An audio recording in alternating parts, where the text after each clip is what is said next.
Welcome back, everyone, to World of Darkness Hunter Ties in Blood. We are on session 11 today. We've done it. We've escaped the 10 session curse. It's the first. I guess we can pack it up after this, boys.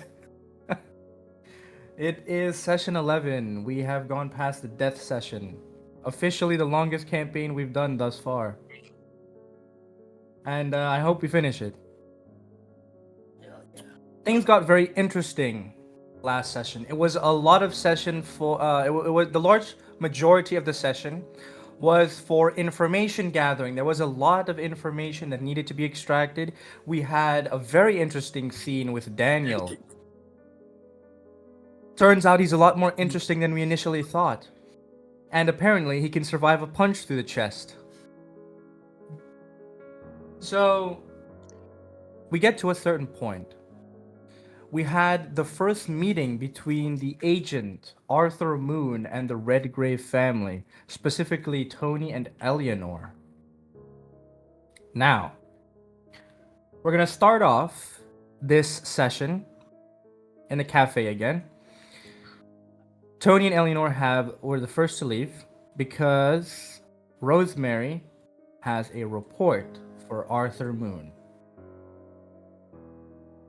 There was a missive left at the local police station last night. And then this morning, there was a brutal murder. Now we are in the late afternoon, close to night here.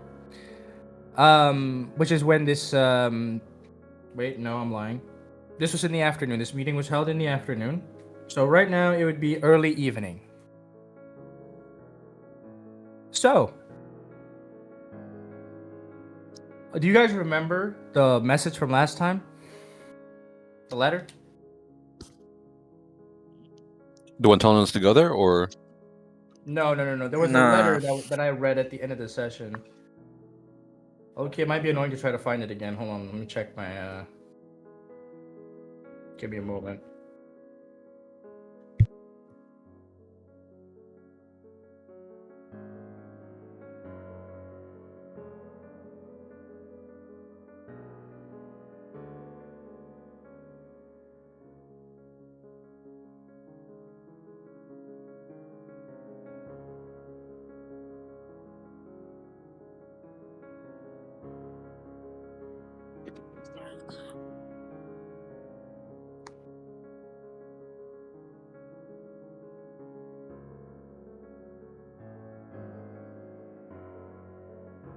And while I'm looking for this, why don't you guys have a little conversation?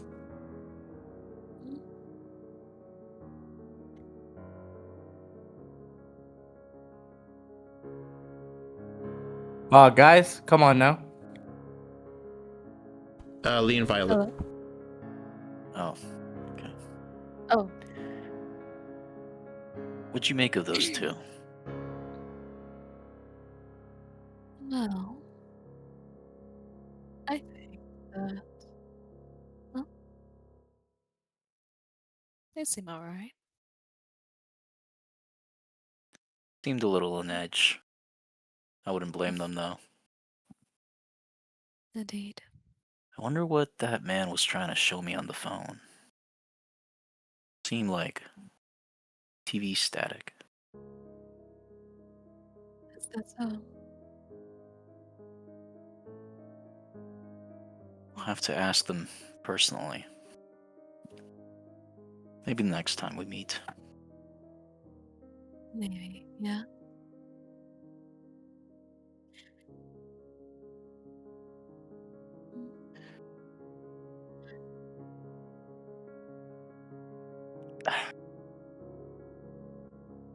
Everything alright? Okay, out of character, do you know the letter? Do you remember it? The letter? Yeah, the one that the Axeman sent to the police station. To be honest, no. Yeah, me neither. Weird. We're all waiting. Oh, this is annoying though. I swear to God. The hell did I put this? I'll try to add something. I sent it into like my document I deleted, and I sent it into the into my AI to correct my grammar. And I'm trying to find it, but god damn, it's taking forever. No, you're good. I'll try to add something. I'm trying to find it. Where the hell is my letter, bro? A woman seems to approach the table. Is everything all right? Yes, thank you. Mind if I asked if I could have some desserts? Do you guys recommend me something? Ah, yes, we have very special desserts that we just put out early. It's lemon blueberry cupcakes. They're very popular so far. Thank you. I'll have one of those, please. Okay, Sure thing, man. I'll repeat myself once more. So, Rosemary, you talk to Arthur and you tell him about this letter. You show him a picture of Okay. it. I'll read it out loud again. Give me a moment. I gotta clear my throat. No, you're good. All of you ready for this? Yep. Yes.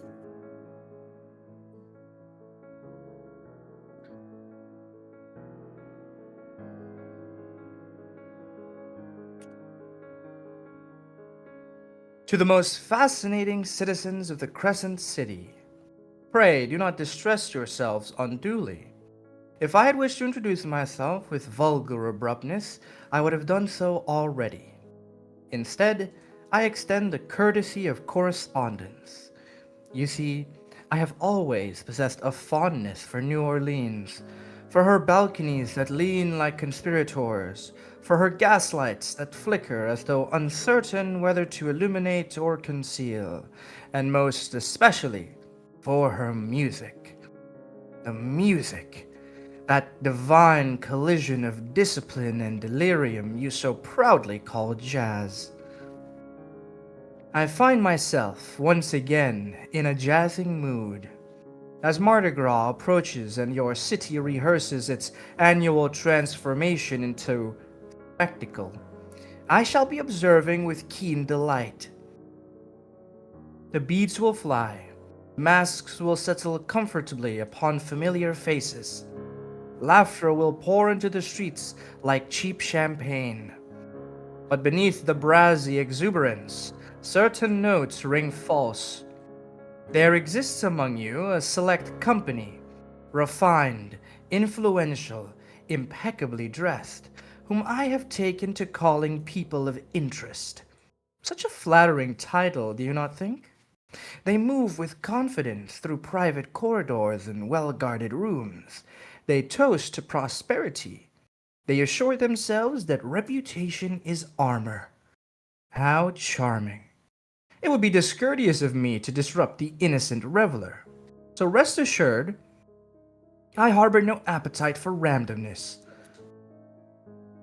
I prefer curation, precision, a well-chosen solo played at precisely the right moment in the composition. Therefore, on the nights when the jazz swells loudest, when trumpets argue with trombones and pianos dance faster than reason, I advise those of a particular distinction to keep the music lively in their dwellings. Let no silence linger too long in your hallways. Let no room grow still enough to hear the settling of the floorboards. Music, after all, has a remarkable way of delaying certain conclusions. When Carnival reaches its crescendo and the last parade lantern gutters out, there comes a pause, a delicate rest in the score. It is in such rests that one may truly appreciate timing, and I do so admire timing. Until the next measure is played, I will take one every day until the final one. To this, I reiterate, I am your most attentive admirer.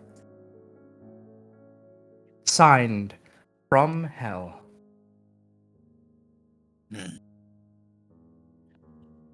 Courtesy of correspondence. You gentlemen, what do you Mm. take of taking one every day? Has there been a report of anything that might suggest such a thing? Well, there is this one report, this case report earlier. She hands it to you. It's from earlier. Apparently, he's probably linked to this, maybe.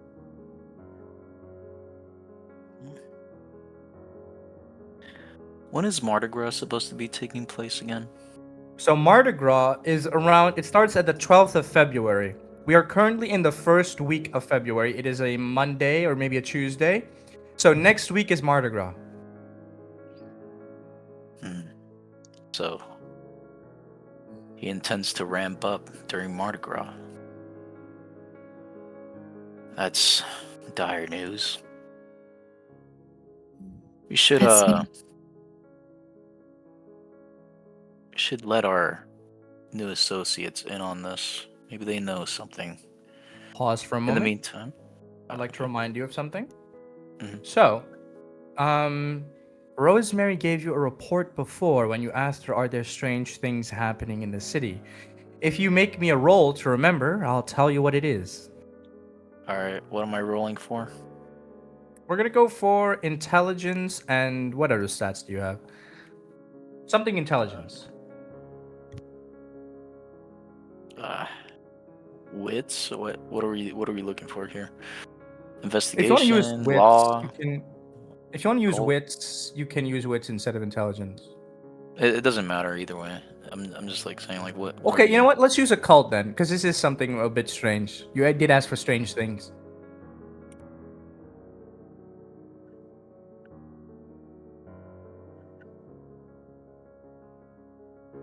Standard difficulty.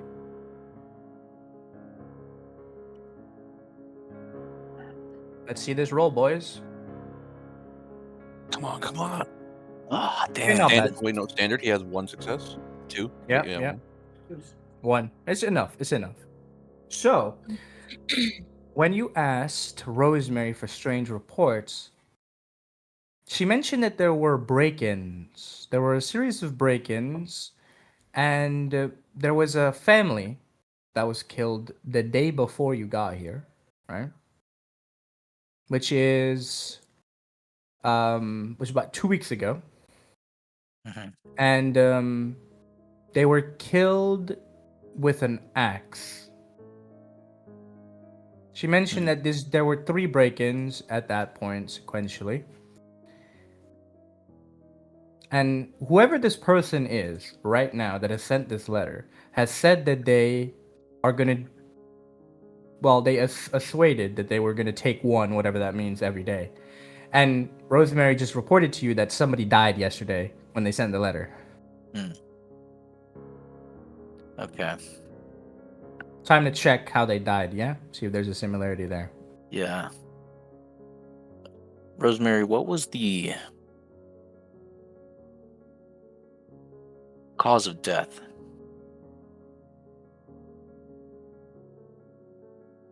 Um, Well, yes. Rosemary, you aren't too sure since you haven't read the file yourself. You only heard about it in passing. They did say something about somebody bleeding to death or something like that. But if you want to know specifically, you'd have to either check the file or go to the scene of the murder. I'd like to check the files. Very well. Okay, then you'd have to do so when you go back to your headquarters. I guess we have to go back to headquarters and investigate this further. I seem to Very well. remember a report you gave me when I first arrived of break-ins and a family that was murdered. Have to see if our see. culprit is a serial killer. I see. We start heading back. Of course. Yes. Returning to the Marriott's Hotel, yes? Yeah. Okay, so there's a few things you can do here. You can go investigate, obviously, but if there's something you want to do, this is your moment to try to do it. Something separate from this if you want to.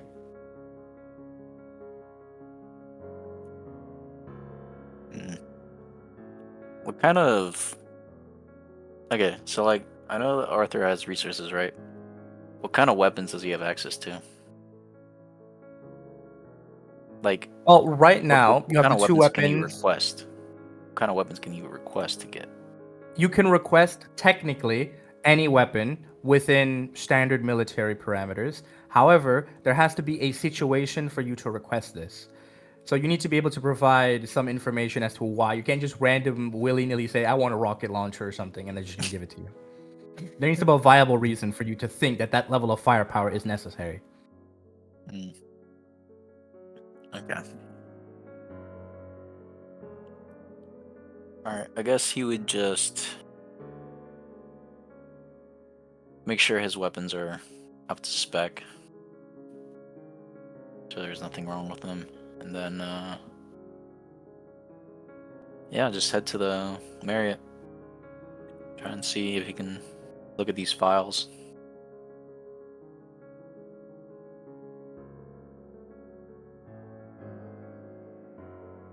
So, the files were brought here, but they're not the originals because this was for the local police station. They just gave you an update on what happened. So, reading the files, they say that it was a robbery gone wrong. Somebody, by using some kind of tool, broke into the house, the front door, when everybody was asleep, came in, took a fire axe from the wall, and killed the husband and wife pair in their sleep. They didn't die from the fire axe necessarily, but they bled out soon afterwards. And apparently something must have gone wrong because they were checking the safe, but after opening it, they didn't take the money. So they're assuming that something must have gone wrong. That's the initial report from this police station.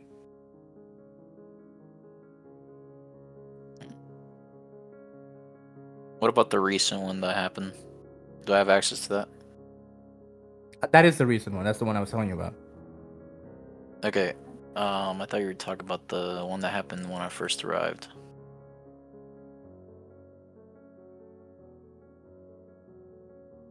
The reports of those are a little bit unclear. There was a break-in, yes. Somebody did get hurt, yes, but not everybody died. Okay. Of the 3 houses that were broken in, 2 of them had survivors. What about the third? Both of them died. What was the murder weapon? The police station wrote down in the files that it was gunshots, so bullet wounds. Interesting.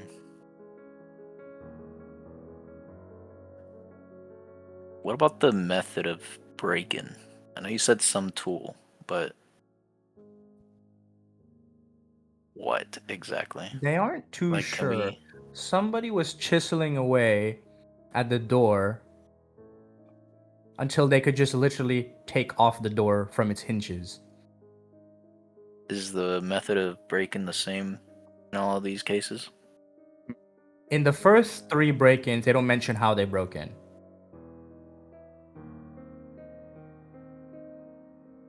What about the...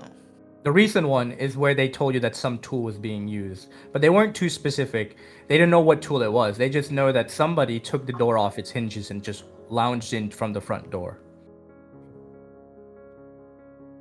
And the other 3 same or different? They didn't write that in their report. So the other 3, you don't know how they broke in. Could have been through the window or whatever. It doesn't say Okay. in the files. I guess it's time to go investigate the scene. He's gonna go to the first 3.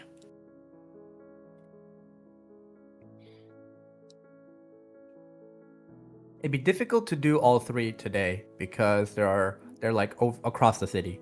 Which one was the most recent one, like comparatively? Out of the 3, it was one close to the 9th ward. So it's at the edge of the 9th ward. Okay. My mic's on. Yeah, he's gonna go do that one because he feels like the evidence would more likely be preserved the sooner it is, or the sooner it happened from then.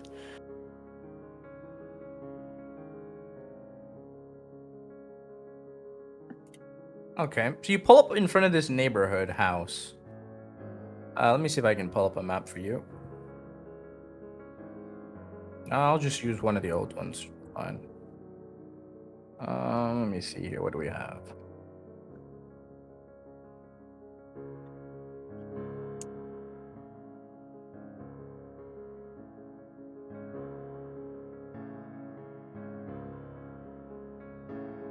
So by this point in time, it is nighttime, yeah? I'm just gonna use this. So you pull up in front of their house.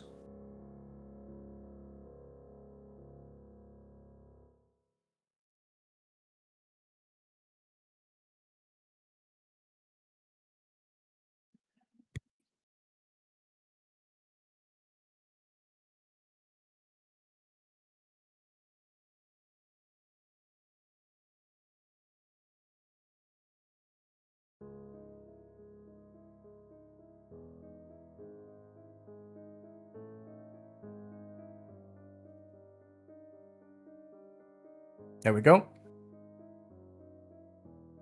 Now, there's been official investigation done on this, right? Or no? Presumably, yes. Okay. First thing he does is scan around. He wants to see if there's any cameras that might have caught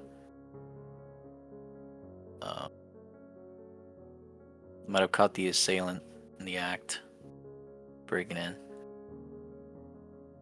This is around the lower end of the 9th ward. The surveillance age hasn't properly started yet. So there are not as many cameras as you'd think. The only places that have cameras would be storefronts, and that's maybe. This place is a little bit more downtrodden. There are no cameras on the street. Okay. He walks up to the door and he tries to make out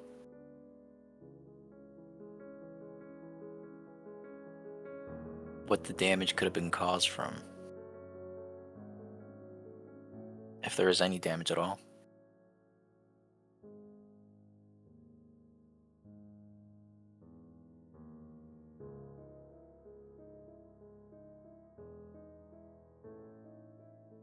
You're literally staring at the house door. Is that what you're looking at? Yeah, I'm looking at the door. I'm looking around to like see any signs of breaking in, essentially. There is a boarded up window, and the door. The door is fine. Door is fine. Okay. I go in, or is it locked? People are still living there, buddy. You can knock. I'll knock.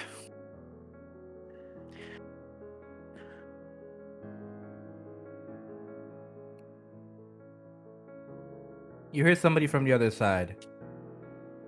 What do you want? Is it a man or a woman? A man. Good evening, sir.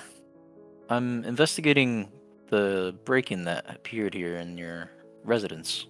May I come in?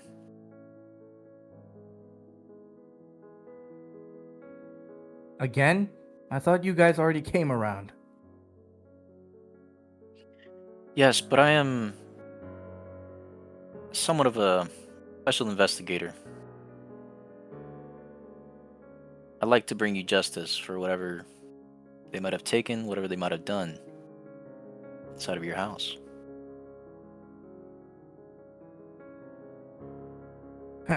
Fine. You hear a latch, and then they open the door. All right. It's a fairly weathered looking man. There are bandages all over him at this point in time, all over his chest. He looks a bit ragged. Perhaps he hasn't slept well in the last few days. May I ask why you're bandaged up, sir?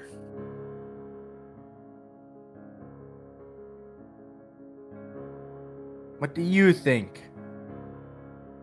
Some lunatic broke into my house and hurt me and killed my wife. What weapon did he use?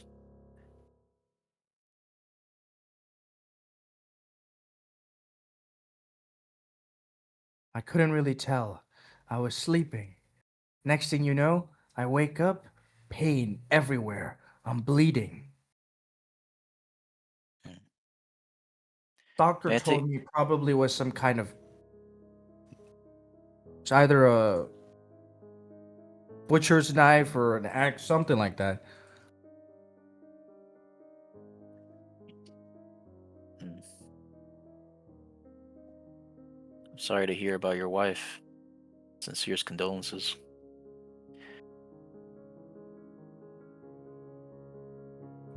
There's a contradiction here. The report said it was gunfire. Clearly, it wasn't gunfire. Okay. So somebody's clearly messing with the investigation. Could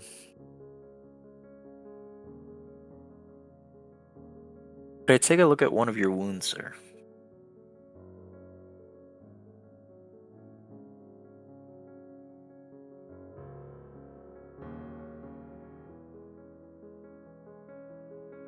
Right? He takes off a bandage on his arm, and you see there's a big stitch. Apparently, it was a very deep laceration. Yeah, at least 10 stitches on his forearm.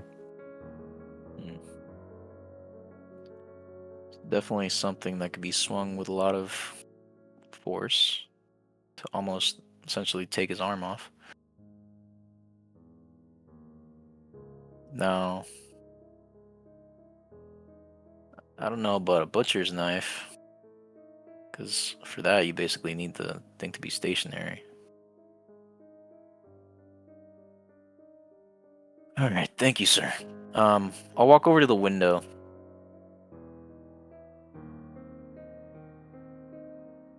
Can I see if there's any marks around the window? No, the frame of the window is fine. It's just the glass is broken. Okay.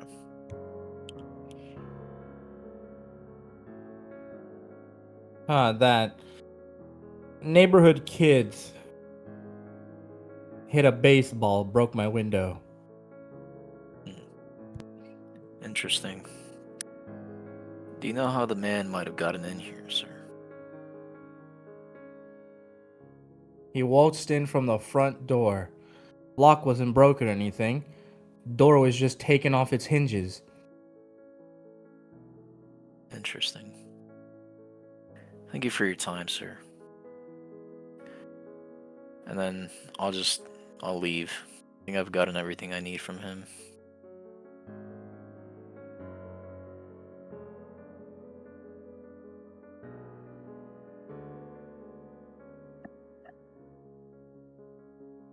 Well, what do you make of all this? So, clearly somebody is tampering with the evidence, or at least the reports. They're not gunshot wounds. They were lacerations all over the man's body. Deep enough to suggest that it might have been an axe, like the most recent crime that happened. And the form of entry was the same as the one that recently happened, so it was definitely a connection between the two. Other than that, I think we'll have to look into who actually did the reports. So these reports you only got because of open access on the computer files. The people who investigate cases like this aren't really the FBI. Rather, it's the NOPD, the New Orleans Police Department.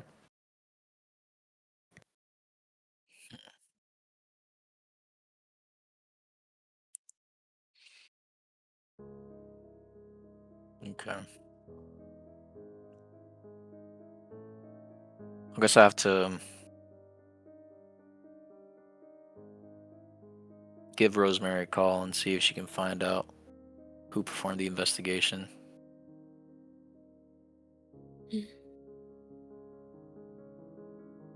Want to play that out or just do it?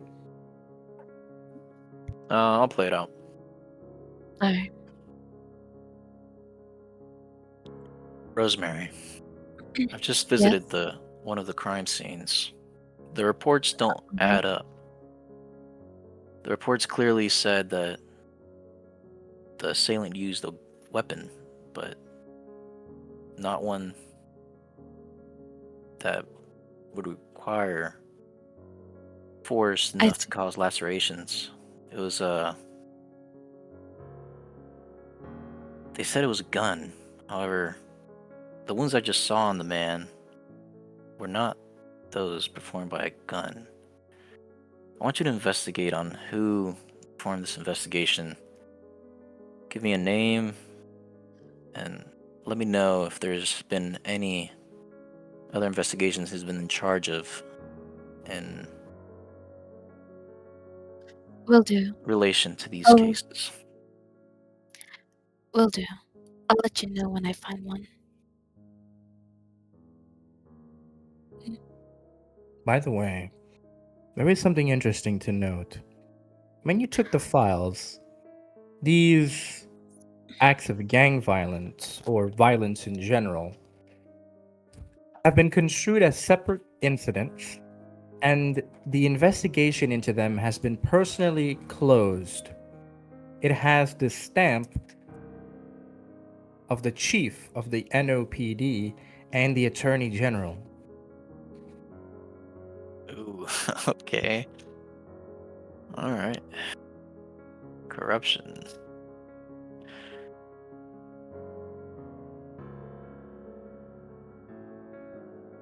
All right.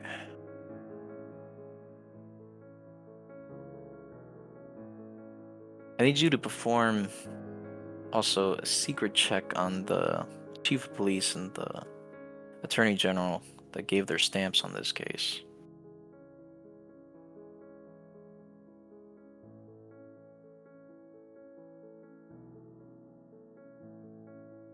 And then that's it.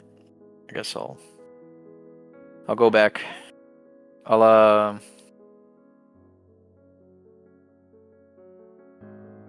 send a pic. Wait, can we even send pictures at this time, or is it not advanced? If it's a modern phone, Blackberries are a thing. Okay, I'm trying to think what fucking time era this is, bro.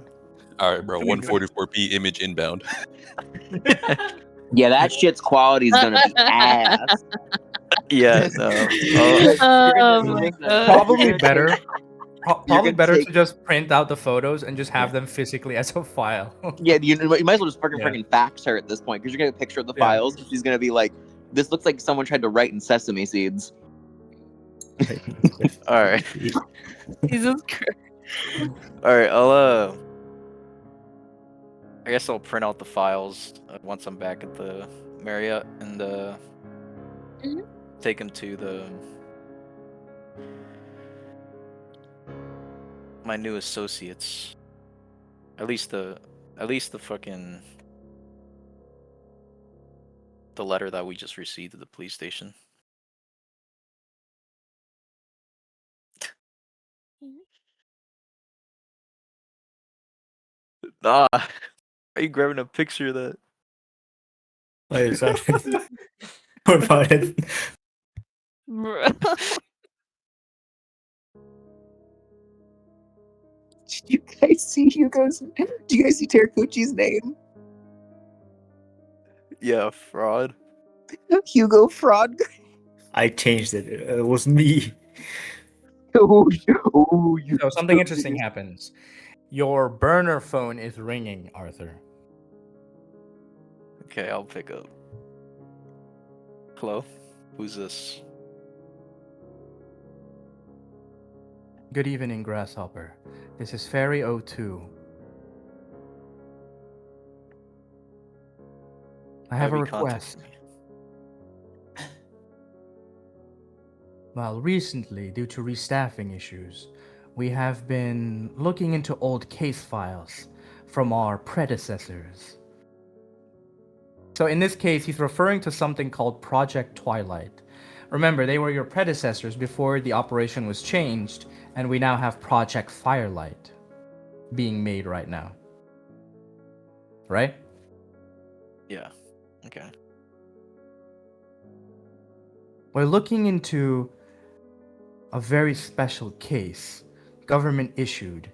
We have stamps from the CIA, the board of directors, and the president's signature as well. Recently, we have declassified the files of an operation called MK Ultra.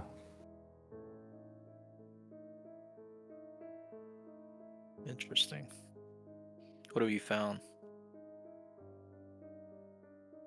Well, one of the lead investigators on the project, rather should we say, a scientist who is very, very prominent, is in New Orleans right now.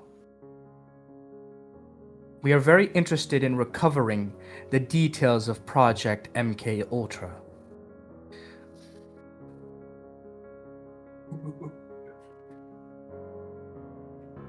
I'll send you a report through secret correspondence later.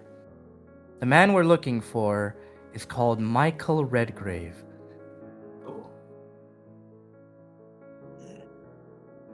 Redgrave. Interesting.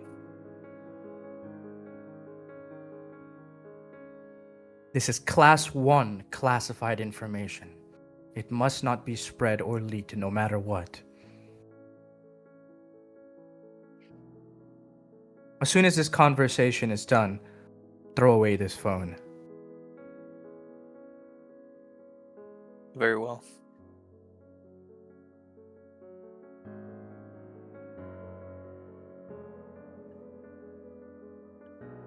He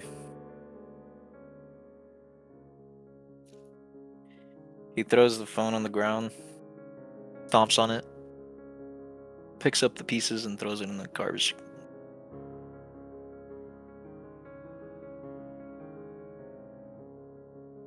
Seems like fate is working in mysterious ways, Mr.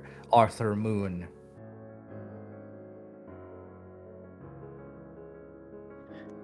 Yes, yes it is.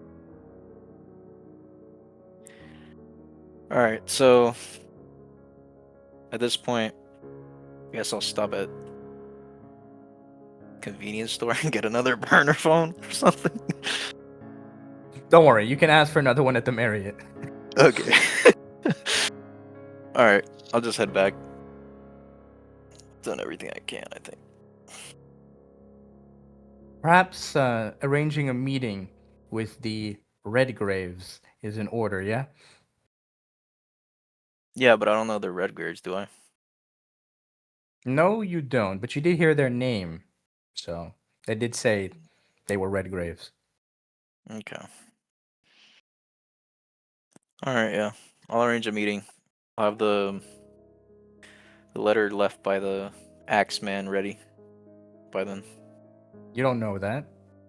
Or wait, I don't even know the dude's No, it was signed from hell. oh. I'll have Hell's letter ready. Okay, so what time do you think you want to meet them tomorrow? Let's do 8 a.m. Bright and early. Okay, wonderful. I assume you're gonna make a phone call or send a message, fax them something. I don't know. It's right here. It's right there.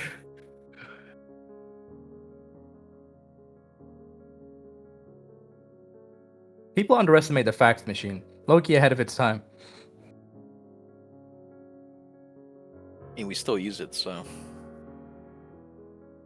I actually use it every week. Fax goat, yes, sir. Okay, so, Redgraves. We're going to Tony and Eleanor. You guys have a scene that you guys requested. So, where do you want to be for this? Still want to be in the cafe? Let me see if I can find a park map, bro. Yeah. Give me a second. Should I change the music? Oh, sure. Do what you want. I'll leave it up to Salter, depending on what tone he wants to take. I guess you could add a little bit of like a sad tone. I mean, this one's actually just add something foresty, like a park.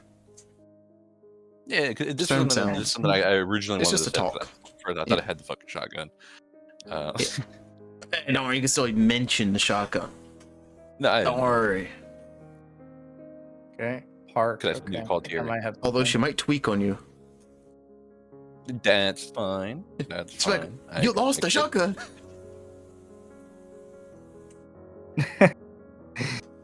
Yeah, it's a They wouldn't difficult figure out now. how. Yeah.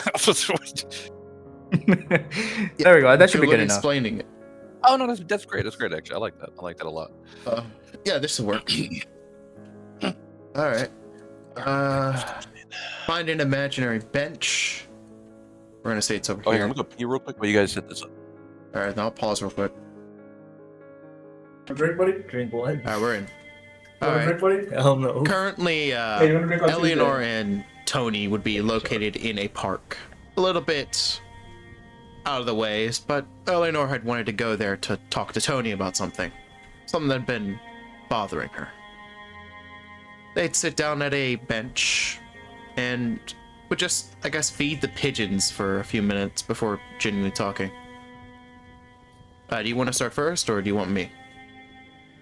I'll start first. Yeah. Yeah. Let's get into yours, and I'll This talk was them something I up. was gonna say in the family meeting at the end. Yeah. All right, lock it. By the way, first time I ever wanted to start first. Holy shit! I just realized that. I mean, it's nothing bad. It's just a talk. No, still. Anyways, Yeah. after a few minutes of silence has passed, the two gazing upon these pigeons.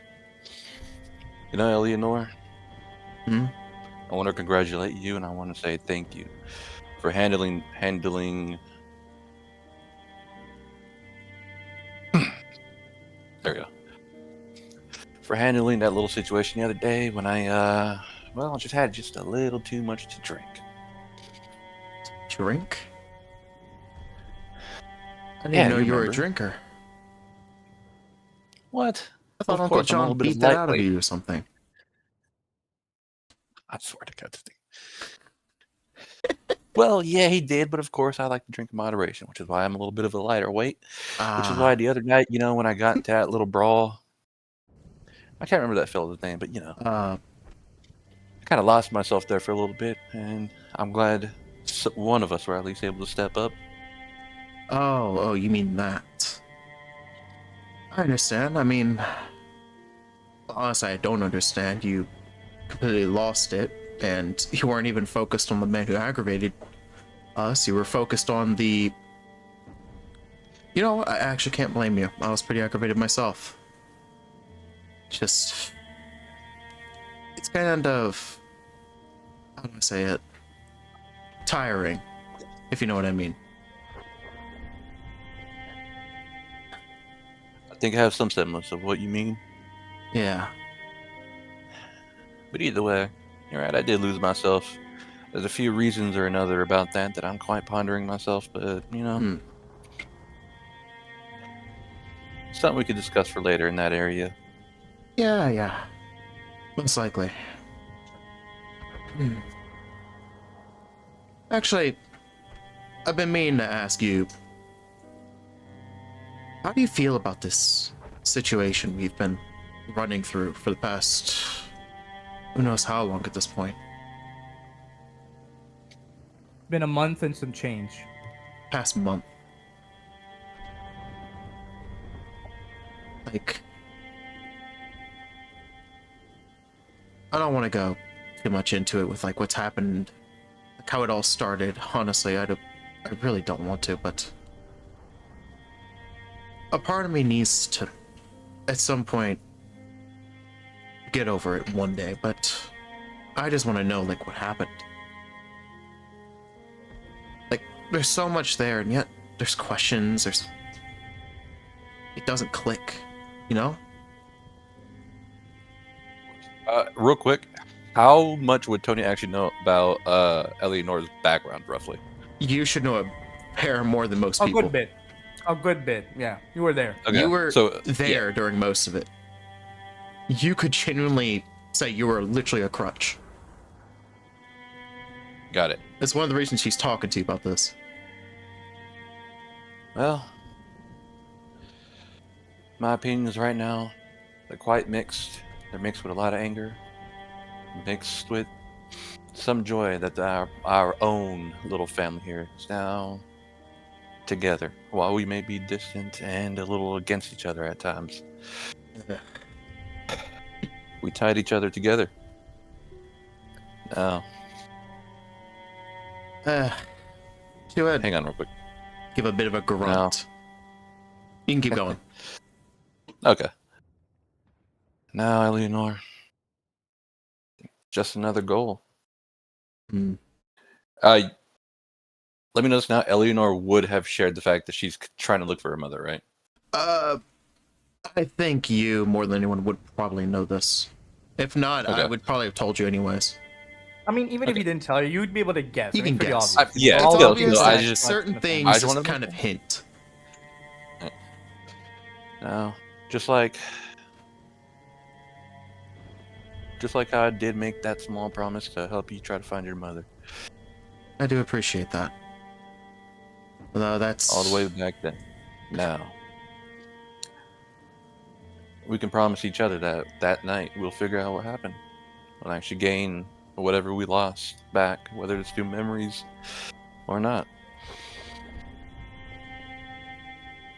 That's a fair. Although, I don't think it's really about a promise at this point. A part of me just, I don't know. I have to admit it feels twisted. A part of me knows what happened, but at the same time, I can't even begin to explain how it happened. I can't even begin to explain what exactly occurred. The more I dig, there are times where, yeah, I'll remember a small bit, like some of the events, but I can't remember the key pieces. Of course. But I know there's something wrong about it.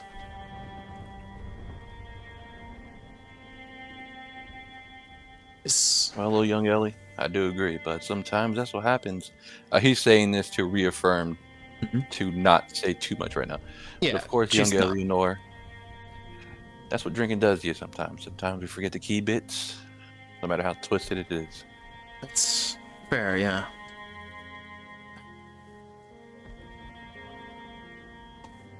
I don't know. You know, it's a lot more peaceful here than at the house. Yeah, that little rundown din shop. I do agree. Yeah, it's just Oh, wait, you're talking about the apartment or the house? the apartment. Like the house. Okay. Then yeah, that little rundown din shop itself. Yeah, I do agree. Sometimes it can get quite stuffy in there. it's not that. Spacing and everything is fine, I guess. Like, we're not really in any big hassle. Manager seems fine too. It's just, it's the family usually. Like, I don't know. Being around them all the time just, it's exhausting, like I said.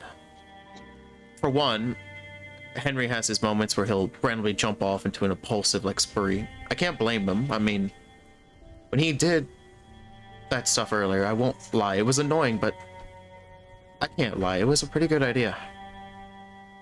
It just, It was. I just wish I was of sound mind. yeah, just not everything could go to plan, I guess. It's like, I try, but there's just no guarantee. I'm glad we got, like, Never is. the issue resolved for the most part, but at the same time, I'm a bit more irritated against, well, Carl, of all people. Here we go. I'll be frank. From the very start, he wasn't there. We know this. So I'm guessing maybe he was overslept or was late. That's good, you know, it kept him out of the issues, like, with the whole banking issue happening. But at the same time, it's like, as time passes, he's had opportunities, but he just... It's like... a veil, like, there's distance in that. A part of me doesn't think he's really motivated. He'll ask questions, but the substance just feels hollow. You know?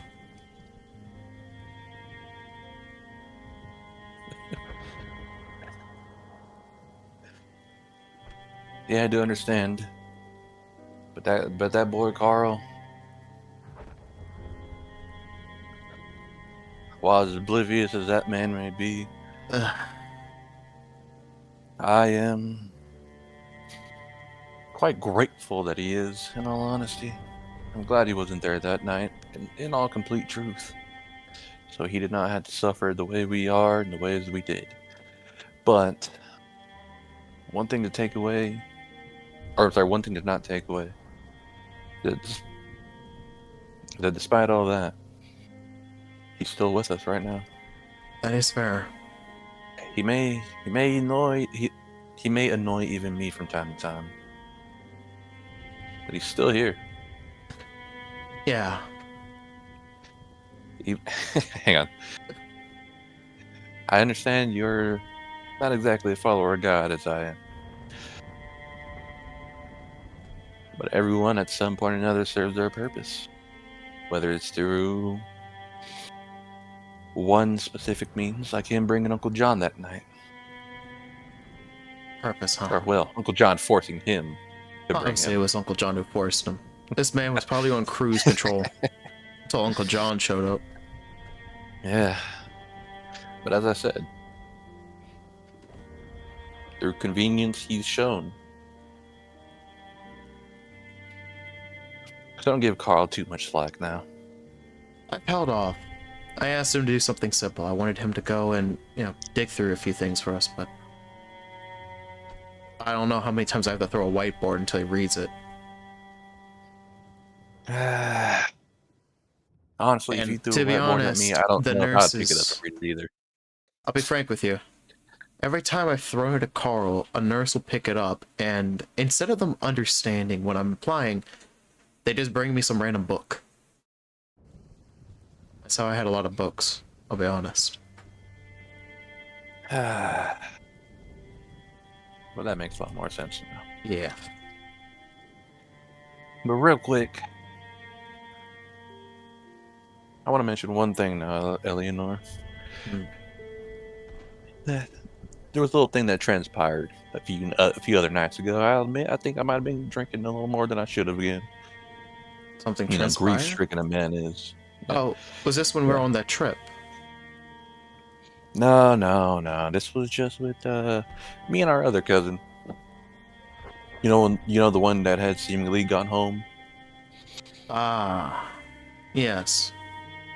Yeah. Well, I'll get to the itty bitty details later when I remember a little bit more, you know. But Mhm.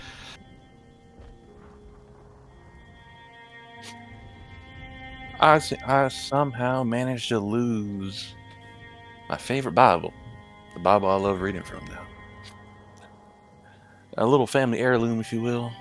And you know, Family heirloom. Shouldn't be losing those. of course not. But you know, when I get it back, I would like you to inspect it. You have quite the craftful eye, you know. Inspect, make sure there ain't no too much damage done to it. maybe you can sit down, read it, and reflect for yourself, But first and foremost, I need to make a call to make sure my our little dear friend here has recovered it. The more you go into this, the more confused Eleanor is becoming. That's arguably the point as well. Yeah. So Tony would have some type of flip phone, right? Yeah, probably. Yeah, Nokia flip phone. I'd say that's reasonable. Yeah. All right. Now, would he have a little bit of a burner to contact Theory or no? Would Theory have given him some type of burner? Cherry just told you if you wanted to talk to him, you should talk to the apartment manager. Okay. That guy can track him down anywhere. Let's see.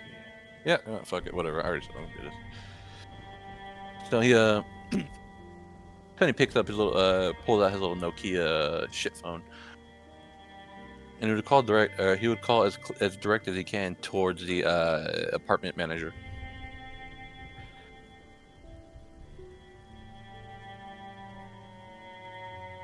Hello? Who is this?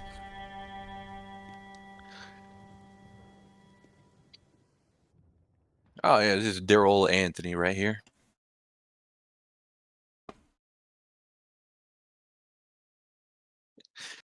I'm staying on. Oh shit! I fucked up. Okay. I'm staying on this floor right here. He would say the exact floor they're on. Probably one. Mr. Tony. Yes, of course I know who you are. Oh yeah. Unless you don't want me to know. Look, I don't know. I've never seen you before.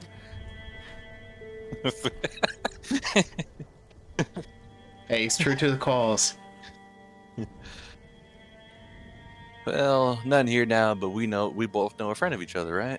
Now, he never gave me his exact information to get a hold of him, but I remember last time we ended up going a little drinking together, and I ended up losing quite an important heirloom of mine. One of my own little family members gave me. My uncle's old Bible, if you will. And I was seeing if he would be able to deliver it at the apartment.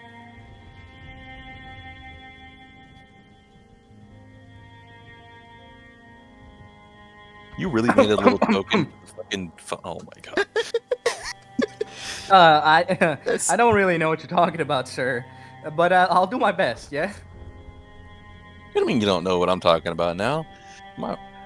Both of our little mutual friend told me to get a hold of you to get a hold of him, just in case I can't get a hold of him. Every time you ever have a visitor, I just get drunk. I don't see anything. I don't know anybody. Is that right now? Well, you better save a drink for me, because I'll be heading over there soon. Nah. On second thought, I know exactly who you're talking about, sir. It'll be just a moment. Hopefully, we'll get it done as soon as possible. I hope to hear from you soon. All right, well, I'll be seeing you soon, because I got to go home. Nah. That is a level. Holy.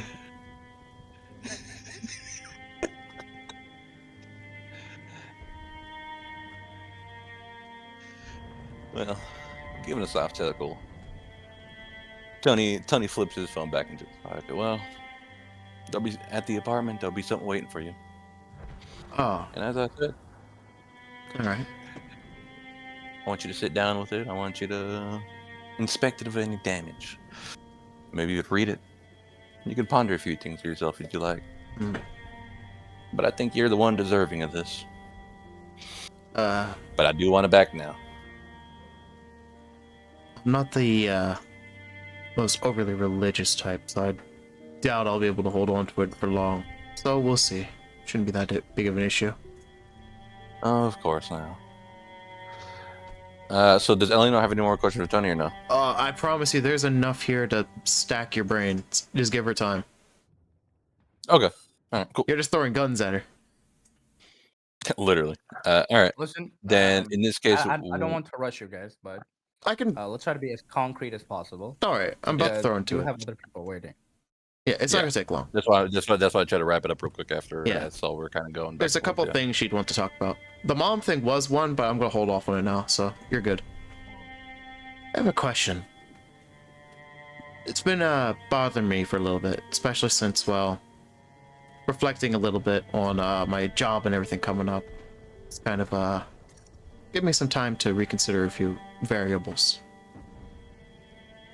Of course, speak as you may. Did you ever consider just up and leaving it? Like just leaving where we're at now, going back to, well, working and just the simplicity of it. You know, making money, being able to pay for your own apartment. I mean, like, that kind of worry. Like, not having to delve into the academics as much as we usually would. Well, I've never truly been one for the academics earlier in life, but you know what? As I've grown older, and I've experienced quite a few things within the past, however long. Month. He's saying however long. Yeah. Yeah, about roughly a month, I guess you would say. Hmm. And you know what? I wish I would have dove into the academics a lot sooner. Because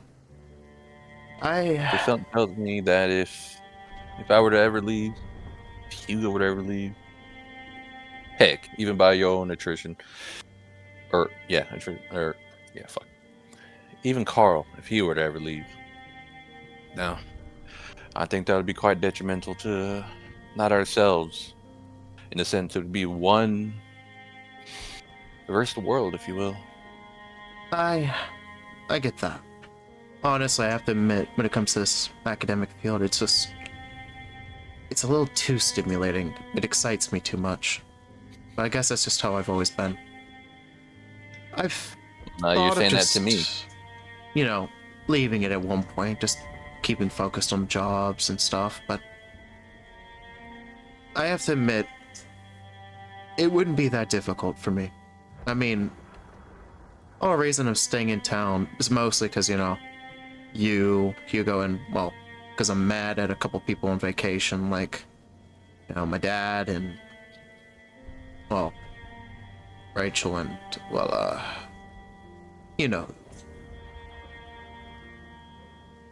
like, I have to at this point, I'm staying just to at least get this bit done. Graduate, finally understand everything I've been wanting to know in this field, and then just, I don't know. Maybe I'll go back to finding Mom again. Or sooner or later I'll find her, at least. Though she leaves no freaking footprint. Yeah. That is the hard part, but now, But when you're out there all by your lonesome, if you do actually decide to leave, remember, at the end of the day, family's always willing to help. Family's always willing to lend some kind of hand, whether it's just me or whether it's all of us. Don't ever hesitate to reach out if you ever do decide to part ways. But remember, not yet. you're just one little lady. You're one little lady against the world. That is true. And I've seen some horrors. Oh, yeah. I had quite the pleasantries with a parade years ago. Well, I wasn't there for it, but it's not fun losing friends over the horrors of this world and those pride parades. There's irritation. You can sense how personal that one was. I actually don't know. Hey, that should cut me off guard. Anyways, I understand to some degree, Alina, but something or another tells me. What time is it roughly for us? Or is it pretty much heading nighttime, Mystic? it's getting close, but she's almost done, so don't worry, it won't take too long. Nighttime. Okay. Alright. Anyways, I will say this, connected towards this academic field.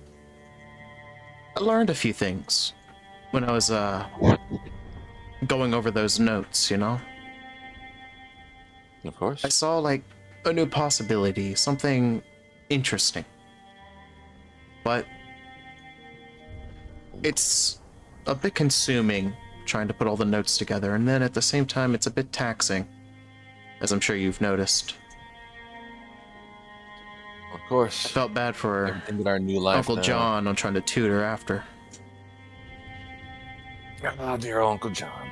Yeah. I need to apologize to him at some point for that, but I don't even know where to begin. He hates math.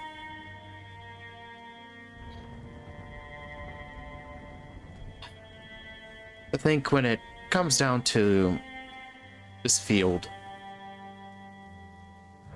I'm not interested in walking it like as simplistically as it's been presented to me. I'm interested in finding maybe a new way to solve these problems. You know, instead of using Pythagoras, maybe a different formula for once. By the way, remember, Tony is not that intelligent, so some shit you're saying to him is going over his head, but he's still gonna play it off. I mean, you just got to think about the at-home situation. It'll click. Yeah. But, yeah. I guess you can say I just don't want to rely too much on that Pythagoras theorem anymore. There's always got to be a better form to make an equation. If not, I mean, maybe I can create something out of it. The equations that, you know, sometimes I looked hang into. on, let me get this off. Yeah, yeah. You know what they say? Sometimes 2 + 2 = 4, but doesn't 3 + 1 = 4? It does, yes. That's what I'm So there's kind a of lot of also roundabout going off ways of, to too. reach the same method. Yeah. So, hey. But, you know how long ago, actually, I don't, maybe it's a bit rude for me to assume you might know this, but you know how math has changed over the years, correct? Copernicus with his, well, what was it again? What do you call it? You know what I mean. Yeah, it was his own little method there, huh? Yeah. Then there was Galileo. And then some other people. Everyone added on, changed it, altered it. You know, oh, I remember. It was the revolution theory. We'll call it that. Where I think Copernicus was trying to claim that it was a sun. The church went against it, obviously. And Galileo was trying to reaffirm on Copernicus's claim, because he didn't release his claims until after his death. Those are things that always intrigue me, because they created their own means, and even if they weren't correct, it was factually correct in that time. So, in my opinion, even if, let's say, the Pythagoras theorem is correct in the moment, I want to believe that there's a better answer. A better means to solving the equation. And ain't no way. You know, it further proves her point. There's obviously got to be a better way to solve for that triangle. Sokotoa, for one, Well, could now, work. just like Uncle John, math has never truly been my strong suit, but, you know, I think I kind of get at what you're understanding here. But let me finish off on this a little bit. I'm just sick of, like, always following by these rules, I guess you can call them. The way, like, mathematics is supposed to go. It's like, you may as well twist it and make it into your own flavor. Make it more your own style. That way, maybe I can understand this equation in a different light. That's what I've been thinking about lately. So instead of 3 + 1 = 4, you'd rather do 5 - 1 = 4? No. I'm thinking instead of 3 Trying to plus do this in 1 reverse? equaling 4, I'm just going to imply with multiplication, or create a new answer altogether. Instead of 3 plus 1 equaling 4, how about it just equals 5 or 6? Redefine it. That'd be funny. Well, no. But I doubt that would work. That's quite the advantageous goal you set for yourself now. Maybe, but time tells that one. I like that, actually. I want all of you to realize in this moment we have here with us a bachelor's graduate in the sciences Yeah. questioning the Pythagoras theorem. What To a the retard. fuck are we talking about, dude? What did you just question the Pythagoras theorem, bro? No, Well then. it's reference. Remember, Tony. Remember, hey, this is hey, different reference. She's What saying it. The To- fuck Tony are is you retarded. talking about? Tony, Tony is retarded. over here confusing advantageous for fucking Hey, ambitious, bro. All Remember, the pigeons he's are thinking getting to himself, confused wait a right minute, now. what's going Bro, on here? Eleanor is saying so much shit to him. Hey, don't forget, she intentionally does this shit to overwhelm you. I think we need to take back that bachelor's degree, bro. What Nah, the bro. fuck? Nah, bro. You know it's for the But reference. I ain't gonna lie, real quick. I messaged Mystic some fucking Joey Diaz being fucking slumped out on drugs, and I followed up with, "I'm literally retarded, bro." By the way, I don't know what the fuck you were talking about, Uncle John, bro. Uncle John is the most like literally accomplished scholar in the family. This bro will never get it. Apparently, I'm too vague even for him. This ain't about being vague. This is about you being a conspiracy theorist, believing in pseudoscience. Hey, yo, hey, listen, this- it's hey, the what's trope. gonna Hey, happen? Take his degree something back. tells me Hey, he had this Mystic, shit they're written gonna down. compare. They're gonna He had compare this shit written down. degrees. Hey, listen, They're if gonna it wasn't for compare the degrees. situation and Tony being vague, Eleanor would have been more open on what the fuck she was saying. But no. You have to be vague. We're literally in fucking public, you dumbass. There's only birds. Hey, The bird might be in on it, Salter. Listen. Every time I look at these birds in character, I think, is that a spy? Yeah. Maybe they are. This one isn't the spy. These ones are. You know, another part of me is thinking, what if I tame these things and bond with them? Can I sacrifice How do you them? know that one of those isn't Arthur in a pigeon suit? If built Tell like me. a mage, why not mage? Exactly. He's got a point. How do you know that there's not just one giant pigeon in the far like corner of your eye that's just Arthur in a mascot costume? What do you mean? Hean right there, spying on us with his cameras. Yeah, I'm right here, bro. Like, do you not Remember, see he's- Arthur no, no, off no. in like the trees Nah, over there? He's in the mascot outfit with the fax machine. He's holding it. He's Yeah, he's over typing there. into it as he's talking. I'm in the bushes. And Rosemary. Yeah, he's and, right over and there. See? Rosemary is This confused. I'm in the bushes typing Alright, this shit guys. up. I'm gonna be dead ass, bro. Let's wrap this shit I'm up. about to. Mhm. But you Yeah, interrupted I about agree. this. Alright. Yeah. Anyways, honestly, it sounds pretty stupid when you're really thinking about it, but it's just some, quid pro. Say that. Little yap sesh. It don't just sound stupid. Hey, listen, Dude, you bro. gotta sound stupid to throw the pigeons off. It's all part of the plan.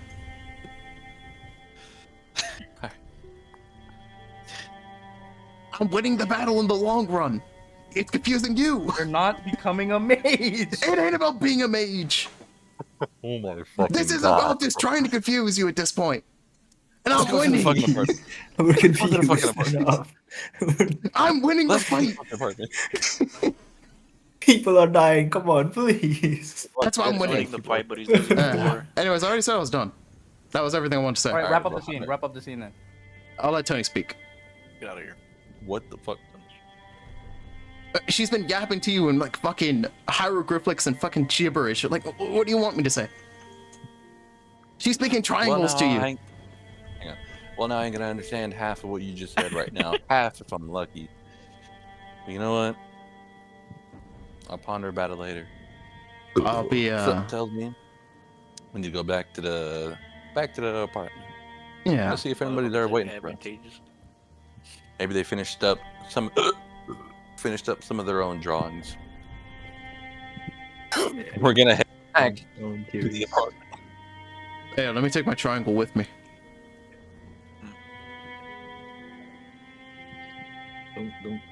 Yeah, I might be functioning off of negative brain cells after that conversation, but I got what I wanted Is this what done, it and feels I like added to some be brain Goku? rot on him. okay. Uh, So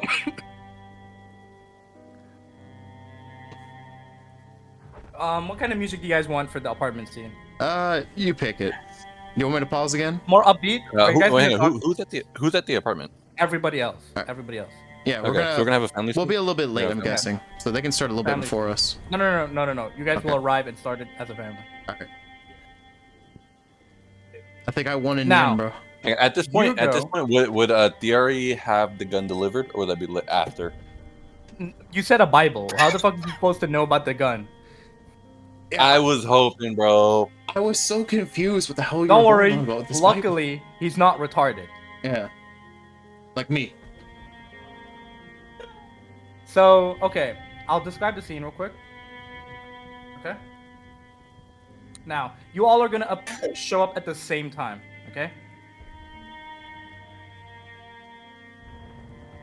You guys are all gonna show up at the same time. So, let me describe the scene real quick. Henry, you are trying to talk to Adele again, but Alice had refused you, essentially. So that didn't really go as planned. Alice did actually leave for a bit, but you had the respect not to intrude upon Adele because she didn't voice her opinion. When you knocked on the door, there was no answer. So maybe she's just not ready yet. Not in this moment. So, you decided to return for the time being. Now, Alice had already long left by the time that you left the Van Lin estate. Sorry, Van Lin.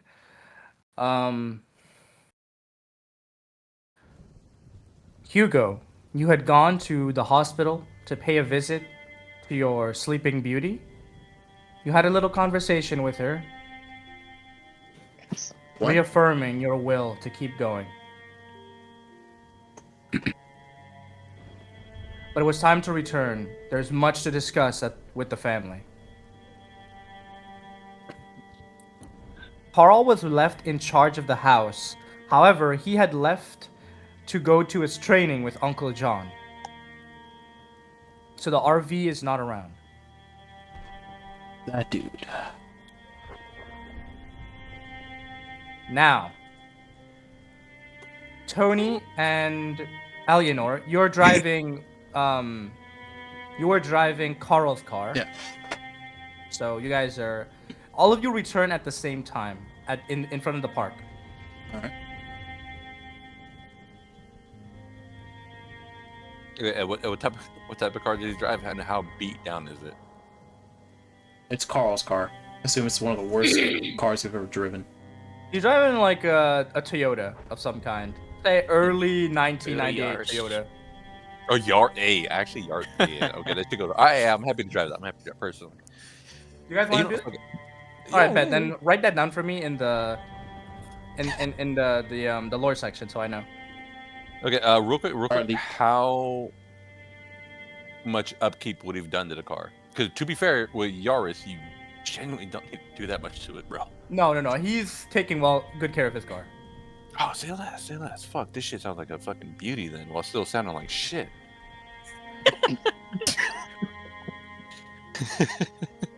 I drive a Toyota Echo Lee, by the way. I'm just saying. Yaris was my first car, actually. Oh, respectable, actually. Fucking A. That's awesome. Okay, so you guys all return. Now, there's an interesting scene. Okay, you guys all see each other arrive.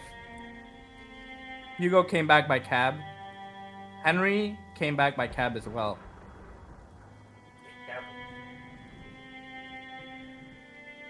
Now, right as you get to the apartment, you see Alice run out of the front door onto the street, and she's running away. I need you guys to make me perception and alertness real quick to see if you can, like, what details you could see on her when she was running away. All right, I'll do it. All of us, not just you. Hey, I'm just saying, I'll do it. What's alertness and perception? Let's get it out the way. 5d10. Well, I'll do it. What do you mean? Oh, 5d10 as well. Okay. Yeah, I got a 5d10. I ain't seeing anything. All right, bro, ain't seen shit. So yeah, perception, alertness. I'm seeing everything. I'm wearing glasses, fuck? but I'm fucking Fuck blind. yeah, 3 What successes, the motherfucker. Oh my god. I got Come on, 1, 2, Am I 3 the only one successes probably. oblivious? Wow. Am I, Oh fucking am I the my only one just staring at the God. ground? Me and I'm Stalker got fucking- same successes. I'm fucking retarded, bro. Hey. Am I just fucking looking The at the 1 ground? threw everyone off, but then there's a 10 and 2 I'm wearing 9s. glasses. You Oh, know look what at- happened? But we all rolled a fucking 5. How is this? Yo, Salter. What's Yo, up? Salter. Henry and Eleanor just like sharing a look, and they're both like, she was naked. Yeah, she was. Yeah. Yeah, No, I didn't see nude, it. ass cheeks, everything. Hold on. I I'm a can little draw man. this. What the fuck? Okay, this what's memory. Mr. What's the What difference? is Is it talking standard about? at 7 or what? It's standard. You're just seeing what she looks like when she's running away. So, Yeah. okay, first of all, I'm just gonna describe it for everybody.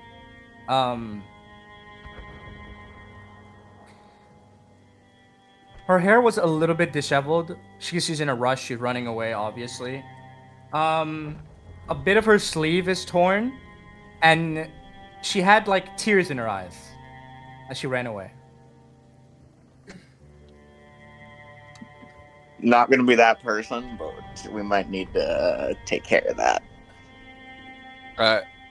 Can we see whether there's let's someone see. chasing her behind or no? I doubt that. No, she's just running away. I'll go investigate in the house. Something tells me that'd be a little bit smart. Whoever wants to go chase, Pretty much Tony's gonna hop out Carl's car and go after her. Alright, I guess Tony's doing that. Well, since I didn't see who ran out. Hugo, I want you to go with me Just as well. you turn the corner, Tony, you see her get into a cab. So she's leaving. She's gone, bro. Oh shit. Drive into the cab. Driving to the Get into an accident with that Remember, camera. if you kill her here, we'll have one less roadblock for a death. It's min-maxing. Do it. Run over. Run her over. I'm already at the car though. You're in the car. You're driving. You haven't gotten out. No, I you're said I not. wanna- Move on the taxi. He said he was Yeah, running yeah. after her. You fucking brain dead amoeba. Tony, lock in. Jump into the window. Join her. Spread. You're faster than a cab. Use Come on, cleave. We have more important things to worry Yes, we do. about. Yes. Yes, Captain. I'll join Eleanor inside. Yeah. I'm I'm gonna guessing. go check on Daniel. Someone tells me this would be same. the best way to go. You know the I'll come worst with you part. I guys. just want to say this now. Remember, Tony doesn't know who this bitch looks like. So just saying. And you Wanna still walk? ran after her. Oh god, Wanna- Tony's like, that bitch broke into our house. Just immediately next time he sees her, he punches her. Her home Punch a invasion. hole in her chest. Come on. She's Actually, Okay. Henry, Nah. Henry, Okay, you guys yes, I head know. into the Henry. house? hold on. Yes, we went to the house. to Daniel. Come on. We're gonna Okay, go check load. Daniel first. It's thinking to load for me, As you get fully. in... Hold on, bro. Let me switch the map. Let me Hey, yo, switch if the map to Daniel's the- chilling in the middle of the room, bro. If this man is not listening to some music, he's not farming. Hey, yo, why is there multiple Henrys? I don't know. Okay, so when you guys get into the apartment, remember the basement, the door that leads to the kitchen is to the right. So like this way right here. Uh-huh. Going this way. And you assume you're going for Daniel, right? Yeah, so I'm as you going go towards there Daniel. and you check the kitchen, you notice the door to the basement is strewn open. Oh boy. We have an intruder. I'm just gonna Wait. Shit, you're alive. just gonna with a sensible thing, ignore Hugo and just keep going towards the basement to go in. You know what? And You know is- what? Is Tony Just for technically that- lagging behind, by You the know way? what? No, you're Just chasing for a woman. No, You you're, just yeah, you ran back, Hugo? obviously. Just Yeah. for that, Henry's gonna look at you, and I am going to just grab a handful of your hair and just give it a really hard yank and walk past. I'm just gonna walk Not on the through. sassy gaze. Oh my god. Just dragging him by his hair. Tony's just chilling in a dark corner. Like, All right. We're in the basement. Mystic's favorite place. Not wrong. It is.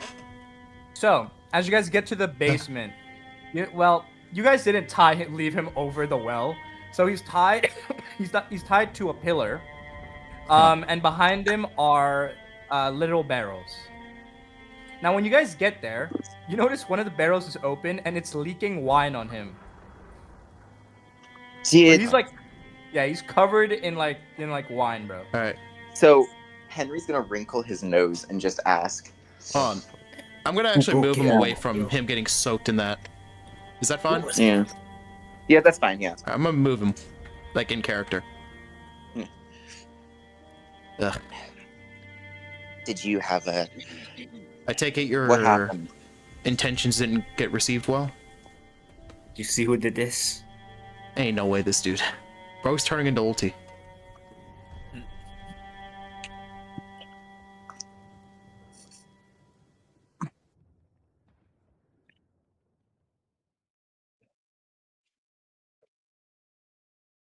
It's ore farming.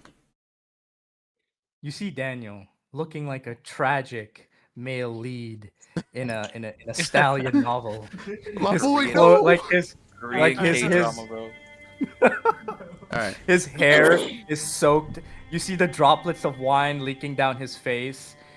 The blood red color almost makes it look like blood. You see that his shirt is like half unbuttoned open. Oh god. Nah. They were about to get down and dirty. You tried. Henry's just. Oh, Did damn. you, Who knows did you anymore? actually? Hold on. Let Mystic finish the description. His face is despondent. His eyes are a bit hollow. He's looking up at the ceiling, perhaps thinking on something. I take it your Listen, Dad. advances didn't go well, Daniel? Listen, if you need romantic advice, I'm the guy. I'm not even gonna Good bother retaliating Good with call. you anymore, Hugo. Good call, Hugo. I need you motherfuckers to lock in, bro. I am locked in. Mhm. I'm waiting for this Alright, dude. yeah. Yeah, where's Ezzy? Oh, there he is. New tone? So who's saying the? Who's talking? I'm talking. Salt is talking. Eleanor is. What did you ask him? She was asking, like, I guess everything didn't go as expected.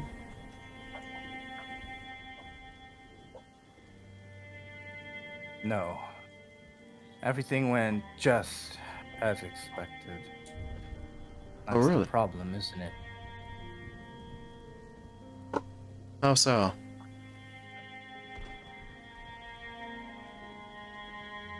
I find myself dazed. There is something wrong with me. I have lived lifetimes longer than all of you put together. And perhaps this is the first time I've ever felt regret about becoming a kindred.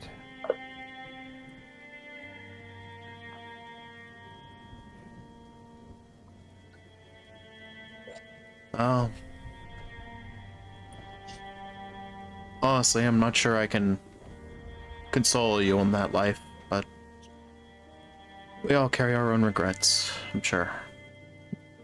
What exactly happened to make you feel this way, though? I mean, why is there wine that was being doused on you? We were having a conversation about the future, I suppose. Really? Things got a little heated. And, well, you can see the collateral damage. Well, do keep in mind, it didn't seem she attacked you, so I mean...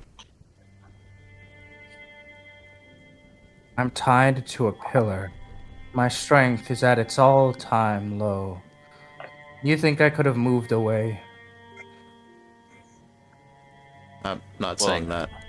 I'm just saying Hang she on. could have done anything else. That's what I'm saying. Okay. Tony would have cut him real quick. Well, now, y'all.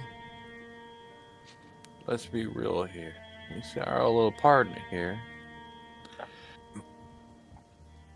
And we see him here, hiding in our basement, covered in wine.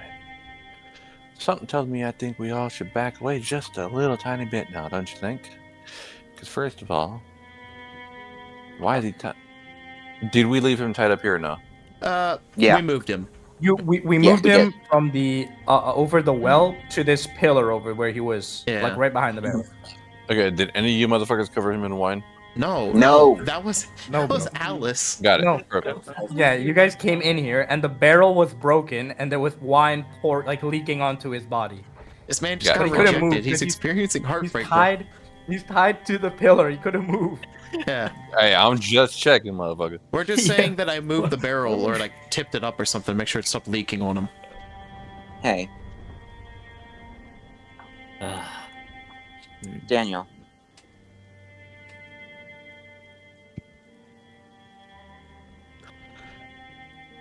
Could you give us a bit more detail on these talks of yours about the future?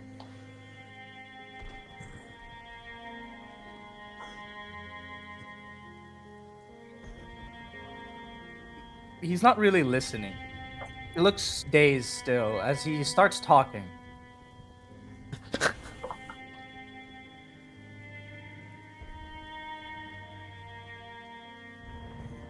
You know, I never asked to become like this.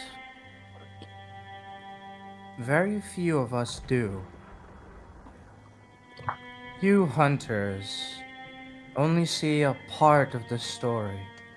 In much the same way, we only see a part of yours. Have you ever wondered how it is that we, kindred, embrace new fledglings into our fold?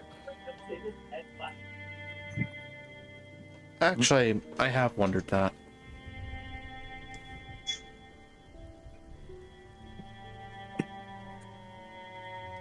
When you gain the power to return from the dead, to feel superhuman, it feels like all of life's woes can be conquered with brute force. But it also makes you more animalistic. So It becomes easy to fall to depravity.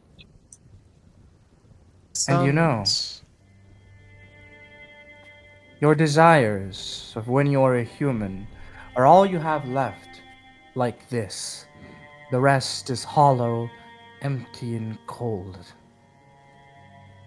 We, well, kindred like me, hold on to those embers from our life, and we pursue pleasures and experiences that remind us of when we were alive. But no matter how much we try, an imitation can never compare to the real thing. So you want to take it all away. A lover that you could not have in life, you pursue in your unlife, and then you try to make them yours. You have the power to do so. People that bullied you in life, you have the power to take revenge. And that is the kind of life we have to live. You know? I died on the day I was supposed to get married. That's horrible. Hugo feels a sense of familiarity to Daniel's story. He resonates in some way. So, while he's having this depressing talk, can I like clean him off or? Okay, if you want. Yeah. Yeah, I was just gonna let this man take a shower at some point. I give him my shower. You gotta let him walk free.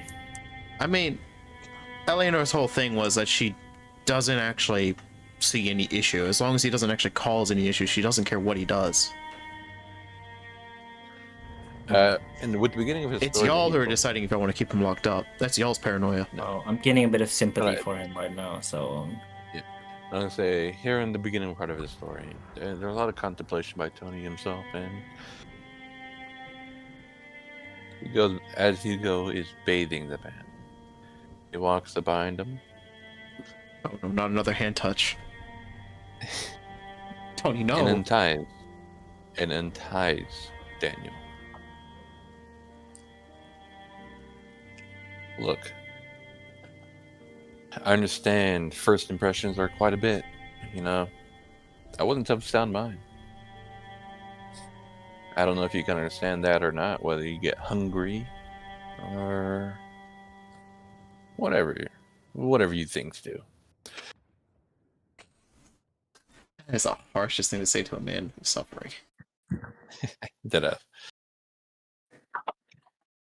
You know, so as Hugo is trying to, clean him off a little bit, try to soak up some of that wine, and Tony is, untying his arms fall slack against the floor. It's like all life has left this man's body. I mean, there was never any life to begin with. The burning embers of blood, the vital essence of a kindred, the vitae, is the curse of life beyond death.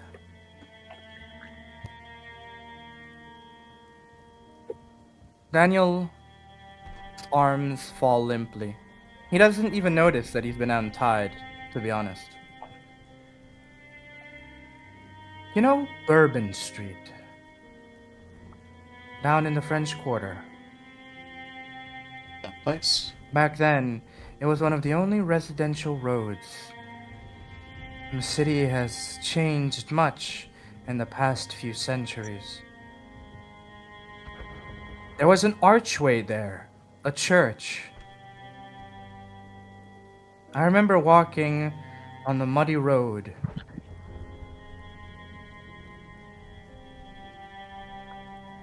My wife could be waiting at the altar.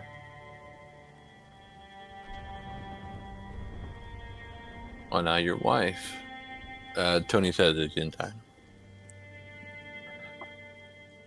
Is she of like you? Is she of your same kin? Or she was still one of us? No. I was...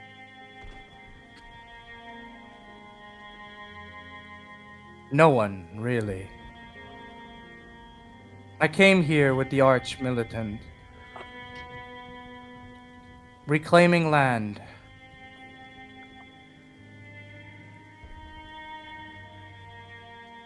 He's referring to the war that happened here in New Orleans, by the way. Yeah. Between, like, the colonies? Yeah. Yeah. So. I personally didn't care who won. There was a merchant girl. She was set to be wed off to someone else. But, we had a sordid relationship. It took a lot of approval. But her family finally agreed to let me marry her. Not that I think back to it. It's very likely that the prince of the time used his power. Maybe I was already a target by then.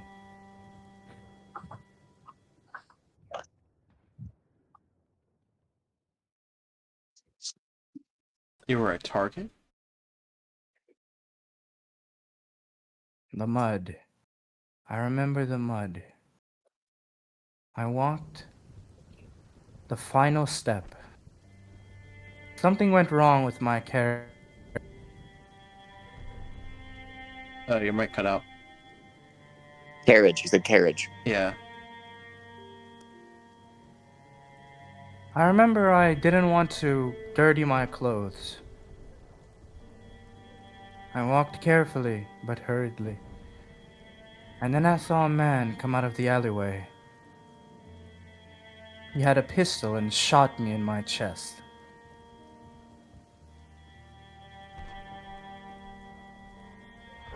Apparently, he did not like that I was marrying this woman. I fell to the muddy street, face first. It wasn't the bullet that killed me. At least, I don't think so. It was the suffocation. Oh. And then I woke up again.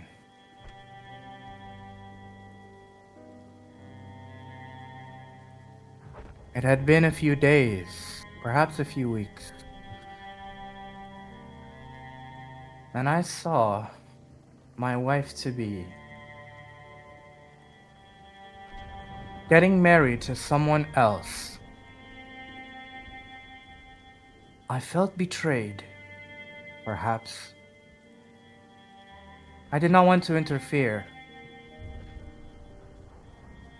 I thought, if that's what made her happy, then I would let it be so.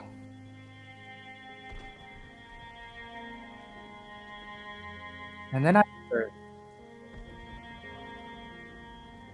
months later, after trying to acclimate to the life of being whatever I am now, my bride-to-be had killed herself. She hung from the church we were set to marry in.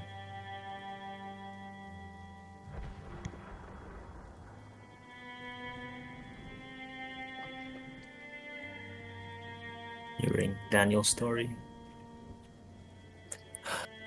made me feel a great deal of sympathy for him. I now see him as a kindred spirit. So I stand up, I just put my arms around him.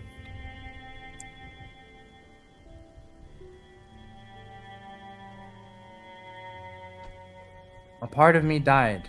No, I definitely died that day as well. The next centuries are a blur. Every day blended in muted gray, trying to pursue that burning ember again.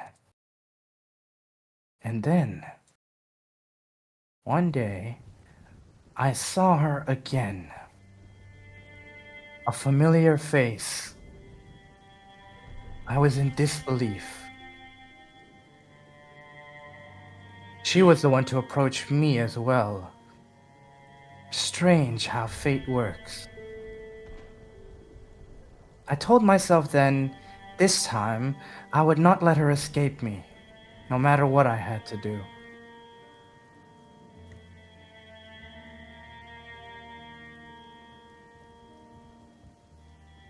I wanted her to stay by my side, but I felt as if using the blood bond was taboo. I could not bear to do such a thing to her.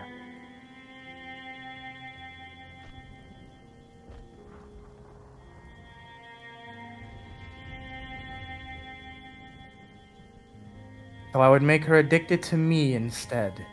Me and only me. That should be enough. But life does not work that way. Not when I was alive, and certainly not when I'm dead. I do not have the courage, I'm afraid. I cannot force that girl any longer.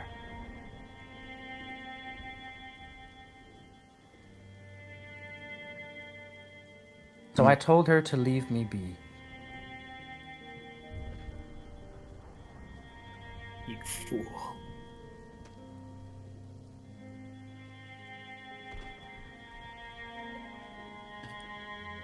So that's it. I would sigh. There is no future. I'm already a corpse. There is much to live for. So Henry's going. I'm just gonna walk over to. I'm gonna look at him. So you just decided for her again, is what you're saying? You just decided what was best for someone else. Let me drop something on you. Let me drop something on you. When she was running out of here, she was devastated. And I want you to think about that. She made a conscious choice. Hell, she feels a kind of way about you.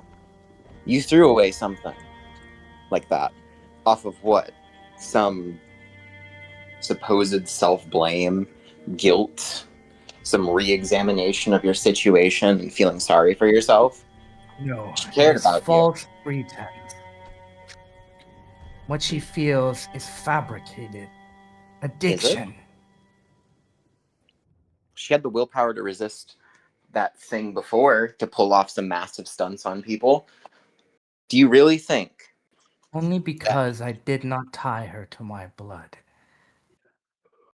Okay. Did she not come back here to speak You to know you? little of what you speak, boy. You're right. I do. I don't know much. But you're not helping any matters. You talk about fabricated this, fabricated that. You know so much about this. Then why don't you do yourself and her a favor, find a way to get it unfabricated or something like that, and then ask her? Instead of sitting in here telling us all about your wonderful soliloquy about how your life sucks. All right? Because guess what? You threw away a great shot at happiness or trying to prove it. At the very least, you owe her that. An honest, true to God confrontation of feelings, not something fabricated. You and are then a you allowed to let go. fool. The living and the dead cannot be. Says who? The call of the beast is not something so easily conquered. Well, clearly you had enough control of it to send her away, right? For her own good. You clearly think about her and her own feelings. Yes, So what's the but problem? who knows how long I will be able to resist. I will rob her of her future. What if she wants to have her future with you? You see, once again, you're not considering what she wants. You're making a decision for her because you don't want to repeat a mistake that you think you made before.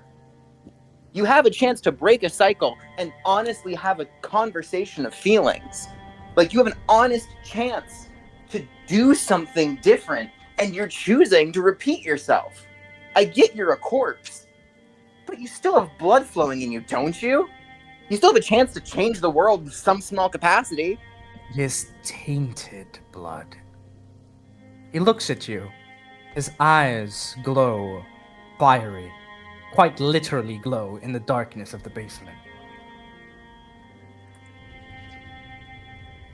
I can see your perception.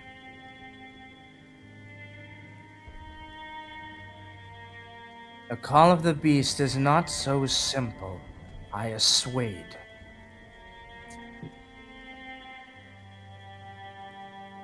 I have lived for a very long time, and you know the amount of relations of kindred and humans that end in any form of salvation. I'll tell you now, it is none.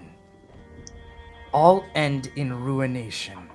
There is no future for us, the dead. The only thing we can do is drag the living into our coffins. Daniel. Yeah. Let me ask you something. You speak as if everything you do will doom her, correct? This is your own belief, correct?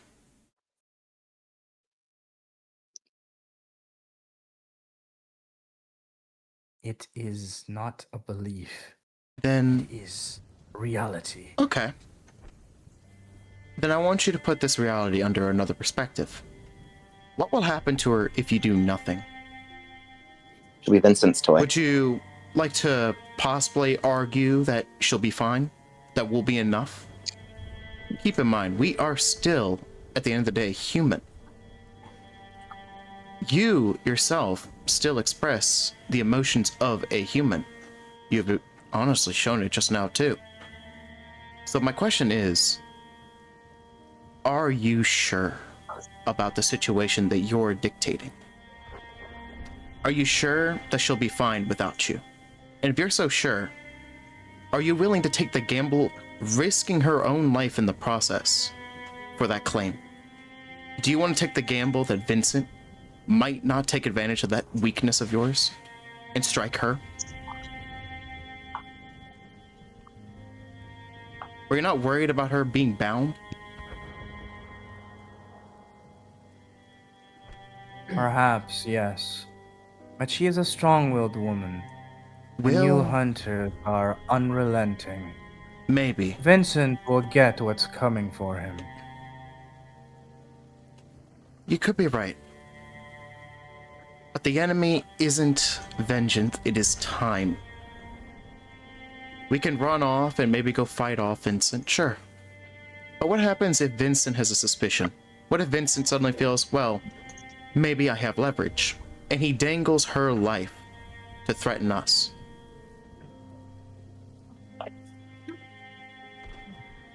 Vincent doesn't care to use leverage.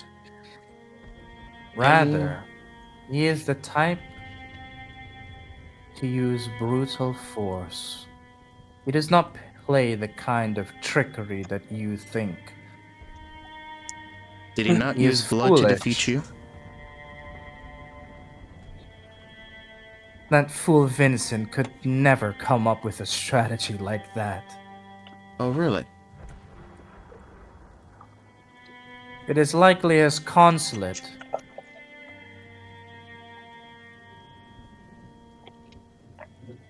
I know not who they are. They come from an ancient bloodline.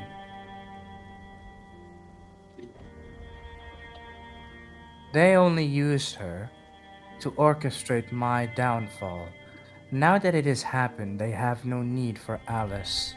She is a ghoul who is perhaps useful, but not enough to care over. You could be right. I have already broken the bond of blood that ties her. All that's left is for her to reacclimate to society. A mental suggestion has been painted into her brain. Every time she desires to drink blood again, her body will stiffen like she is a statue, until the withdrawal symptoms disappear and she overcomes her addiction. So you're freeing her from the possibility of being used. By denying her a future with him, if that's what she wanted. There's no impossibility. As long as I am dead, Vincent will not give a care, and his consulate, who only ever does as he wishes, will not care either. So, in essence, it is my life that makes the difference. You. He looks at Tony. There is no reason for me to remain here anyway. Kill me right now, Hunter. Do your duty proud.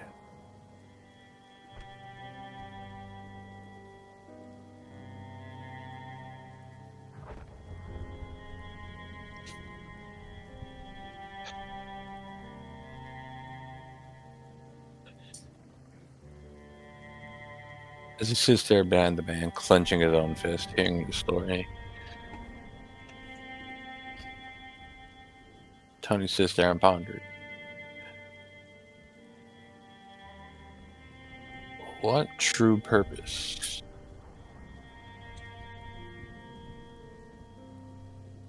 is there keeping this man alive as he is now? Given the information he could give about the things they could not know.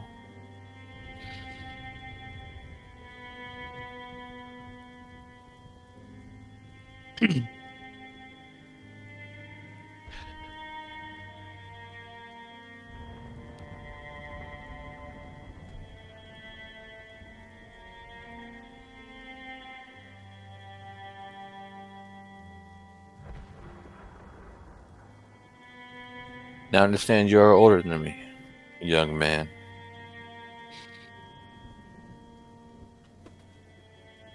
But after the show that I gave last time, when I was a little bit loose in my own head, he said a few things that I'm quite akin to myself. I'm not sure if I would like to end you now or if I'd like to end you later. We're all a family here.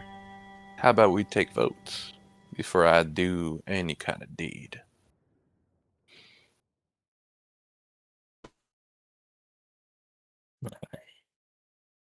I vote to keep him alive. I vote to keep him alive too. And that's 2 against 1. I've never been a democratical person, but, you know.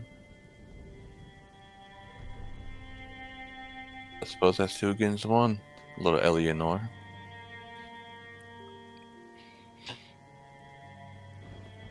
Daniel, Are you satiated alone with this, or no? I'll answer that in a second. Honestly, though, Daniel, while I do understand your plight, I think you're going about this in the wrong direction.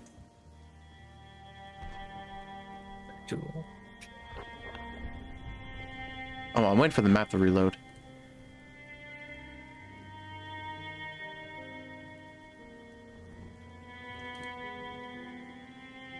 If it ever reloads.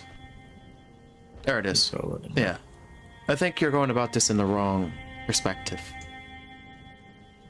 You are, as you would like to claim, dead. You've changed. You've transformed. That is true. But you also still have the same things that I can consider as a normal human. The way you describe, well, I guess, what it means to be turned reminds me more of how you would describe a drug abuse. It's intoxicating. It's definitely inducing. It gives some, I guess, benefits depending on what drug you're on. But usually at the end, it's either intervention or something else that has to end that, or they die from overdose. You're asking for death, but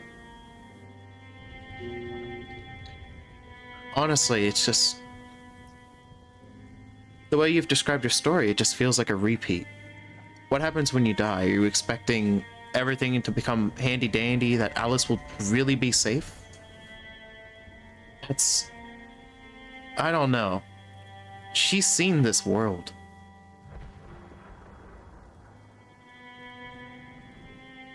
You can claim, like, oh yeah, well, you know, she'll be free, she'll avoid falling into his trap, but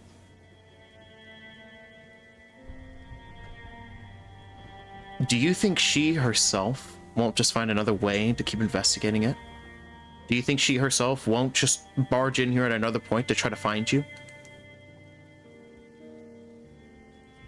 Are you really satisfied just running away again to death's embrace?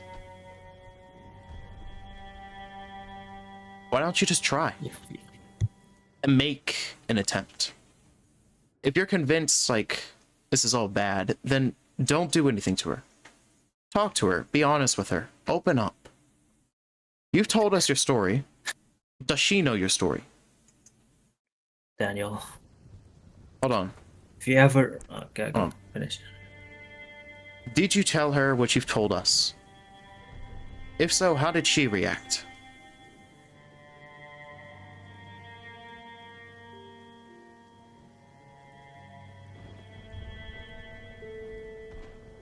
There's nothing wrong with being a bit greedy and wanting something. Everyone wants something. But I think it's a bit melancholic to give up, especially this early in the game. You have a chance. You don't seem the type to just lose under a little bit of buckle of pressure. You've sat here and you've lamented.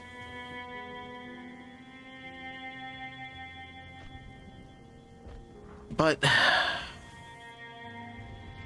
I think, personally, well, also as a woman, what you're doing is a bit too harsh.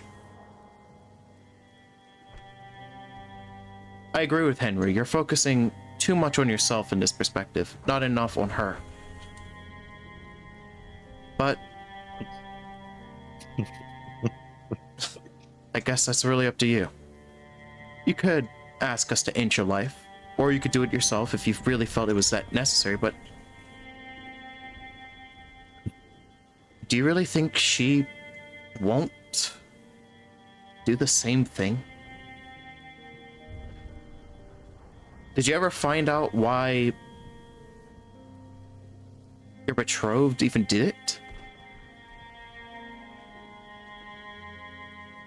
If she was really content without you around, then why did it end that way? And you're making the same assumption about Alice.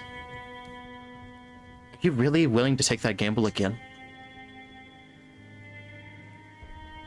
I just don't get it.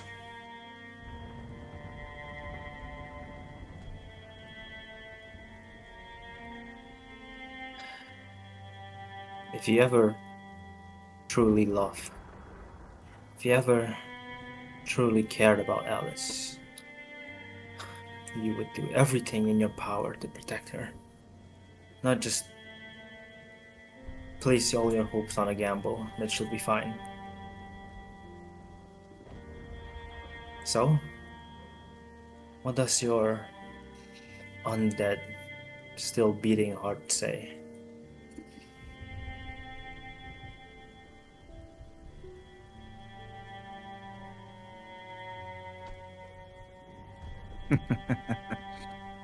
Your words ring true, hunters. Yes, the time has come to make a choice. Unrelenting. The beast claws at humanity's scales, and then it eventually consumes them. That is this disease you refer to as vampirism. It makes us chase pale imitations. The woman that I loved died centuries ago. I saw her ghost in the form of a woman now, and then I molded her to fit that image. She is a slave. And no matter how far she goes, a slave can never be free as long as their captor still draws breath. You will learn soon, hunters. True love is sacrifice. So, he makes... I don't know if you guys saw me roll, but... We did not. Let me see this roll. Yeah. We saw your ass roll. We saw Yeah. your ass roll. Bro locked in. So, he looks at Tony. You're a fool, truly. And then, before any of you can react, he uses celerity. This motherfucker. I know I should have fucking powered his ass. He uses celerity. But instead of running away, He's gonna kill you see himself. claws grow on his hand, and then he plunges them deep into his chest, where a familiar wound was still healing. Motherfucker. So this is the choice you've made. Can anyone actually You react and coward. stop him? No, he's celerity. We No, talked about it's it. no, it's Yeah, faster his than we reactions. ever hope to react. Yeah, celerity beats all of us, bro. Yeah. You coward. He falls Yeah, back to as the he's floor. digging down, doing this whole little thing, can Yeah. Tony at least try to reach a guy? I'm pretty sure he's already dead. Yeah. Yeah. Can we at Like, least he's prevent falling him from back now. You can, collapsing? like... Grab him, Yeah, yeah. you Yeah. can... I'll yeah. help Henry's Tony gonna grab him. try to go for it. He's gonna try to go for him too. Yeah. Yeah, Tony, despite being the man that done the most damage to him last time, he's sitting in this sense of like, oh shit. And he tries to go and reach for the guy, but realizes it's way far too late. Man does everything faster than he could even realize. So he at least just wants to catch him before touching the floor. What? You see his eyes grow red, the most vivid red you can possibly imagine. The powers of Auspex, perhaps. Not that you know what that is. Yeah. Yeah. And you see his other hand is trying to stop the hand that has gone through his chest.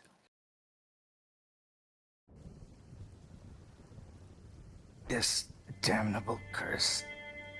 It won't let me die. And then Then it won't let him falls- die. Hold on. Yeah, he falls into unconsciousness. Rather, I should say, despite the fact he gave his everything, he still couldn't die, and instead has fallen into torpor. Seeing his actions, Eleanor couldn't help but shed tears. To her, as foolish of an action as this may seem, it showed resolve. He had more resolve than even she could muster up. Anybody who's seen this scene, you're allowed to regain a willpower. Alright. Fuck Tony, yeah. All right. you're What's allowed up? to gain a mercy. Am I virtue. allowed to go past my limit Yes. or no? Let's go. Sorry, what did you say? I think I'm Oh, at sorry, I full got excited. willpower. So He's asking if he can gain a temporary, an extra like an overmax temporary. Yeah, that's fine. okay, thank you. Fuck yeah! Anyways, watching Daniel's action, a part of her couldn't help but admire his resolve.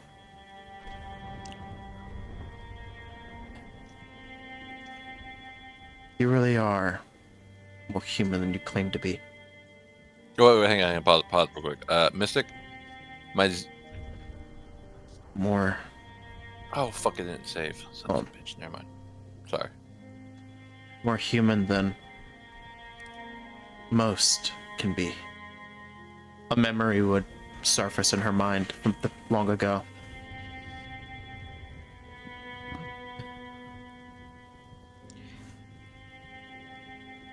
If you still seek death in the near future, then honestly, I would have to oblige to it. It'd be disrespectful at that point, but as selfish as this is, and I know it is.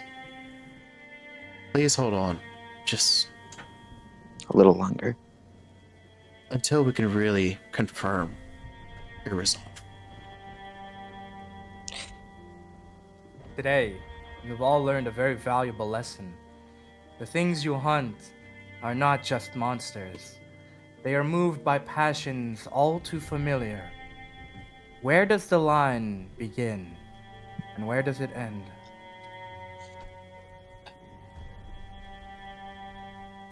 If you want to know a little bit more about this, perhaps asking Dimitri might help. I probably will. Mm.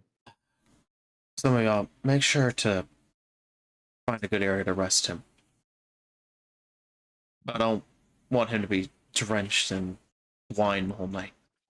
Yeah. He can do it himself. And Yeah, I agree. Henry. Try to contact Alice. If you can't contact her, visit her. We need to know what's going on there. I know. But first, I think we all need to have a talk as well. Hey, by the way, Dimitri is not that far away. I He's know. in the main hallway you guys usually converse. He's in a box. Yeah. We'll talk to him. Henry is going to go and grab him. I mean, Henry actually feels... Tony.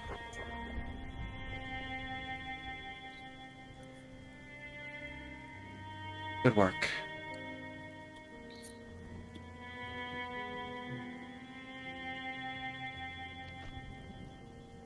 Anyways, let's resolve these issues that we have. You said you were getting Dimitri, right, Si?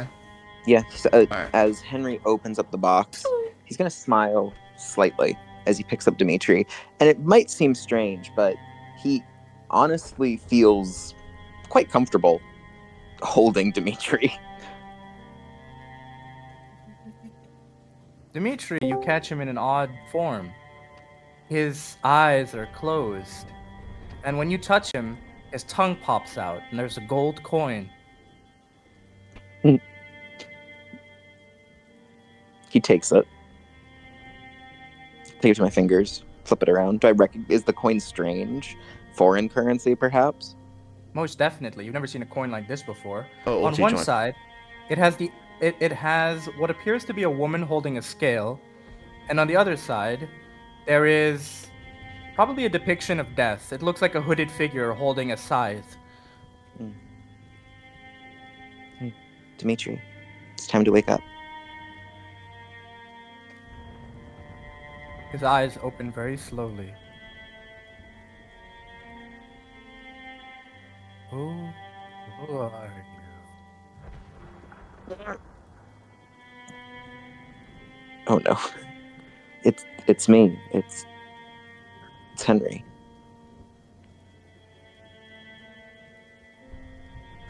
I do not recognize you. Wait a minute. Oh no. Where is Alice? Oh, are you Lucas?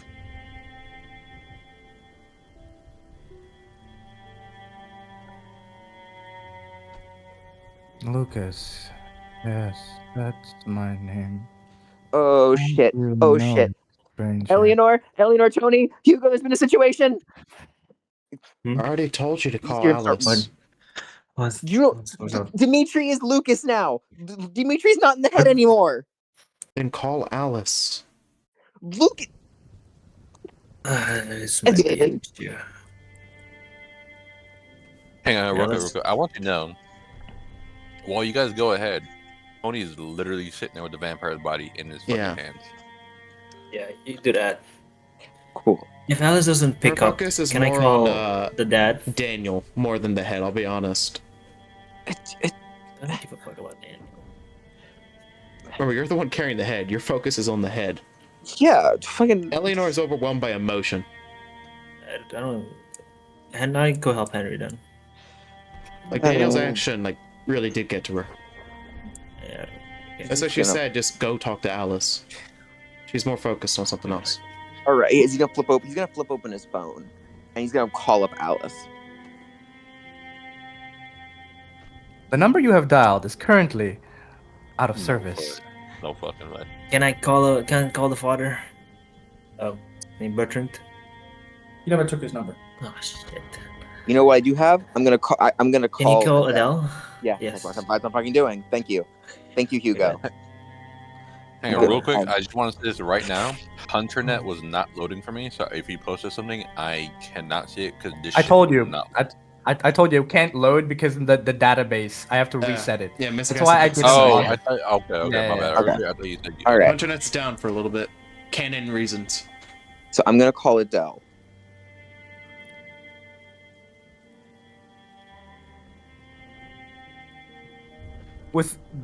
It takes a while, almost to the end of the call, before you hear a very panicked voice on the other side. You're up.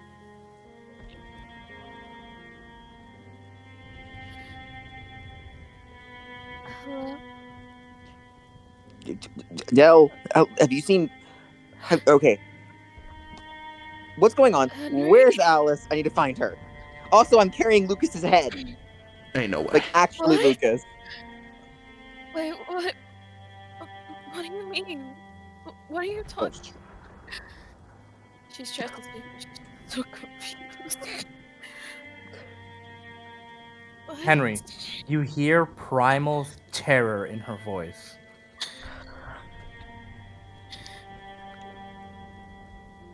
Adele. It's me. Okay. I'm sorry for snapping. I'm sorry for overwhelming. Okay. Adele, what's Henry, going on right now?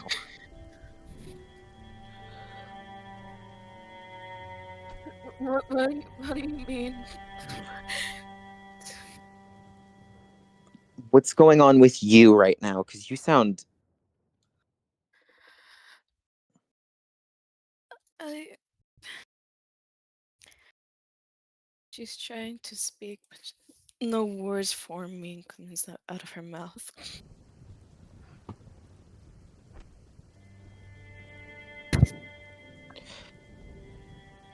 I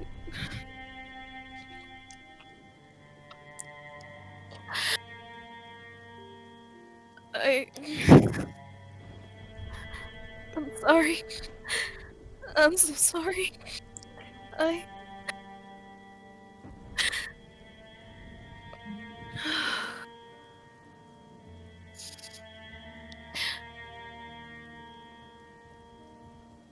Wait, Mr. Do I tell or not?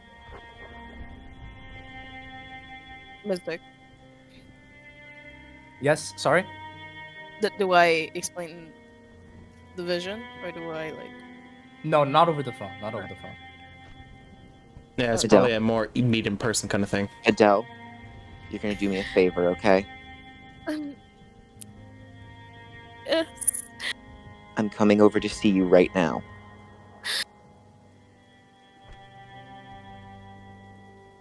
I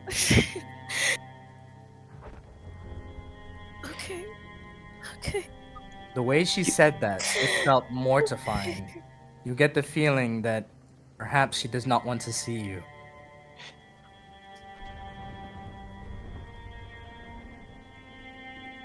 But she is a kind soul, and so, though you can feel she does not want to, her mouth responds for her.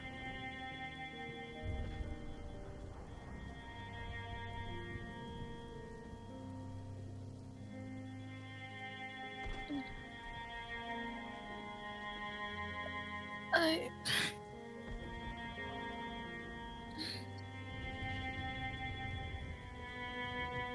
she she just stood there, just trembling in fear. She couldn't help but what to say. Doesn't even know what to say. She felt blank. She couldn't know what to do.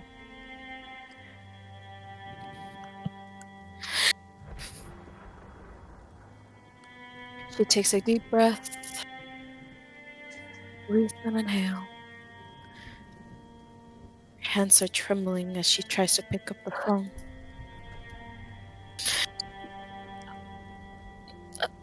Okay.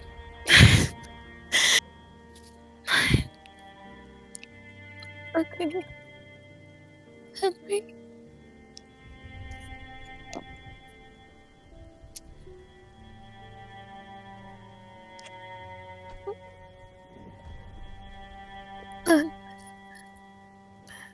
Henry. Yes. Okay.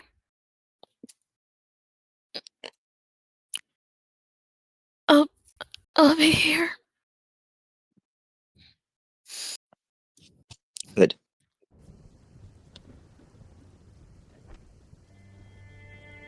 Would you feel better? Go ahead, sorry. Would you feel better if Hugo went to get you by himself?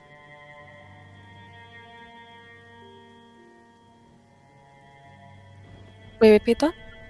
Would you feel better if I sent Hugo by himself to come pick you up?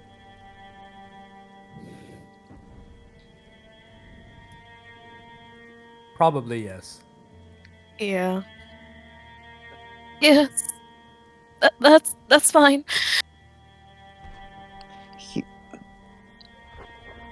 Hugo, do me a favor. Yeah.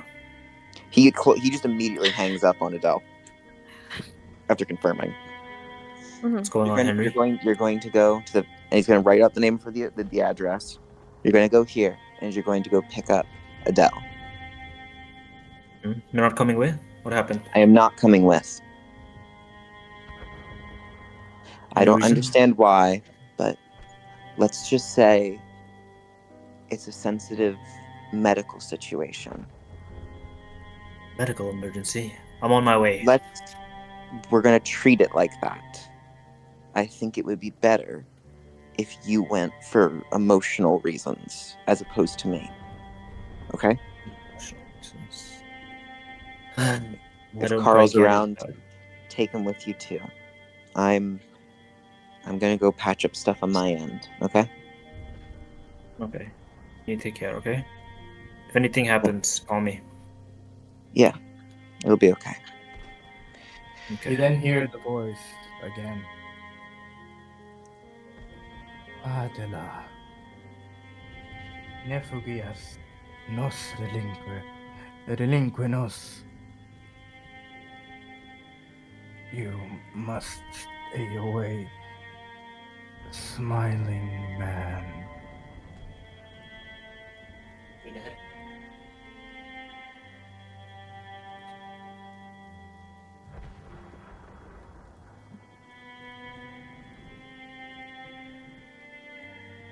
That's what you said, but we'll get to the bottom, okay? Hang on tight, Wait, guys. Are you sending away the head? No, I'm keeping the head with me. Yeah, I was Okay, I was confused about when to I was say, in the my bad. car. Oh, I didn't. Yeah. Oh, I was trying to Yeah, get back yeah, to yeah, Sai. I'm like, Sai should be the I'm- one holding the head. Yeah, I'm holding the head. Yeah, I'm holding the head. Yeah, we're not supposed to leave that. Wait, hang on. bringing Real quick, Lucas real with quick. me. Do I gain 1 extra willpower with everybody else, or no? You get a in favor of conviction. the mercy? No. You get a conviction. No, not conviction, sorry. You get Mercy. Mercy point. Mercy. Yeah. Okay, over So- willpower. Got it. Okay, just checking. Gotcha. Just Yeah, checking. you showed mercy to the vamp, so So,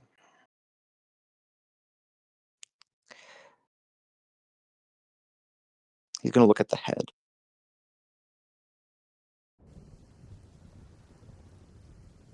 And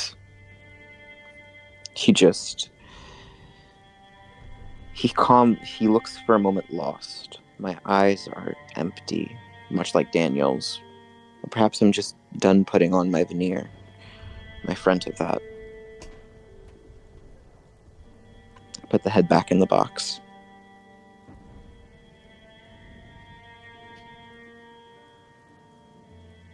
And I'm going to walk downstairs for a moment. Eleanor. Tony. sorry, I was. Can I please talk with you two? Sure. I guess we can talk down here. First, A little bit I'd more. like to talk with you. Me? You. Okay. What, do you want Tony to close his ears or something? I don't rather much care. Alright. I just want to talk to you first. Okay. I guess we Speak your could share. go. He looks over at the well. You want to go walk over to the well we hung that man from first? That might give us a little more privacy. That's your decision. You're the one asking. Alright, so what's up? Can I get a little more upbeat music than this? It's a little change. Ain't no way, bro. It's trying to get happy out of nowhere with a I'm not trying to get You have a happy. talking head. Do you have like a track you want to recommend? No, I'm gonna leave it to your tastes. Alright, I don't bet. want I'll anything play like some jazz. happy. I just want. I want No. some just a bit- I know what we need. Do that same jazz song that we were taking L's on.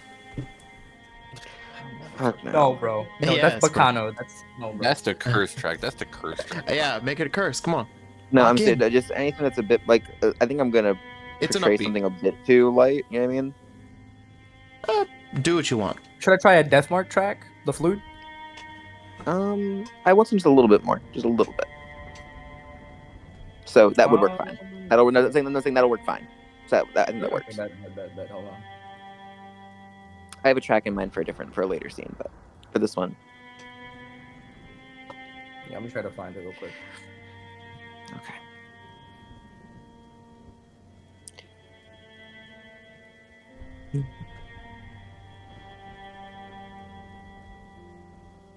Awesome. Might as well start. Eleanor.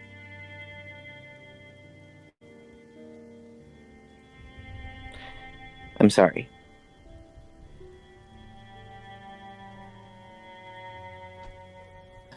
I made a lot of impulsive decisions that have done a lot of bad things.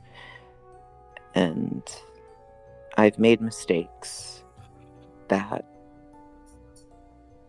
would have cost me my life multiple times. I think I've given a wrong impression to a lot of you based off my own warped view of how things should go. I keep trying and failing to be someone and something I'm not. I've tried emulating quite a few people that I really shouldn't try. I'm not Aunt Rachel. I'm nothing like my dad. Truthfully, I'm just trying to figure it all out. And after seeing Daniel and realizing how disgusted I was by him, in terms of how he chose hit that path, I've come to my own conclusion.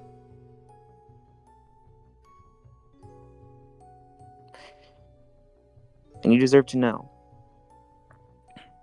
I'm not doing this for revenge or to find things out. I've decided I'm going to continue with this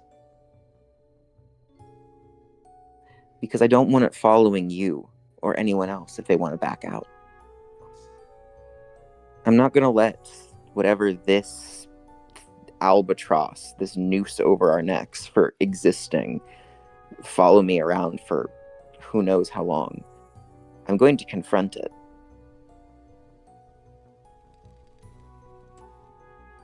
I'm going to support you all if you choose not to do that. Not because we're family or whatever. In fact, it's the complete opposite. I'm doing it because before you're Eleanor Redgrave, you're Eleanor. You're someone that, though we haven't known each other really that closely for long, I don't want anything bad happening to you. I respect and want to be with you as a person more than I do with you as some blood relation. Maybe it doesn't make sense to you. And maybe you're frustrated with me after all this time. But I don't even know if I want to exist as a Redgrave or a Vanderlyn. I know I'm going to have to eventually grab hold of this Vanderlyn, whatever the hell, if I want to be able to protect you guys. When I found you all... I understand what you're saying by this. But I want you to keep in mind on something. Between us. The incident when we went to go capture Daniel alongside Alice. I was wounded. Tony was unconscious. Hugo.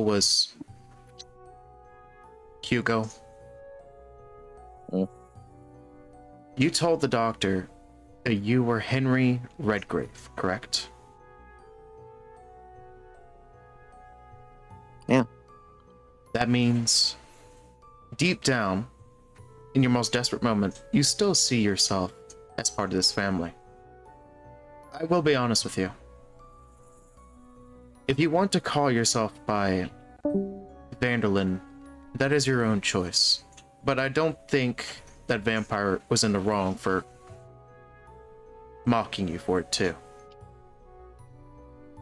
You can't really claim to use a family's influence if you don't know about your family. But yeah, I do understand why. It was impudent of me to rush into this, but honestly, my emotions have been in sorts lately. If you want to walk your own path, that is your own decision. Just as it is my own decision to walk my own path. It doesn't matter where the end results go. If I die, then I guess I'm just part of the list. If I live, then I might be able to get my one goal done. While you're saying you don't seek vengeance, I think that's a bit disappointing. We lost family that day. Yeah. I lost my father. I lost an adoptive mother, Aunt Rachel. And I even lost someone I regarded as a sister, Vanessa. Yeah. Each day, I'm haunted by that. And I was an idiot who tried to rely on a book. I have no clue. Well, I had no clue exactly what I was getting into. things aren't always as they appear to be, how things you wish to be. There's always going to be a time where you're going to gain something in exchange for losing. The question that I want to ask you is, and this will only be at the time when you truly have done what you were intending you want to do, was it worth it? Yeah. If you follow your path, it doesn't matter how I feel about you. It doesn't matter how Tony will feel about you. It doesn't even matter how Carl would feel about you. You yourself are the key subject here. If you yourself can keep going through it for what you believe in, then that is your decision. Just as whatever I shall do in the future will be my own. If I leave this family, then so be it. Yeah. Or, should worse come to worse, then so be it. In the end, I mean, I'd rather us find a better way out. Solve our issues, live happily, and not have to fear as much as we have been lately. But for me, I'll be frank with you. I'm in this purely to resolve my own dilemma. I want to find out what happened that night at the church, completely. Because when I do, I will find a way to make it up to my family. To the ones who took care of me when I was young, when I was alone. That is the reason I'm still here.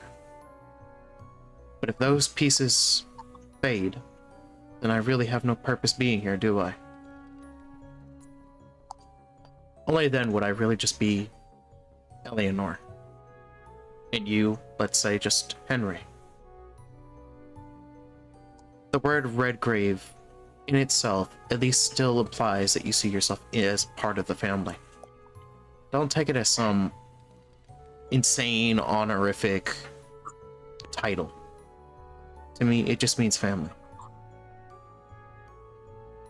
That's why I called you family when I was ill. You took care of me when I was sick. You helped out everyone when everyone was suffering.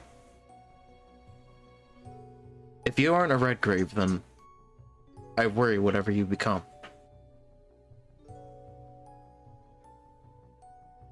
I appreciate it.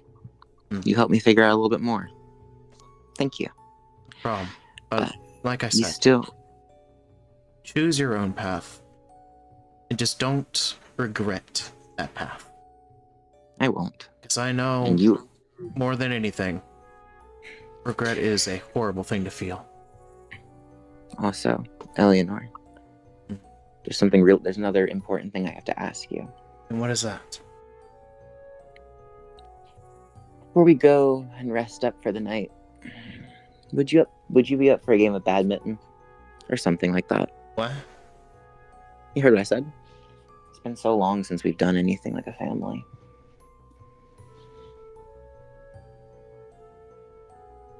Is the place even big enough for badminton? We could play it down here. It doesn't take that much space. We could even go outside and do it. It wouldn't matter. I don't want to be out dark in the middle of the night. I'll trip on like a sprinkler or some crap again. Then let's do it in the hall. Let's do moving badminton then and see how far we can take it. See if we can get more people involved in that. If you're wishing to go down such a route on that. Hugo will agree. Hugo agrees to anything that he can at least attempt to win in. Oh, I was gonna say because of how lonely he is.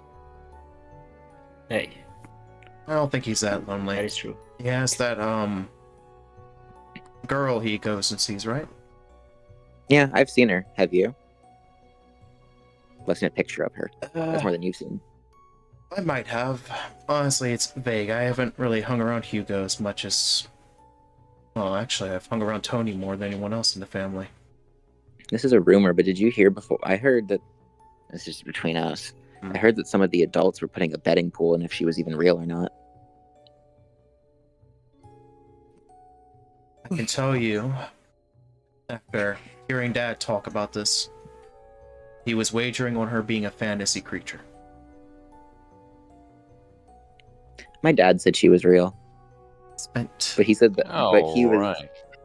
But After then again, Anyway, Wait, Or- before we move on, we gotta have him and Tony to this talk. has been a true awakening. Henry, you've decided to forego the facade, yes? Yes. Good. This choice will affect everything going forward. Shit.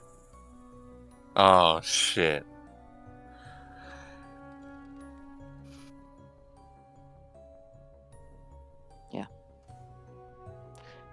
I've decided that I'm going to live on and move forward as Henry.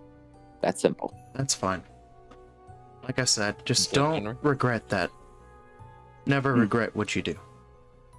I know. Even if Alright. a memory would surface in her mind. Ironically, one of the reasons she was supporting this is because to her, it was similar to how her mom disappeared. There was never really an answer behind it, but she had beliefs that she might have understood one part of it. And Eleanor? Especially if the family wouldn't approve. It's your own choice.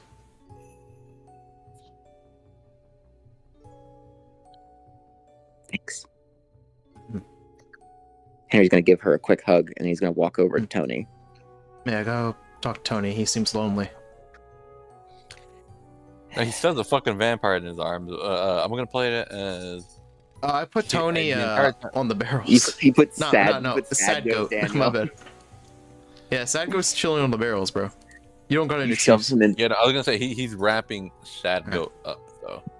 You know, I'll probably join over here. Do y'all want me over here or no? It doesn't matter. It really Yeah, doesn't. I mean, I'm you're gonna go pass by. You're smuggle either some gonna wine. walk up or what? You're just like shoving her head to the barrel. No, I just want some wine. Yeah. Just here The for the last grind. things you guys see is literally Tony standing over a rather more than officially wrapped body. Not a corpse, but a body.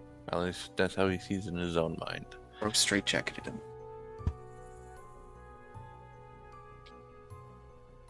Yeah. I see. Hang on.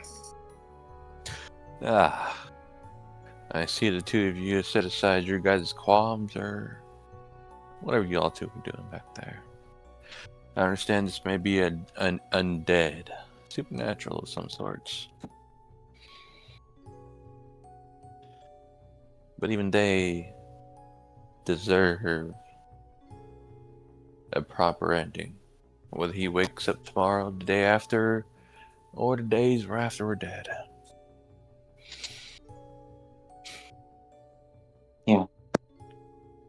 Yeah. Now Yes. then, let's continue forward. I hope dear old Daniel here doesn't forget us when time's gone. Let's go upstairs now. Actually, I need to talk to you, like I said. Talk to me now. Yeah. What about dear old Eleanor here? Eleanor, do you mind? I'm still going to the wine. Okay, well then you and I can go upstairs then while we wait for the others. I don't know who's moving me, but hey, I was keeping to the wine, bro. Alright, let's go. Gotcha. So, Need a drink. I'm sorry for worrying you by saying all that stuff about the about the Vanderlands.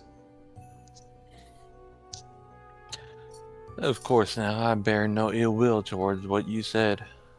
I was just of a little bit of an estranged mind. There's more about myself that I'm beginning to learn day by day now. Tony,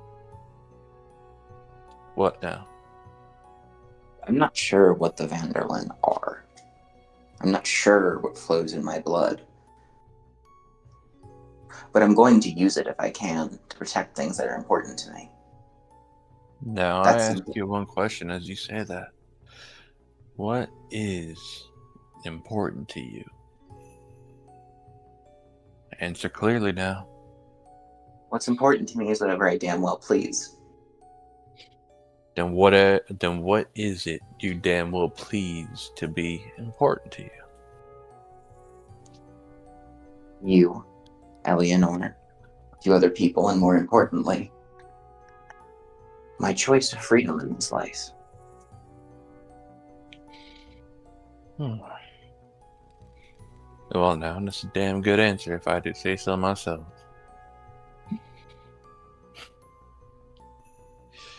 Now, I'll admit I did blow up on you quite unfortunately, you know?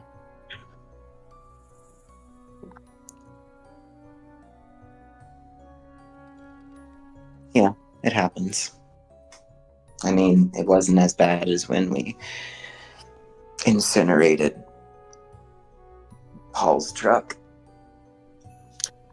Well, now, I don't think that was a part of me. I think that was more a part of you on that one. I'll never take the blame on that now. I'm a chemistry whiz. What can I say? I just got excited once I learned how to make even the smallest spark. Well, now do me one favor. Take this spark as the first spark you've ever learned right now. And let's carry this into this future. He looks down a little ponderously. Into this futuristic algebraic life of ours. Making reference towards Eleanor. Even if Henry does not understand. Yeah, he'll give you an honest look and just go, just confused. My face is a million different, like, oh, I get it. You've been popping Hugo's pills. And he's just, yeah, listen. Tony, wherever my path leads, know that I will always strive to live how I want to live. I'm not going to lose myself to this. I'm not. Well, now, if you do lose yourself to it, I promise, with every sinful judgment you decide to do, I'll weigh my own against it. And I'll always put you here back into place. Because trust me. He says this with a little bit of... I'm sorry, he pauses and says this with a little bit of disdain in his eyes.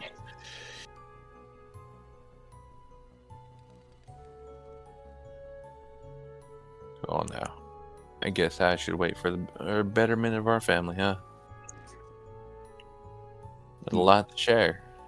I think between you, between Eleanor, between Henry, Hugo, and even their old little Carl, and whatever else he has to share.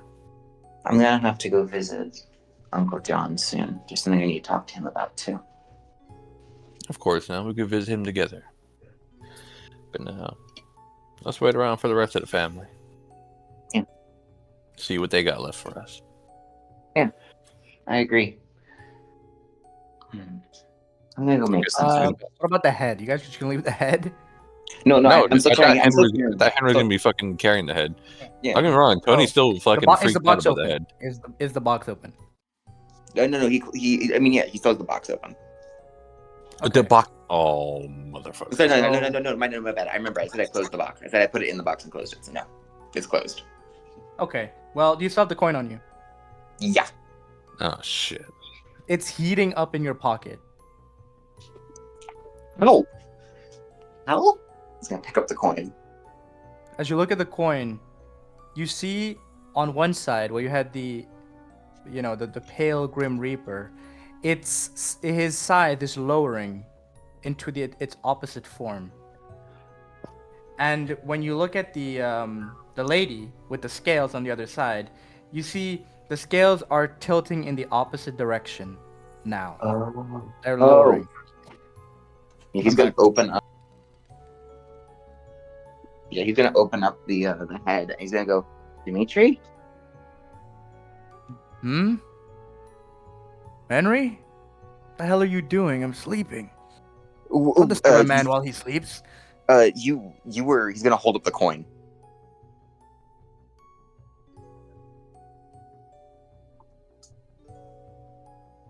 Huh? What am I supposed to do with that? Trying to bribe me? No. It was on your tongue. It you were briefly Lucas. His eyes narrow a little bit as he looks at you. You must have been confused there, bud. No, this coin is going to show it. It looked different, and while it was that, you were Lucas. Like, person this head belongs to, Lucas. I'm telling you, kid, you're not seeing right. Then Probably why was because this I on was your half tongue? asleep. It's my coin, what can I say? Strange things happen. Thought you'd be used to them by now. I mean, yeah, Well, but like, what hang is on, this? Tony would interject real quick. Hold on, Henry. Can I see that coin? Can you drop that thing in my hand right here? For a moment, Henry looks at you and he's going to say, I don't think we should risk something important to Dimitri.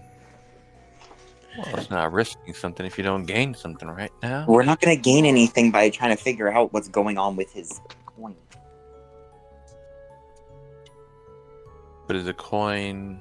Could that not be a conduit of something or another? Right, you little floating head over there. Probably. But I love the... real quick, out of character, I love the floating head thing. Even though he's not floating, I fucking love that shit. Dimitri, he shouldn't touch your coin, right? Hey, it's rude for anybody to touch what doesn't belong You to him. dropped it. Give it It was back on here. your tongue and it dropped into my hand. Do you want me to shove it back in your head hole or something? He opens his mouth. Shove it back in, boy.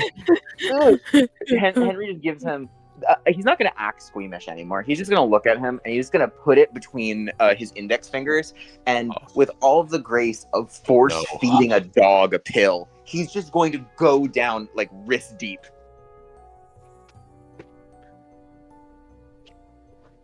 And then pulls his hand out. Better? Tasty. You're pretty kinky, kid. Yeah. He starts just wiping off the saliva and I guess other things the head produces.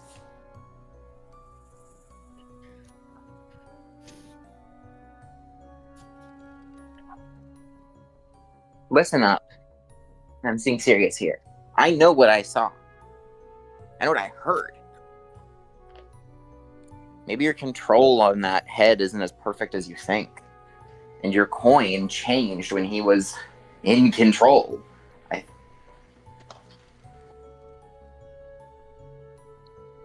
Ever think half the reason why you were able to fool Alice so well is because he was taking over when you were sleeping? I'll repeat myself again, kid. You're dreaming. Whatever. He just said some weird things about a smiling man. What? Repeat Yeah. yourself, boy.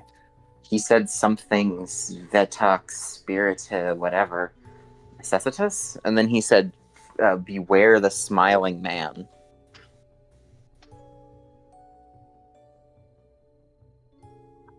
Huh. Guess I speak wisdom even in my sleep. He's right.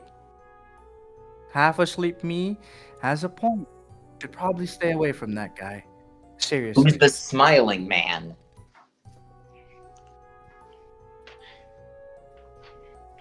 Remember that pawn shop I was talking about?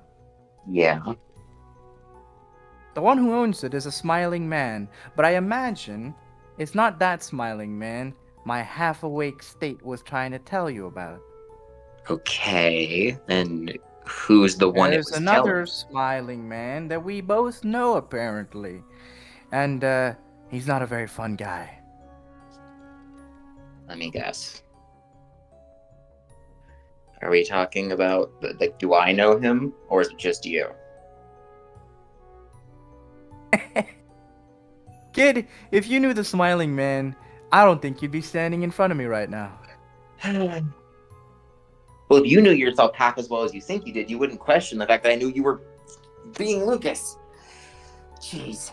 Anyway. The drugs you kids get onto these days. Back in my day, we only had LSD.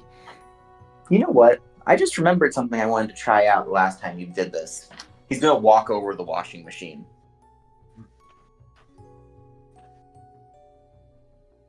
Hey now, be reasonable. You wouldn't come looking for me if you didn't need me for something. Come on now. Tony, what detergent do you think I should add?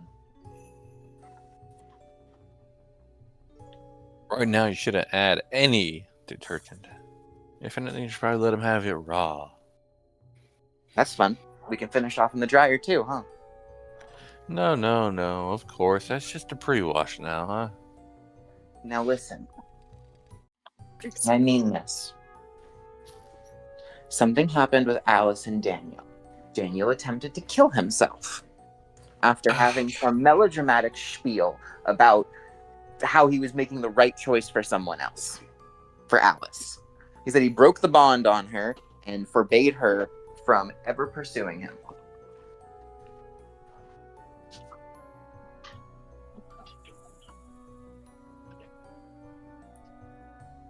He did what now? He broke some bond on her. What the hell? We sure we're talking about the right guy here? Yeah, he said he broke the bond on her.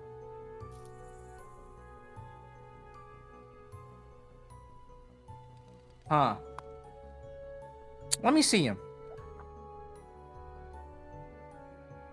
He's in torpor right now. But sure. Hey, you don't know what the fuck that is. Sorry, bad. Sorry, he's in that weird death sleep you told us about.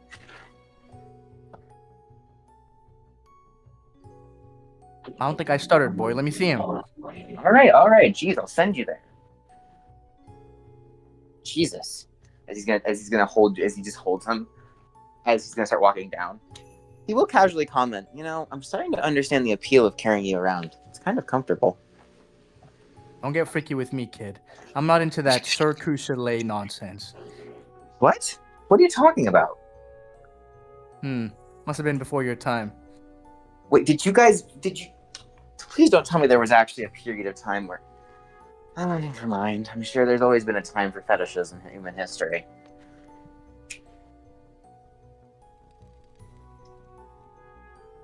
He gives a very, very dirty laugh at that. Anyway, he's gonna bring him over. So, inspect away. Pause for a moment as I say something out of character. I sent you something in PM side. From now on, that's the stat sheet you're going to be using. Oh, shit. Oh, shit. Oh, no. Oh, So he if you have made the any one. notes, He made the 1 and 2 whatever- scenario. Fuck Salter. Whatever edits you need to make, I ported over your stats and I put the stuff that you need to know in there. For the other stuff, I will say, just edit your willpower in there. And if you have any notes you put in the stat sheet, put that as well. Your belongings. For the most part, everything else is consistent. Okay? I'm sorry. I'm trying to hold something in right now, okay? Oh, He's trying not to jizz, fuck. bro. He's trying not to jizz. You know what, Fuck, Mystic, I'm gonna be real with you. I am fighting the urge, yes. Salter, we're fucked. Oh, no. Well, it was God. gonna Salter, happen. we are. What the Mystic? Some of these are insane. You're a vandal. Oh, You're a vandal. Wait, what happened? fuck, bro. Oh my Wait. god. Oh, I have. Invested in the wrong view. Wait, what happened? He's a Vanderlyn. Okay, with Now- this being said, anytime I touch this motherfucker, will my hands burn him or not? You have to Probably. will it. Oh, yeah. Well, I see firstly, you're he's right. human right now, so it's fine. No, I'm seeing going for it. At some point or another, will my hands just start to burn his ass? I mean, if I'm Well, not. if he's transformed, then probably yes. Okay. But right got it. now, it's dormant. Something in his blood is changing.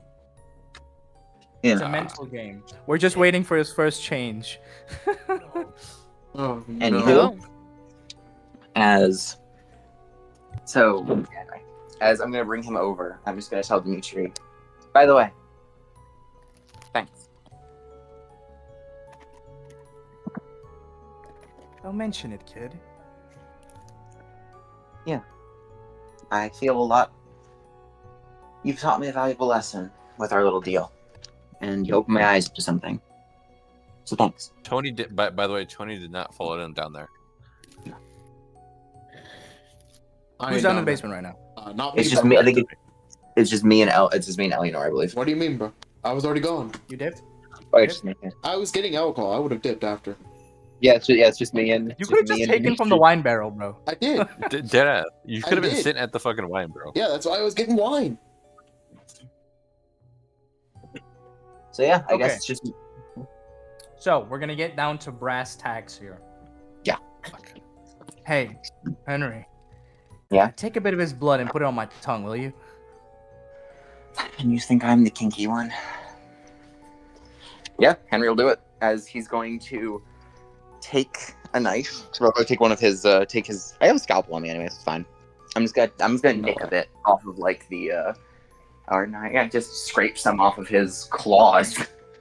I'm just gonna take on my thumb. I'm just gonna paint one long stripe down Dimitri's tongue.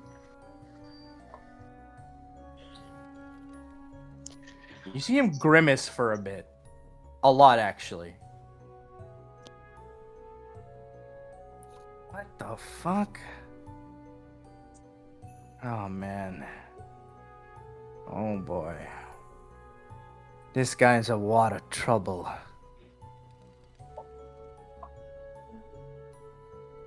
All right. That's Listen, descriptive. I'm being serious here. We can't keep him in this place. Right? What do we do with him? We gotta move him somewhere more secure. Shit. Should we move him Let's- to? The only territory that I can create right now is in the cemetery. Whenever you all have the opportunity, I need you to go down to the local cemetery, and I need you to help me establish a domain. Right, expansion. Gotcha.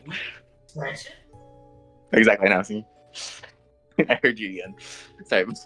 God damn. I'm sorry. Yen! Yen, bro Sorry. said yen! You said yen! What the Anyway, Oh, I'm sorry. That's how Ah, bad it fuck. was. I wanna, I'm sorry. I wanna That's about it. cry. I wanna You made that cry. joke. You made that joke. You deserve that.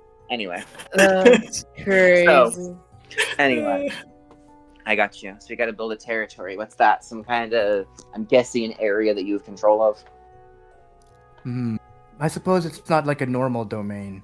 Normal domain is something you just have control of. Influence, I guess. Something like that. What I'm referring to is a ritual domain. A place that becomes a catalyst for my power. I don't have a Okay. body right now, so... I have a difficult question. to do that. And I know this sounds strange, and this is just an honest question. No, I'm not gonna ask that question. Making humor right now wouldn't be any good for us. So move him to the cemetery first chance we get, so you can establish. No. territories. You don't understand. The cemetery, especially in these cities, are infested with garbage. This is gonna be a whole operation in its own. Prepare like you're going out for a hunt. A lot of stragglers, of our kind, tend to make their homes in the cemeteries. So okay, your We're kind gonna in have the to sense weed of them a out. instead of a blank, or your kind in case of a like a Aren't you in a zombie, a ghost, or something. Like what? Yes. All of the above? Okay. Maybe. Who knows what the hell a cemetery has? Best not to take the chance. Fine with me. As he's going to just works with me. After all. Aren't you curious about this guy? I mean, what makes him so special? I mean, besides the fact that he's kind of a wet blanket. Part's pretty unique, I have to admit. Even amongst people from his clan, this man is especially sore case. Yeah. By the way, for reference, what he's talking about here is he's lore-wise referring to the humanity score. Yeah. Only in recent time, Daniel has a humanity score of 10. Shit. What the fuck? Bro, if he goes just a bit further, he might find gold content. Yeah. Damn it. So he's special I could then. have fucking ripped his chest out. Oh yeah, this guy is special. but more like his master's special. All right. Well, we're gonna keep him alive until he can get some good closure and learn not to be such a fucking dumbass. Like, really? That was stupid. Not that I can judge. Taking life like The that. others here right now, we need to have a talk. This is serious. Well, they're gonna be super pissed off that they just went up there. All right. Gotcha. As he's gonna still pick up Dimitri, he's like, "Well, you're coming with me anyway to yell up there, so." He's gonna call up the stairs. You guys need to get back down here.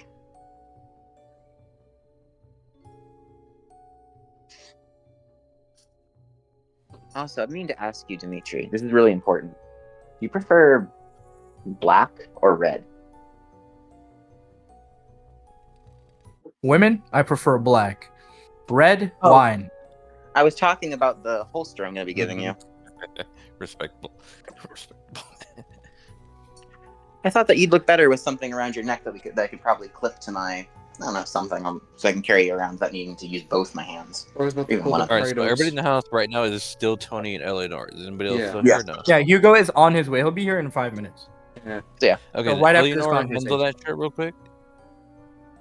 Mhm. I low-key gotta take a shit. So. Copy. Want me to pause? Alright.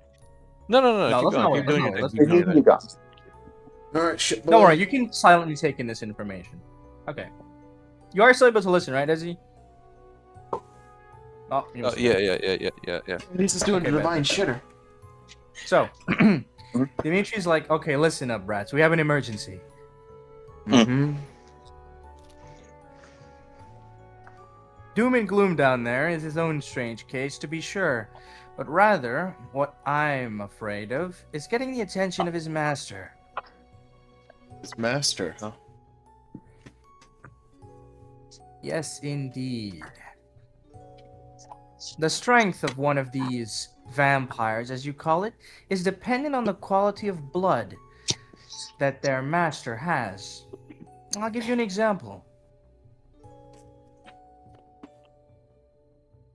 The person you killed, your first query when you obtained me, well, he was a vagrant, his blood thin. At best, his master was of the 10th generation, something like that. That means he's 10 times removed from the source of all vampires. Interesting. Our friend over here, Mr. Doom and Gloom, is a very special kind of monster. This man is of the 6th generation. 6? Fuck. That explains why he's Indeed. definitely more This agile. man... Well, you don't know the least of it, boy. There are differences in generations, not just on power, but in terms of their experience. You see, they become of an entirely different class, the closer their blood is to the origin of all vampires. For example, that 10th generation wretch has likely not been a vampire for more than, 5 years, perhaps? 10 if we're being generous. But until you've lived for more than 100 years, you're nothing but a fledgling. Uh-huh. So even if you have a vampire who is of the 6th generation, if they have not lived the time that requires the full potency of the power they wield, then they are still technically not living to their full potential. Ordinarily, the kind of the 6th generation are practically elders. They are amongst the most powerful of vampire kind. Respectfully referred to as Methuselah. Long-lived, if you will. Unfortunately, this one over here is practically a youngster. He has not earned the title yet, for he has not lived more than 1,000 years. Interesting. This one is cursed. His blood does not flow to his will entirely when it comes to one command. He must live. No matter what happens, he cannot kill himself.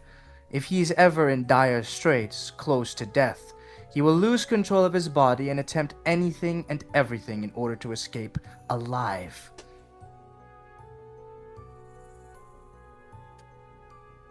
Honestly, I wonder what forms of willpower this man dredged from his dead body to be able to strike a fatal wound on himself. Yeah. Even then, his blood is thick, and it is powerful indeed. It refuses to let him die. I imagine, even if you were to destroy his heart, somehow he would still live. Interesting. And what's your resolution to this dilemma? There is no resolution. While this man has the potency to become quite powerful in the future, his spirit is frail. It does not suit the power hidden in his blood. Rather, I should say he is fighting the primal need of being a kindred in the first place. He is going against it.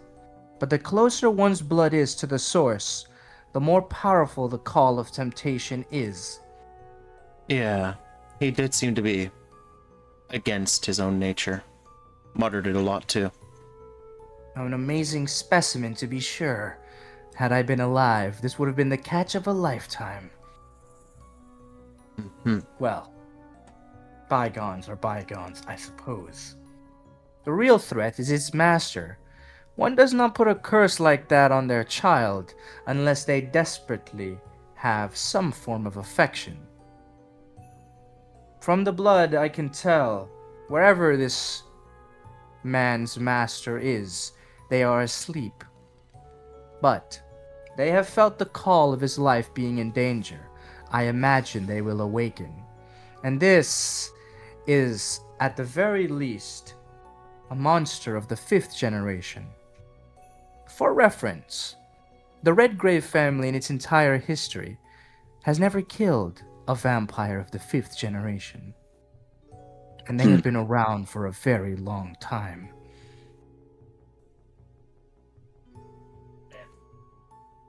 I see. So I guess the resolution is if she wakes, or whoever this is wakes up, it'd be better if he wasn't here.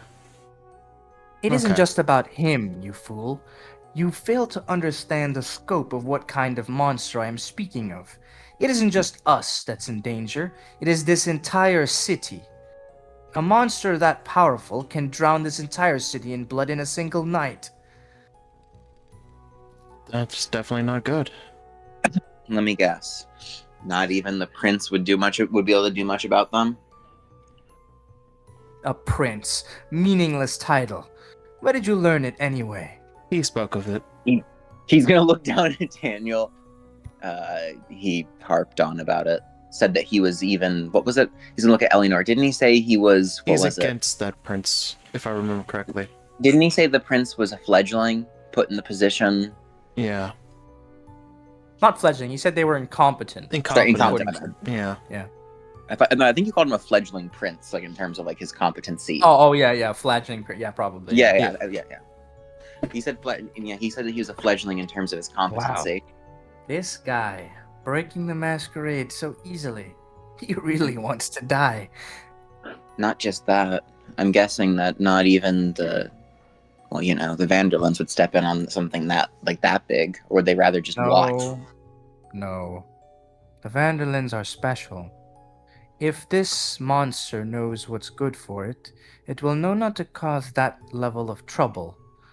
In practicality, killing the entire city is a pipe dream. There are forces here of different factions. Why would they make such a ruckus?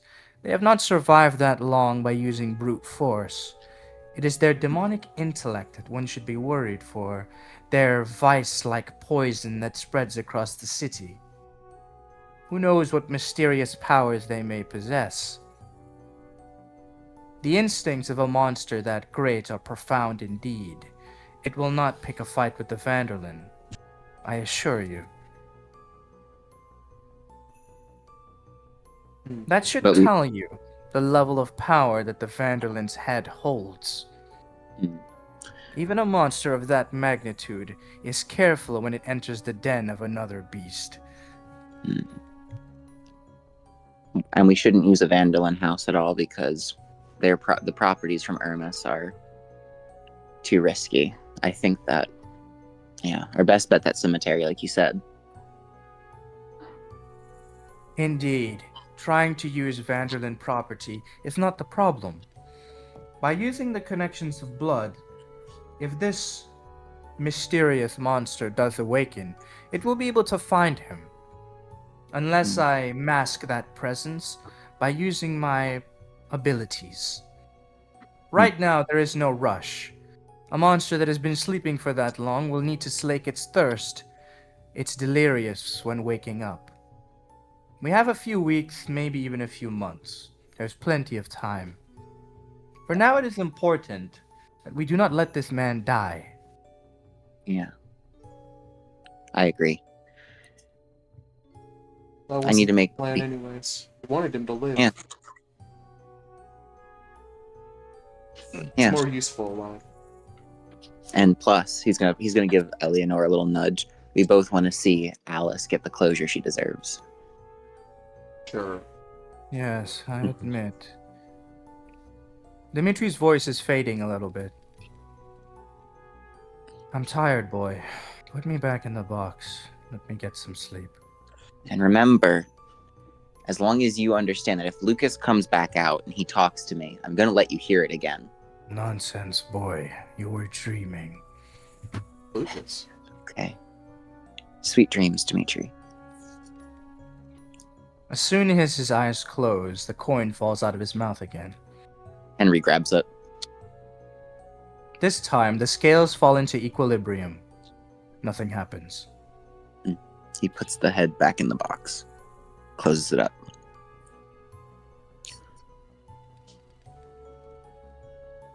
This coin's important to him, so he's going to... Actually, no, I'm going to take the coin. Like I said, I'm actually going to put it in the box with him. Okay, pretty good. So, yeah. By this time, we have Hugo coming back with Adele. Yeah. Alright, I guess we can go back to the living room. Yeah, let me... No, you just didn't get that. Henry, to clarify, you said Lucas, right? Yeah, Lucas took over the body again. He took over the head. Well, I'm just going to leave you guys to it. There's a lot to talk about. You guys converse in character. Yeah. Right. I'm serious. Lucas took the coin came out of his mouth like you just saw. Wait, but the was this scales when were different. The vampire, well, Daniel was in that state? When I was yelling at you guys that something happened. My bad. I was more fixated on making sure Daniel had someone to rest. It's not your bad. You did the right thing. I was freaking out because It's fair. Well, Adele seems to be afraid of me. Well, what did you do? I didn't do anything. Hmm. I think it had to do with whatever panic attack or whatever she encountered in the house. Well, she is a young lady. Maybe she's experiencing some delusions. Excitement, who knows? Maybe a fever. With her ability, I think she might have touched something there and learned something about me. But I don't know. But did you leave her a gift or something and she tapped into it and saw your... My what? I will not continue that. Eleanor, I think she saw a piece of the Vanderland's past in that house. You sent her to one of the estates, right? That's what it was? I sent her to one of my father's properties. I sent her to the one that was the most inconspicuous. And your father was a Vanderland, correct? Yes. Okay. I'm just clarifying in my head. Then I wouldn't say it's impossible. There's a possibility of that. Yeah. It's not a good thing, but It's all I could do to protect her and her family by sending her to... Even Dimitri said it was the best thing we could have done to relocate them. It's always better to relocate, because you never know. Yeah. Look at that, If we left them in that house. Arthur guy. Oh, wait, I never told you about Arthur, did I? What a guy.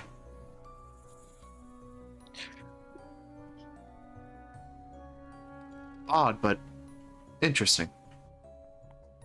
Yeah, he's, how would I define him?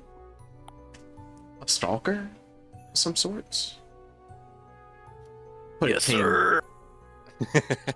He's the guy that I would assume would be putting cameras in a bathroom stall to get information. Who's Arthur? A stalker. Well, no. I just think told there's you. Quite a few probably you need to Yes, get off. sir. I'd like to infer him as probably an experienced hunter, but also a clear stalker. We just suddenly hear like the bathroom door open, and Arthur's like, "I heard my name." I wouldn't be surprised. No, you're just, the, you're just the hearing a letter voice. came You're from just him. hearing a voice going, Remember? "Yes, sir," all the way in the fucking back. Yeah, who is No, that? no, Who is that? a click, just multiple clicks of taking pictures of different fucking and all that shit, bro. No, out of nowhere, we hear like a click. We look to the side. We realize there's a window, and Arthur's just staring out the window, taking There's pictures a of the there's whole a thing. subterranean window just- in the basement. You just Heard. notice there's like a fax machine like sitting in the corner of the room that wasn't there before, and just start receiving something. Yeah. That would be fucked up. Anyway, Hey, oh, look at that, man! An Arthur was here sticky note. anyway. That's right. So, Well, So. like I said, he's... I'm not sure how I would place him yet. He seems interested in working with us, but his interest is connected to the same thing we're investigating. There's benefits, Yeah. but I don't know the Wait, complete guys, motives. something major happened. Oh no, is Missa getting excited? Mystic told me the fucking message Arthur was supposed to send, like, to the fax machine. It's sent to our fax machine in the apartment. Bring, bring. No dead. All right. Are you acting or what? Let me go to the fax He said it's machine then. canon. All right, He hold said on. it's Are you canon, so fucking Noticing joking? paper, I'm gonna walk over to the fax machine. No. You hear the he's in the famous morning. He said, noise from a fucking fax machine, bro. Yeah, that's why I went over. All right. yeah, he's gonna. Henry is just gonna say, "Did someone send us a fax?" That I might have been. swear, if it is this goddamn lovesick stalker.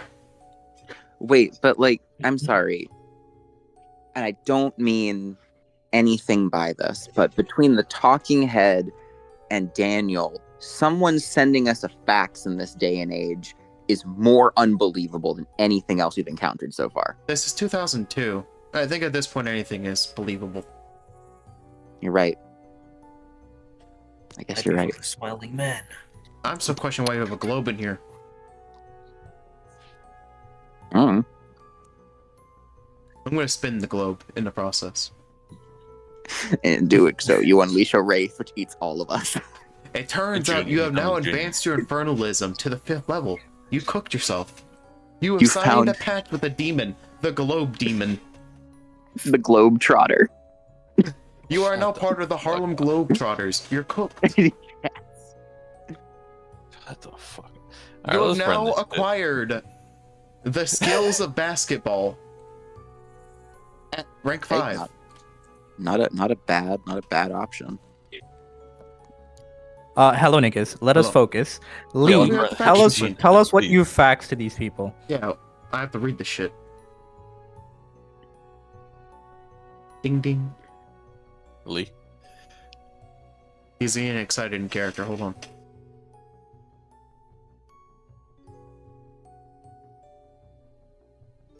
Lee. Okay, he might not be here. Maybe I'm take here. I'm Oh, here. he's here now. Just give him a second, bro. Yeah, He yeah. I has was to run muted. from the bushes back to the fucking camera. Yeah. Give him a second. Alright. He's still sprinting. All right. So I'll have sent them the letter that was addressed to the police station, right? And Or from I'll hell? basically give them a rundown of what happened. There was a recent murder that occurred after the deliverance of this letter. Do you guys have any information? And then at the end, it will just be like Flash Arthur, just to let him know who it is from. You know. Damn. All right, I respect it. Sorry, it was Wait, like don't finish yet. Weren't you gonna ask them to meet up tomorrow in the morning? Oh Like yeah, 8 a.m., right? 8 a.m. 8 8 a.m. a.m. also, Yeah, are you yeah, gonna bright and mention early the- 8 a.m. Are you gonna mention the Michael Redgrave? Like, hey, do you know Michael Redgrave or something? If it's a Well- Or you record know thing, what, you can but- mention it. Please. Yeah. I mean, Mention should. it. Mention it. Mention that. and Well, here's the the frickin' thing though. I don't Cabletron. know. Come on. You can mention it, character. It's- Do I know that they're fucking Redgraves? Yes. Like they've just mentioned. Yes, you heard it over the comms, bro. Yeah, this was confirmed like at the start too. Be sure no to. comms about this. Whatever. Rose hesitated. No, in the medical ward. In the medical ward, yeah. There was we no have all comms. The only. No, thing you had that was bugs, bro. mentioned was I gave you bugs. Okay. All right. Cool. Those were the eyeballs. Alright, They were your spyware. I gave you a chance. Yeah, my I'll boy. be like, Fuck I have I'm searching for a person of interest going under the name of Michael Redgrave. Do you guys have any information? Let's meet. I don't know. Lee. Where would we meet? A fucking another cafe or a fucking park? It depends who you're meeting with. You want the whole family, or are you just trying to go for the Yeah, same two? I'm trying to get As the a whole as a family. chronic FBI agent, you are so paranoid you don't like to meet at the same location, so you change the pattern. Okay. I Let's wouldn't change the pattern. allow the whole Alright. family to meet you, though. That's a terrible idea. Okay. All right. Same two people then. Okay. Freaking. Let's see. Eleanor and location. Tony. Well, I think she would have called herself L to you, so. Go watch a movie. No. Hey, nah, let him do it. Let him do this. Let's go watch a movie. You know, Alright. theater at 8 a.m. That's the matinee there. price. What movie? You're broke as shit. What movie? You're broke as shit. That's matinee prices. Hey, yo. Hold up. What was showing in 2001? 2002. 2002? Predator? Wasn't Predator showing? I don't know. Hold on. No, Alien vs Predator. I'm sorry. No. Actually, let me check. Halloween? Let's watch. It was 2004. Well, I watch mean, Kung Pao. wait, I think Go Lord watch of Kung the Pao. Enter the Fist. Lord of the Rings was actually coming out in 2002. The Two Towers. Hey. Oh my god. The City of God, Secret Things, The Ring. Hey, oh, the horror movies. Didn't Independence Day come out 2002 as well? Bro, Kung Pao, dude. Kung I Pao. don't see it. Fuck Hey, it, let's Dirty watch- Pretty Things. Rose. Resident Evil came out in 2000. No, we gotta do Resident Evil for Ezzy. All right. Then we can call it a shitty Resident movie. Piece On. of shit. All right, so we agreed. Yeah. All right, I'm gonna look at the letter. Sit there for a minute after reading the words "meet at a movie" at 8 o'clock. Resident Evil. Yeah, I was jesting with him being a stalker, but at this point, he might be a lovesick freak. Holy shit! Asking us to go to the movies. Tony, it seems he wants to talk to us again. What in Lord's tarnation are you talking about? How did he find our fax number? Are you serious right now? He found out our names. He found the RV. He found like the car. At this point, I'm not surprised that he found the fax number. I'm just surprised he hasn't started calling my cell phone at this point. Well, I expect no He's on a less whole from different the timing. CIA. May as well be an FBI. He's like, "Hey, you received the That's- fax?" I'm gonna pick up my phone, but hello? No, actually, are you gonna call? Hey, you're gonna Actually, call? are you gonna If you call? do it, if you do it, man. No. Man, these cryptic phones aren't really working that well anymore. Greetings. This is Fairy 02 coming in. Sorry, wrong number. Jesus Christ. Alright. Yeah, it seems, seems he wants to meet us again, Tony. I guess we left a decent enough impression after he told us what he hated in perfect detail. Well, now I can't remember what he hated. To be fair, I was a little zoned out. Do you mind repeating what he hated in front of the family here? Let me think. It was the supernatural. Yeah, Gays. I heard that. Huh? And then gay supernaturals. Huh? I was 3-1, bro. I was flabbergasted From the myself. third I won't thing to lie. the first thing, bro. Well, now. It's not like we take the entirety of our family right now, huh? Son of a bitch, bro. I mean, we're not meeting them yet. Guys, can you guys lock the fuck in, bro? We are. Okay. We're talking in character. Yeah. That's fine. He's refreshing his memory. Tony's been locked in on another dude.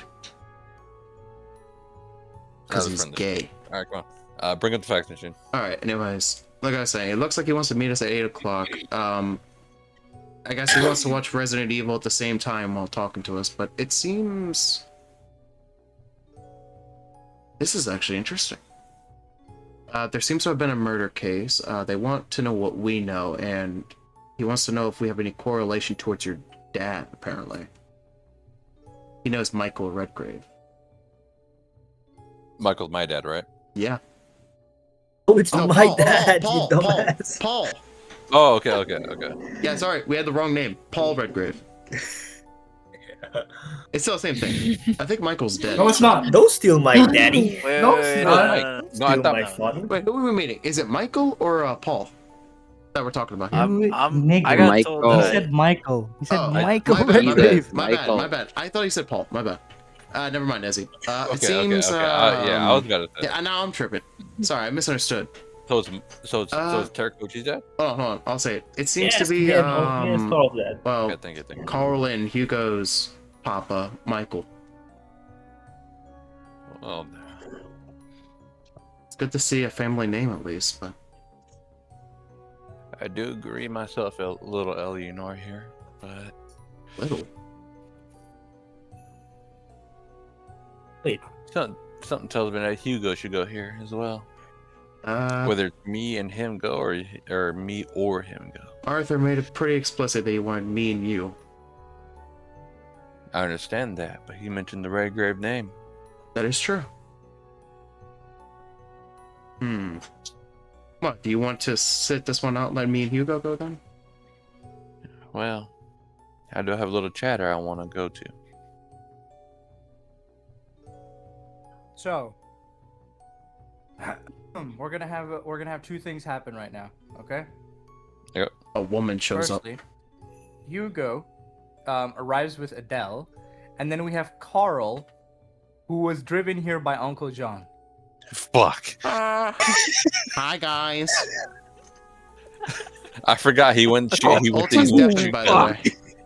I forgot he went to shoot guns with Let me fucking summon Uncle him. John. Hey, Ulti's deafened, by the way. So, Let me summon him. hi guys, it's me. I'm back.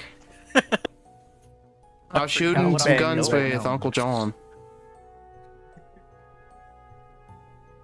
Guys. That's all I Stop hear, this bro. shit, you motherfucker! Wait, what did he say? Was talking with my dad. Y'all spamming him. Not Hey, Ulti, you're up now, bro. You gotta pop in, lock in. Hey, bro, okay, why what's you did happening? that to Red Big? Hi, guys. I was imitating for you, so you know you're in now. We're in. Come on. Lock in. We made it back. Listen, Alright. You just you got were back out from. with Uncle John doing your firearm training, and now because you didn't go with your car, right? Uncle John is giving you a ride in his car. Oh shit. With one hand, He's too. driving you home. Wait, so are we in the car right now? I'm Yo, why is confused. this smiling You're man stepping here? out in the parking Oh, lot. okay.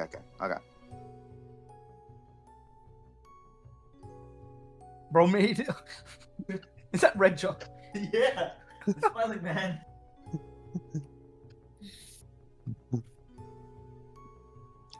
I prefer the crooked man.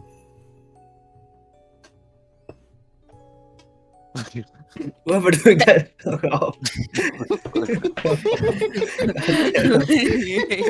Can we get serious, bro? We're about to do some crazy shit. We're Right already now. walking in. What do you mean? Ulti, Nah, what are you doing? uh, Ulti. What?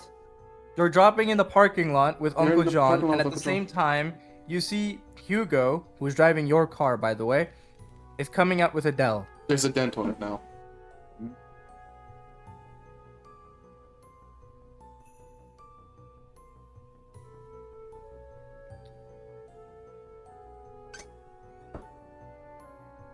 What are you gonna say, Carl?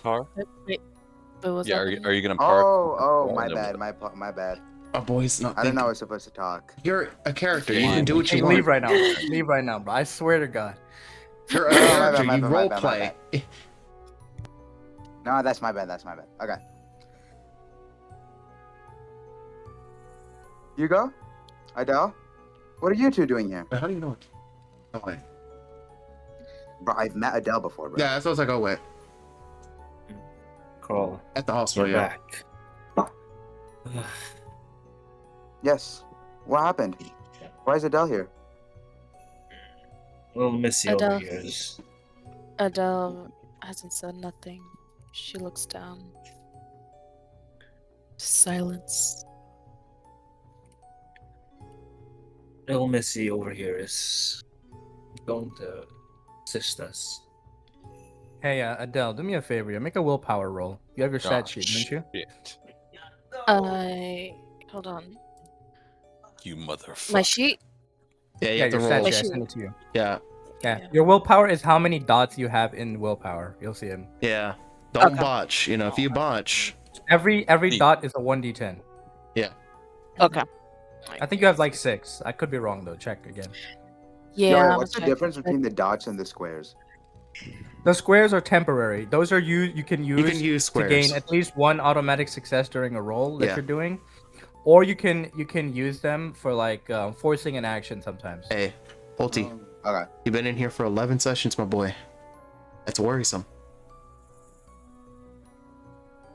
I think you've been You here missed the I had to Daniel re-jog scene. my memory. I had You to missed the re-jog my crazy memory. Dimitri Dude, scene. I swear, Bro, this what is dude this man doing shows here? up to interact, and that's it. He's not there for the fight, bro. He's there for the comedy.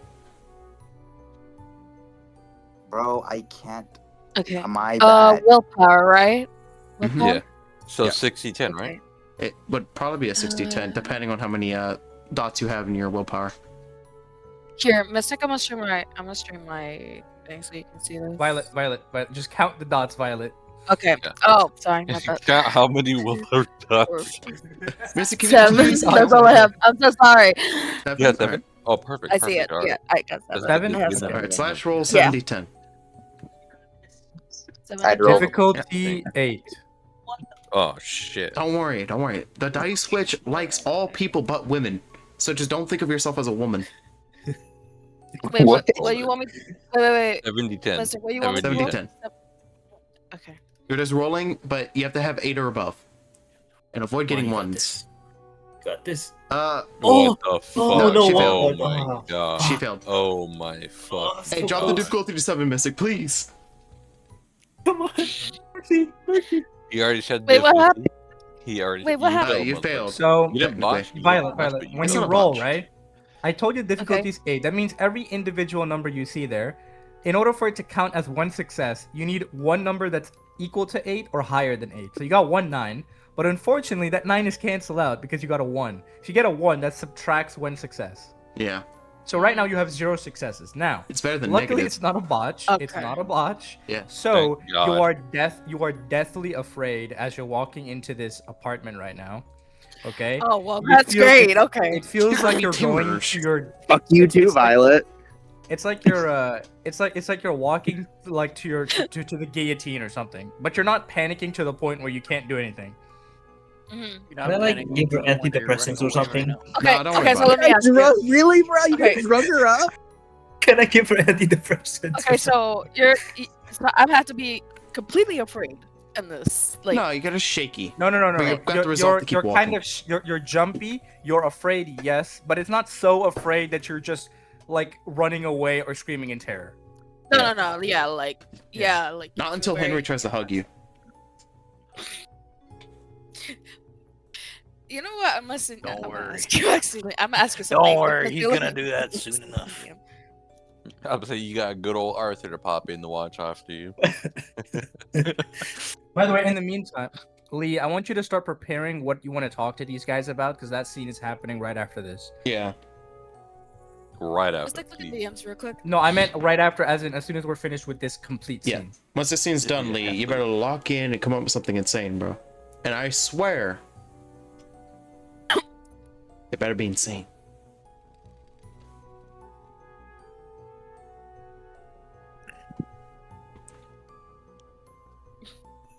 I guess we're all situated. Yeah, so Adele is walking in with Hugo, Carl, and Uncle John. Uncle John's been strangely silent. Wait, Mister, can you look in DMs real quick? I just I don't know if you saw it. Is his arm still messed up? Whatever you think is appropriate, Violet. Put yourself in that mindset. Okay. It's not to the point where you just like fall unconscious or anything, but discomfort is definitely there. Okay. Yeah. All right. I'll try. I'll try my best.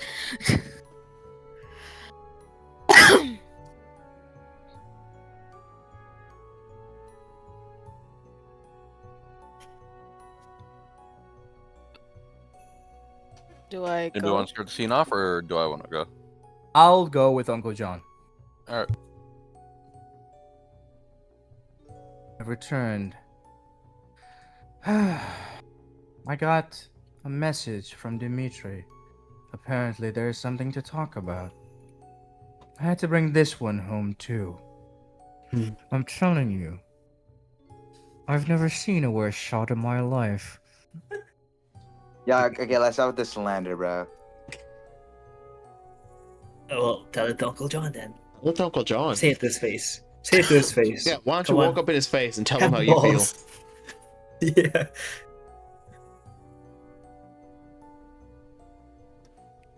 You're gonna do it, Carl, or no? You're gonna react to that? So he's gonna take a seat, obviously. Now Uncle John is that nigga, so he's gonna sit further away, all the way on this seat over here. No, here, in the corner. Why is he always in the corner? Who keeps moving people? He's aura farming, bro. I'm just gonna sit in my chair over here. I'm sitting over here. Oh, oh. Actually, I'm gonna sit far from Adele. I don't know if that's far enough. Yeah. Okay, I'm gonna go over and I'm gonna stand by the Dimitri box with the doors Nah, closed. I'm joking. He needs to be in the cellar. Hugo, I need to ask you, why are you trying to French pose on the table? That's the real question. I'm sitting on the table. There's a chair right next to. Fine, I'll sit next to Tony then. What do you? Might as well. Bro ignores Might as chairs. well. They're not logical. Hey, what's nice? Henry's all the way in the Hurry up. dark corner. I'm gonna People are bring him here at sleeping least. and There you go. Well, you Stop kids moving seem me. like you have something to talk about first. So finish your conversation, and then we'll have a chat.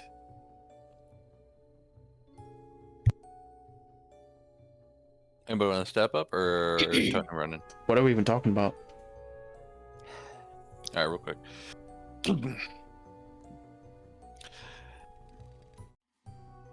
Tony stands up.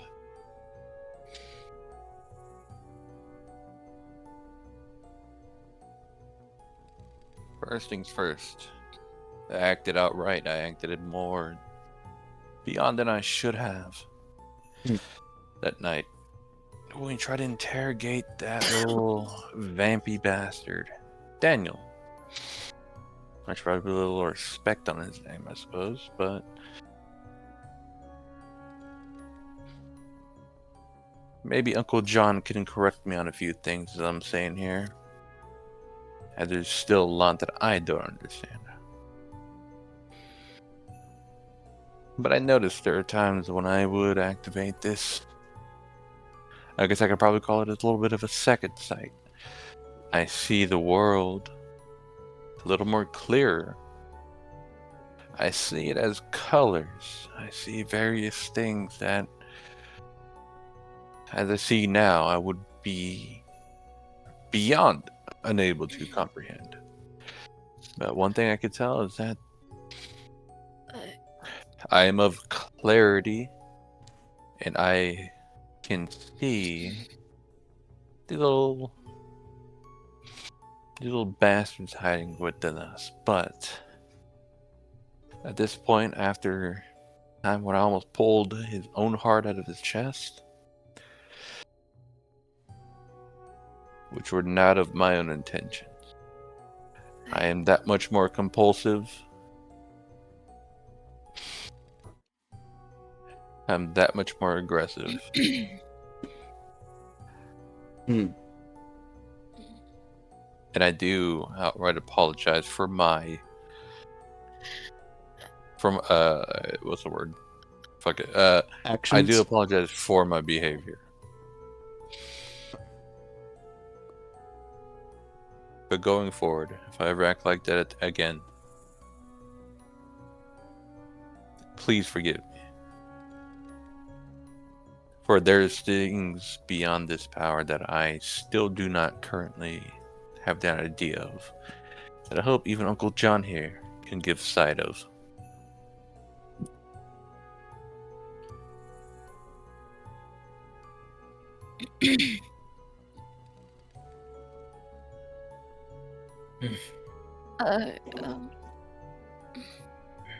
All right.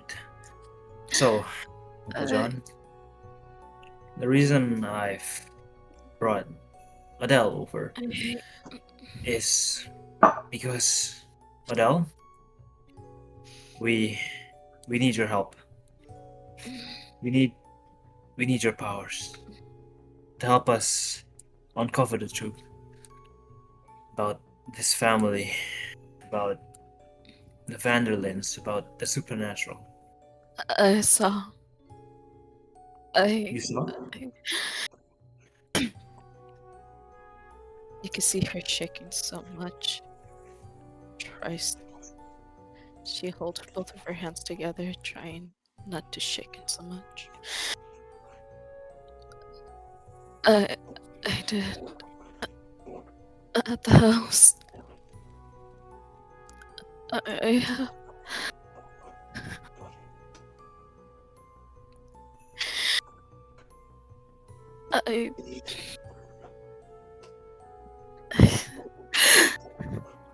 Does she need a little liquid courage? Deep breaths. You got this. Take your time. She closed her eyes, trying to take a deep breath. But every time she closed her eyes, all she saw is that vision. That awful vision she had ever witnessed. Yuko, get her water. She opened her eyes quickly. And gets scared. Gets terrified. Yeah, drink a glass of water. Yeah, drink some water. Easy there, easy. She tries to grab it, but her hands trembled so bad it tripped. Pour it in her mouth. Alright, Alice, Adele. Drink. I'm so sorry. I'm so sorry. It's okay. Whatever you saw must have been traumatizing. And I'm sorry to ask your help when I can see this is a bit too much for you to handle, but without you, She was there. She was there. She was there. No, Adele. She was there. She wasn't like the floor. I don't know what that was.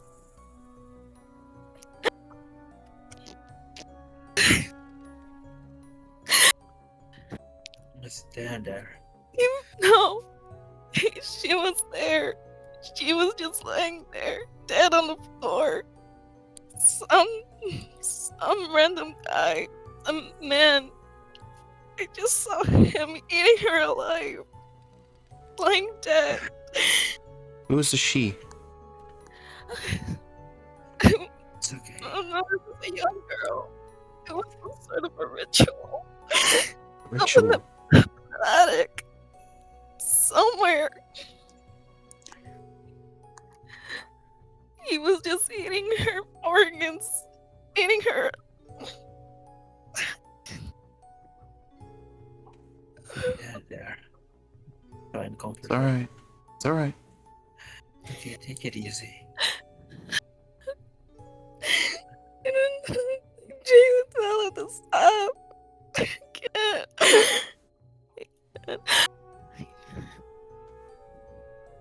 I couldn't do anything. She was there.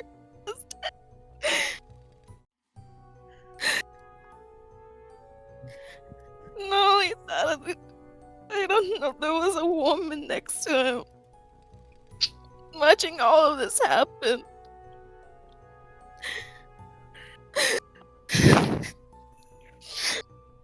Know what it was. I assumed something it was family related. Family? Where did you... Was this at that house? It was at the house. It was at the attic. Did you Something touch dropped on anything? the attic.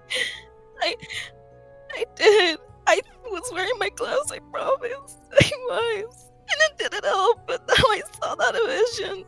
It felt something from the attic. I don't know what it was. I don't know what it was. It's okay. It's okay. Dad.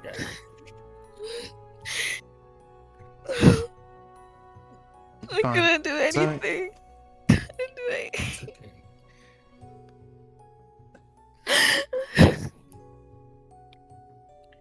I promise. I was wearing my gloves the whole time. I promise. It's fine. They It's didn't fine. work. It isn't your fault. This... It can't be your fault. You're fine. It's fine. Yes. It was something. I don't know what it was that I picked up, but it did fall from there. Well, we'll go look at it when we're done, alright? Figure out what happened there. We'll keep it away from you, okay? So rest assured that whatever you saw, you won't see ever again, okay? It's alright.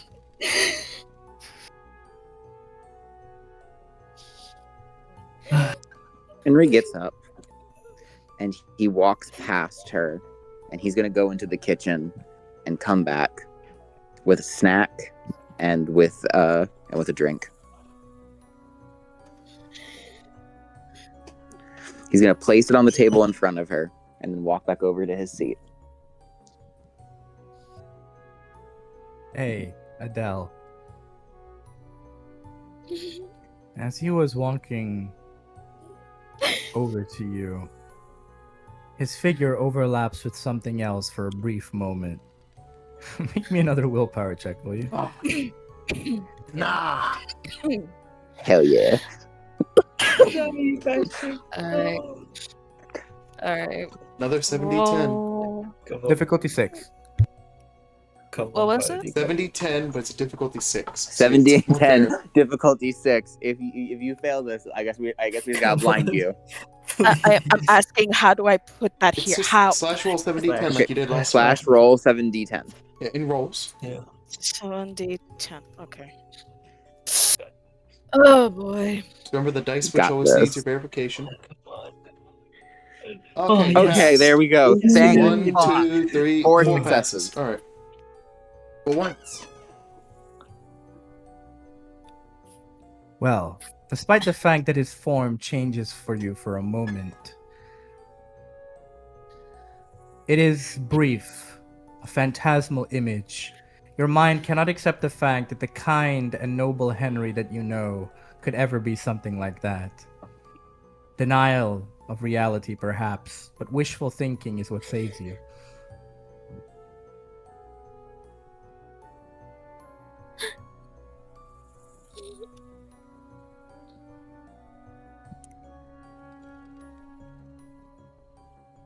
Hugo Did I repeat, grabs did I Adele by the repeat that hands. part? Repeat that first part?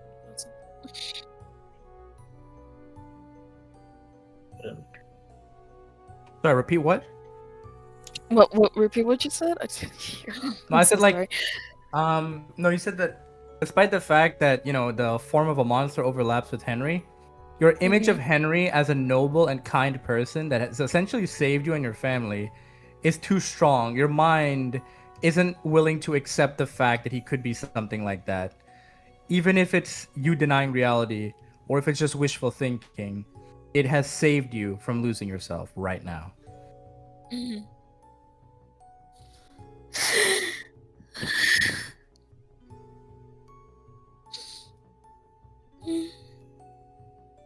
As Hugo watches Adele collect herself, I gently grab her hands and ask her, I know you must be going through a lot right now, and it's very selfish of me to ask, but are you willing to help us use your powers again?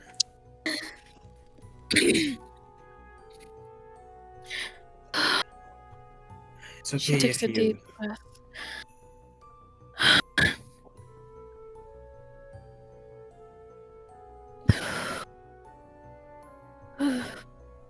She takes multiple breaths, trying.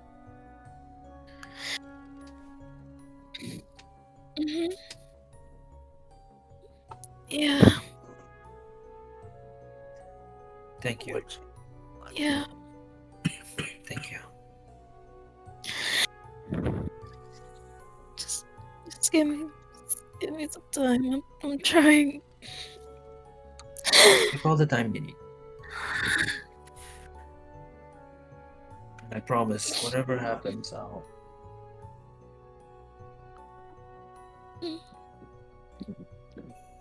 Yeah. I promise I'll protect you and your family no matter what, okay? Hugo motions to Henry. Henry, can you go grab this stuff? Yeah. Of course. Okay. Just for a little while. Hold on, okay? Is there anything in particular? I'm grabbing Hugo. No, he's grabbing talking Hugo. about stuff as in like Adele's gonna use her power, right? So he's Yeah, talking about your yeah. box with Maya and Hermes's book, I guess. Yeah, the ledger and all that. Yeah. And grab. I got you. So yeah, he's gonna come back with that. He's gonna put it on the table. He's gonna make sure not to linger in your sight. He's not. I'm not gonna linger there. The minute that I realize that, it's right where it needs to be with Adele, I place it right there, and I'm going to back off for a moment. But this is my first time actually taking the time to look at Maya's knickknacks, so begrudgingly, I'm going to just grab one of the photos of her and just look at that for a little bit. All right, you want to see what Maya looks like? Yeah. Bet. This is for everybody, by the way. Mm-hmm. Oh no. 10 out of 10. Yeah, the hottest woman I've ever met. I don't know about that. I'm kidding around. Let's see it. Alright, let me get it ready. There she is. That's actually what I expected she'd look like, that kind of build. Yeah, I respect the small hair. What a cutie patootie. There are no ugly people in the Red Gray family. No dead ass. Well, except It for is Carl, only he's a red gray. Look at him. The only mixture is Mork's character, bro. Deadass. Yeah. Look at Carl. I mean, Ambiguous-ass motherfucker. We have no And clue by the way, what the Carl looks like, Vanderlins aren't ugly either. So either way, bro's got the beauty. except for Carl, Yeah, shit who on his nobody head. knows what he looks like. You know, we're not going to talk about that. Let's carry on. Yeah. Yeah. That's the real reason why Stephanie's such a bitch. She crapped out a real rotten egg at the end. So As you go Alright. through Maya's knickknacks, there are a bunch of photos of her. There's photos of Hermes. Curiously, there's a photo of a strange girl in there as well. Hugo, are you looking into this box? Yeah, we're rummaging to Yeah. see what we can Yeah. get out of. For some strange reason, there is a picture of your mysterious lover in there as well. I Oh fuck. stare blankly at the Yeah, I'm this gonna put up- horrifying sight. Let's see a picture of that. Let's see let's see that shit. Oh yeah, this dude's I'm cooked now. completely frozen. Oh no, there. What are you doing, Steph? The same feeling when my biocontrol fails happens to me Serafina, right huh? now. Oh fuck. You motherfucker. My body just tangles in You know itself. what she looks like? Yeah, send it over.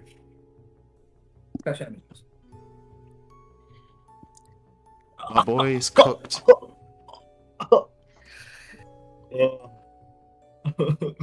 Remember, it's a little girl. Yeah, that actually does look like a little girl in an adult's body. I'm real with you. Okay. I'm gonna tell you right now. So, this is what his lover looks like right now, but time-wise, it doesn't make sense. This picture is very old. So, there's Yeah. two ways this can go. Either somehow they had a picture of what she would look like in the future, or this is a relative that looks very, very similar to her. Yeah. Rose dating the granny. Swear to God, if this. Tears just flow from my eyes. I walk over to Del Huh? and say, "Take it." Is this what you want me to take a look? Actually, never mind. It's cancelled. Oh. So, you try to use your power on the photo. Sorry. Unfortunately, it's not enough of a personal connection. It doesn't connect to anything, unfortunately. There needs to be something deeper. Wait. Wait, I haven't took my gloves off. Hold on. She takes her gloves off. She leans in to take a look.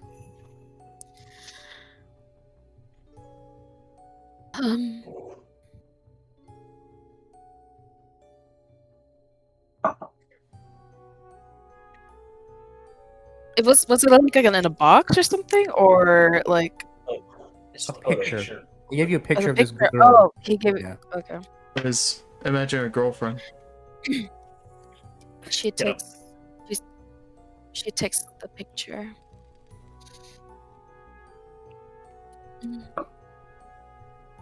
Nothing. You sure?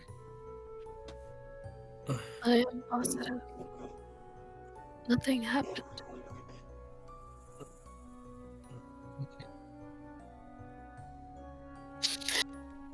Yeah. It's right there. I take the picture back from Adele.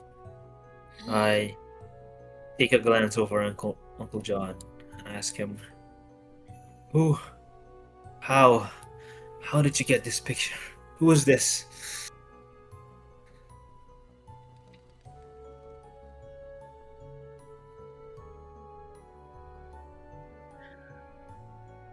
Mm-hmm. I see. Hermes's belongings, huh? What a surprise. He still has a picture. This woman is... Her name is Raeliana. She is... perhaps the true lover of Hermes Redgrave.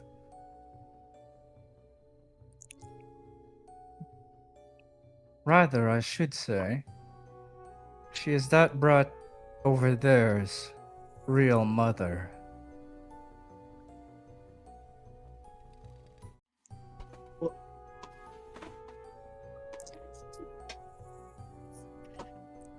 Henry is just going to take a long sip from the Coke that he snagged from the fridge.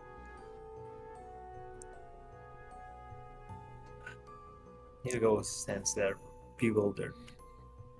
Hey, is there anything I can see inside this box? What's her last name? Can I ask her last name? I don't know. I never bothered to ask. I could care less what whore he was spending his time with. Is there anything I can see in the box or photos? Well, besides the photos, there's the piece of an old scarf in there. Alright. I'm gonna grab this scarf. Look at it for a second.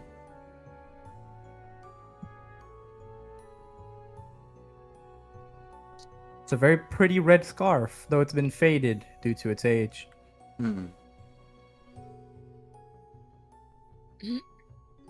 How does your ability work, Adele? What? How exactly does it resonate? Whenever I touch, it will show me. Alright. I'm gonna pass her the scarf. Let's test the theory then. Photos don't seem to work. She touches the scarf. Alright. Let's prep our souls. Right. It's... We're about to watch a movie, guys. Yeah, we gotta pause the video. Well, they were, the music. Yeah, give me a moment. Yeah. Then I gotta go get the video. go to general, and Miss is gonna drop a link to y'all. I'll pause the bot. Yeah. Should he just so play? somebody gonna stream this for everybody? I'm already streaming. So Hugo's I'll just... streaming, yeah. Hold on. All right, cut the music. Someone else has to pause it apparently. Hold on, give me a second, bro. I'll pause it. Yeah. Make sure you catch this on the recording. Actually, let me just server mute it. There we go. Yeah, there we go. Yeah. All right, yeah. Okay. We're joining Hugo's stream, right? Yeah. All right. Yeah. A second, bro. Hope Mystic's Wi-Fi holds up well, guys. Should be fine. We'll see, buddy.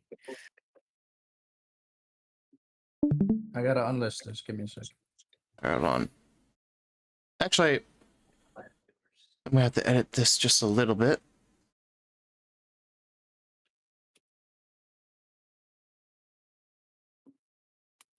The right side needs to be reduced by, I think, 50, so...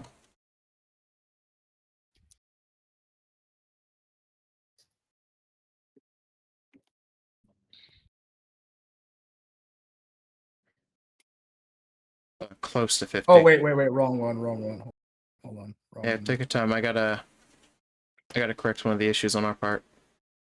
Yeah, because we're doing my ads first, right? Yeah. Give me a second. Alright. I'm about to have some old trauma come back. Oh, we're about to have some real trauma. Oh boy. Okay. Let's do this. Alright, I'm putting this at 10. That way it has the full screen effect. Okay, I bet. Alright, so we got a full screen. Terracochi, you need to tap on the link when you get a chance, and we're gonna be going off your shit. Hey, let me join the thing. Yep. What's this? This is the video. Have fun. Yeah. Give me a sec. Go full screen. Yeah, it is. Just give it a sec. Oh no. It is loading a bit slow. Let me see. This guy. There you go. Alright. Alright, when you're ready. Is the audio good? Can you hear the audio? We can't hear you. You have to start it. Yeah, I could hear that briefly. Hold on, I gotta turn the volume. Live with motion. Traffic comes past in restless waves. Vendors call from their stalls. The air smells faintly of roasted nuts and warm pavement. People move in overlapping currents, laughing, talking, listening to their portable radios, brushing shoulders without ever truly seeing one another.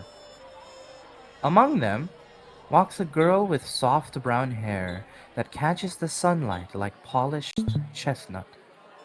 She moves with an easy rhythm, hands clasped loosely behind her back at times, then swinging lightly at her sides.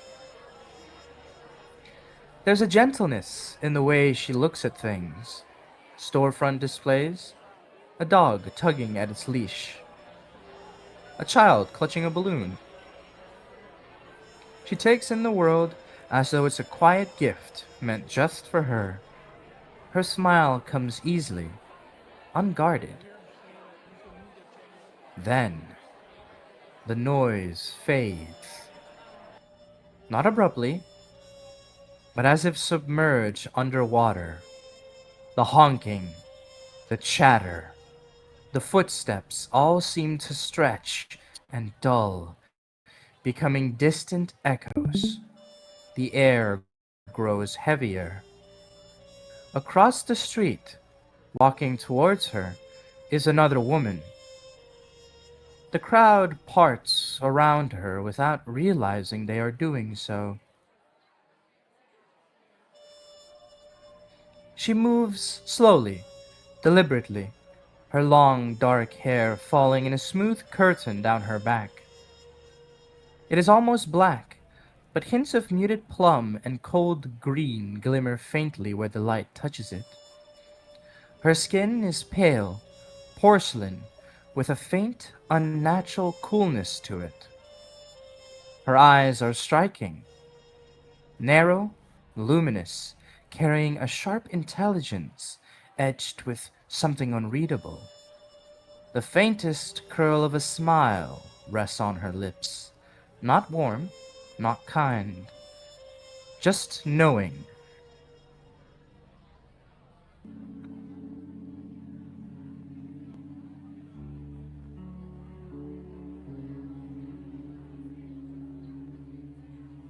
The atmosphere changes, soft and mellow.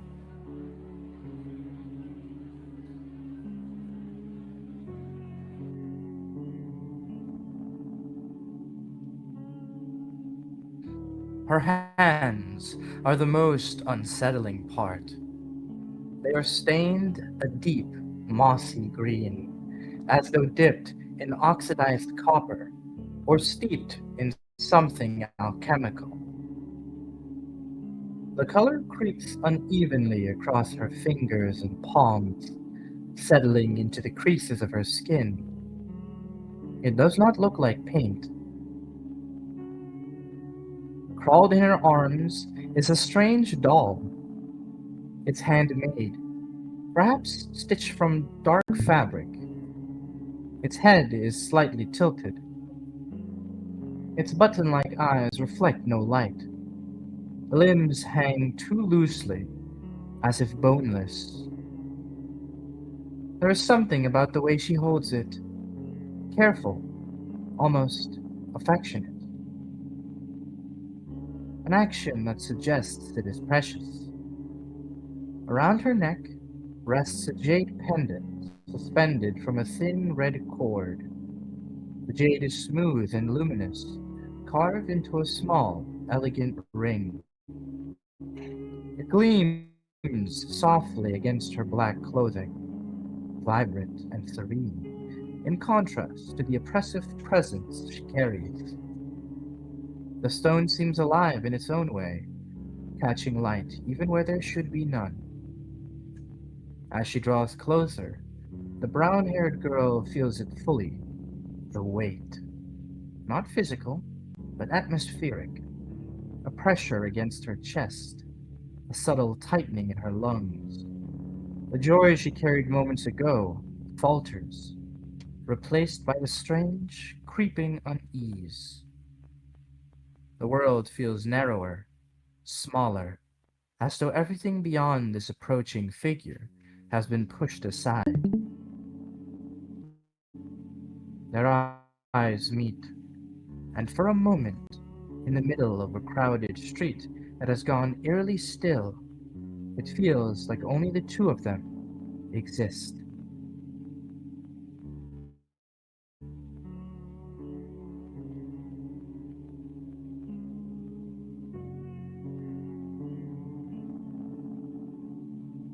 Looking at this woman, my expression would alter. The unease I felt was natural. Unconsciously, I wanted to take a step back, but I steeled myself. This wasn't ordinary, but a part of me was curious. Even in such an awkward situation, I still tried to force a smile, attempting a gentle, warm attempt at a wave, too. A word couldn't come out, but honestly, I needed it to situate my mind. Then, most likely, maybe it would come naturally. Well, at least you have some manners. Hello to you as well, Miss Redgrave. Hello. I would say finally uttering a word.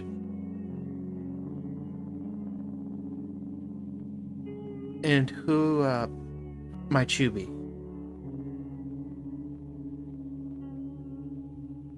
Oh, right. How rude of me.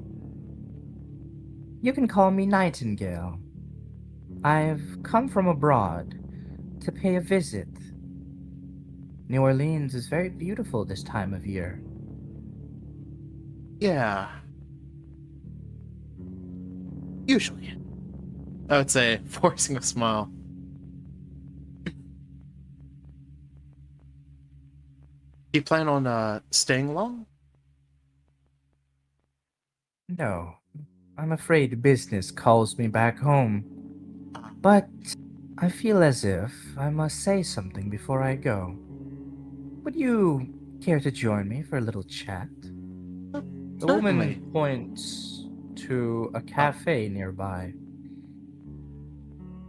At the notice of the cafe, a spark would ignite my eyes. Food! Warm coffee. Maybe tea. A few buzzing words.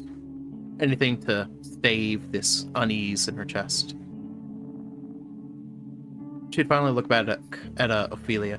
Sorry, whoever this lady is. Certainly. Oh, Miss Nightingale, that's what it was.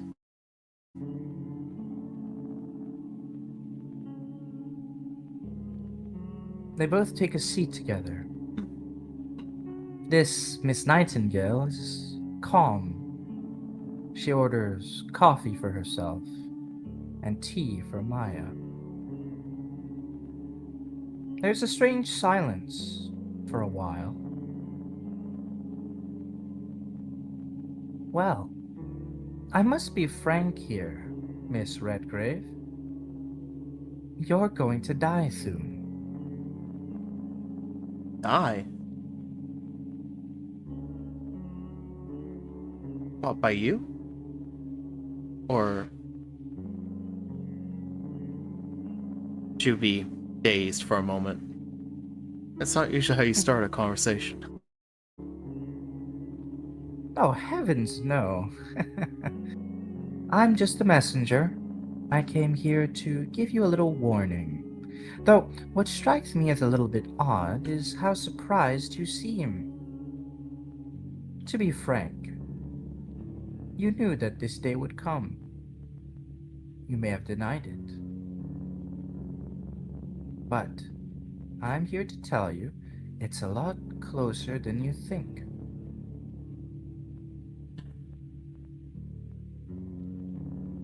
Oh, they all like to live in denial.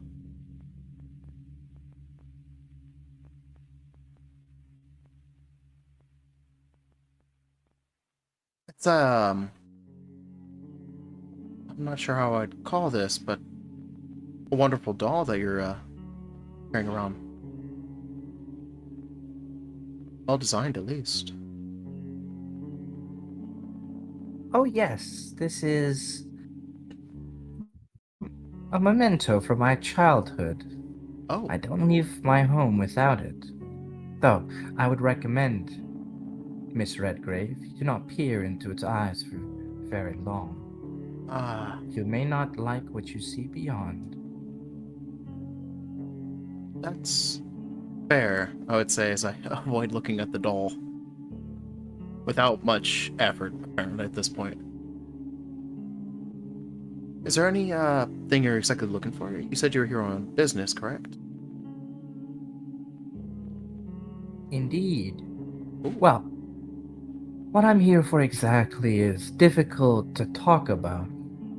So, I'll compromise by asking you a few questions. Don't worry. Feel free to. They're quite easy. I get the feeling, Miss Redgrave, that you're going to need my help with something in the future.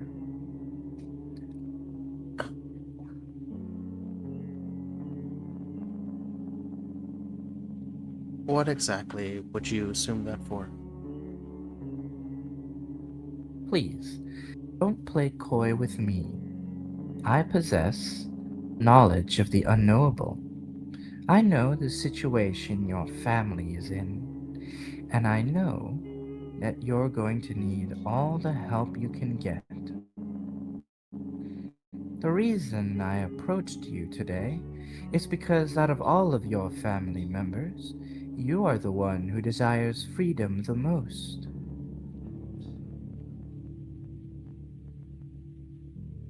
I would remain silent at that. Unsure what to say. A little bit jittery. As if a means to resolve that, I would drink from the tea that was on the table. After a few moments, and staring at the tea for a little bit, I would start to speak again. Maybe. I think everyone seeks freedom, at least to some extent. Nobody wants to be bound. But that's just opportunity.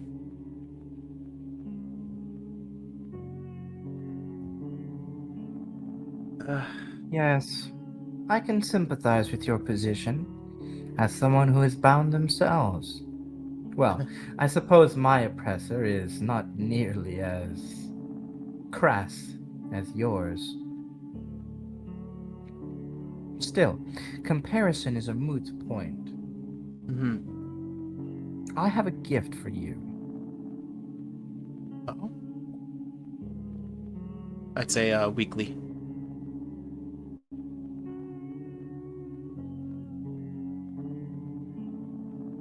And what would that... She hands Maya a book.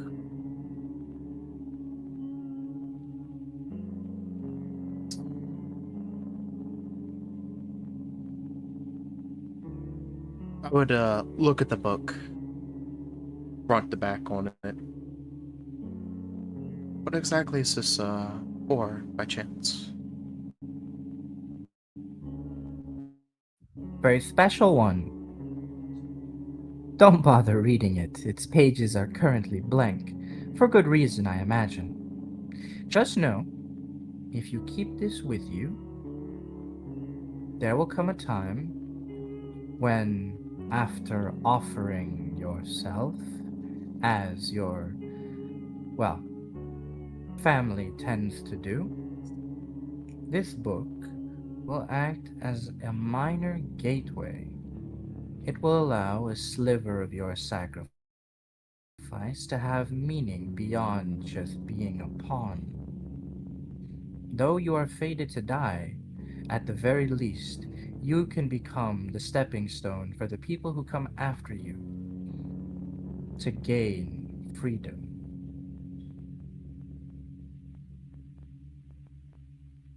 the mention of being used as a stepping stone, my expression would tighten a little bit. But hearing that the next generation would have an opportunity, I couldn't help but smile a little bit. So there is a possibility of escaping this. Oh, for the others at least. There is a price, though. The price is steep in some cases and shallow in others. In order to use this book, when the time comes, you must remain intact. Or rather, I should say that your body will become desolate as time goes on. To be frank, your body will never bear the gift of life for as long as you draw breath.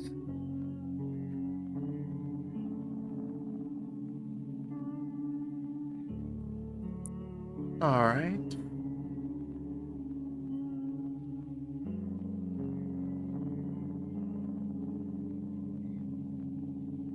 Why exactly this small book? I understand what you mean, but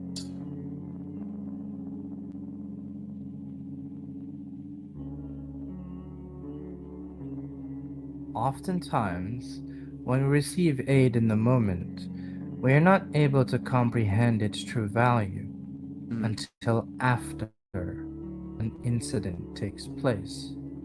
Just know, you should keep the book with you, and on the day you die, its pages will become illuminated, and you will have saved, or rather, come close to saving, the generation that comes after you.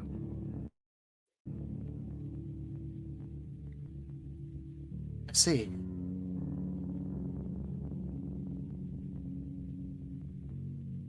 I'll keep that noted. I'd say with a little bit of a grim expression.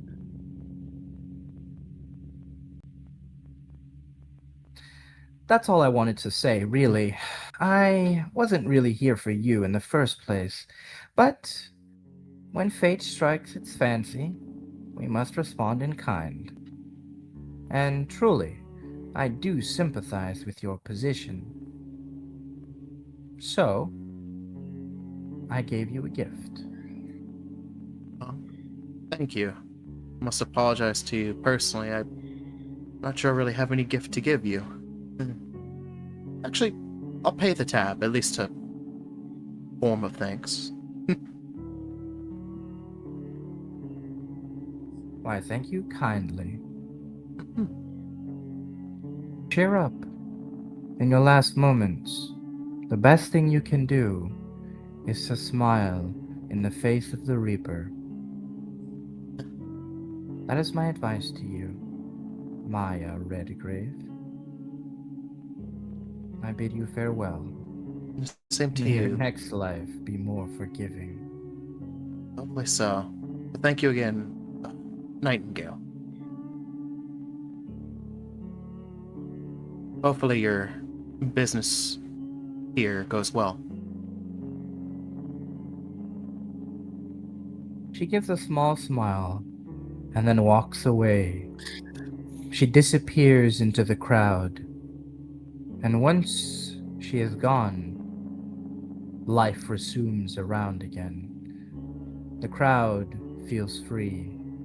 The noises of the urban city come alive again. A most mysterious encounter. The bells of fate toil once again. What is going on, guys? Today's weird video is we're. Yo, I'm just gonna say, bro, that kind of ruined it. You know, you Yeah, know, you I want to know? kind of got jump scared with the sudden audio. Yeah, I was at the hair. It I actually got- terrified me. Yes. I saw it got coming I in and I was do- like, oh no. Okay, first off, great performance, you two. But also, Terrakochi, why are you not subscribed to Mystic? No, it's my it's Okay, it's but on why my aren't you supporting Mystic? What do you It's mean? not my signed-in account. What do you mean, bro? Why would you want to support But Mystic? That's terrible. You can't support Mystic. No, I just. Oh my god, it's Hey, not. we gotta keep going. We're not done. We're not Oh, let done. me. It's got on my other account. We're not Hey, done. before we continue the session, I just want to. No, 2 minutes. What do you guys think? All right, pause. Okay, so we have seen. Well, that vision. Oh, we don't have the music bot here, so we'll have to live without it. Just unmute the bot, bro. No, the bot's not here, as I'm saying. The bot Oh, left. no. The bot didn't Okay, like you after you forcibly muted it against its will. You were the one who muted it. I didn't know such thing. I'm a nice person. Anyways, after the We're gonna cut to a vision anyway, so let's just do it in silence. So we had a vision, a very detailed one. Adele explains it to as it passes by in vivid detail. What is everybody thinking?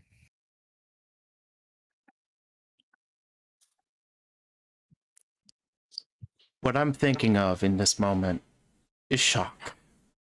Well, it's not think, but feel, I should say.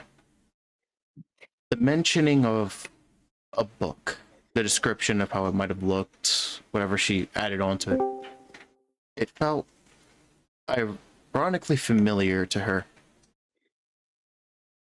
Hold on, let me unmute the bot. Why'd you kick the bot? Why'd you do that?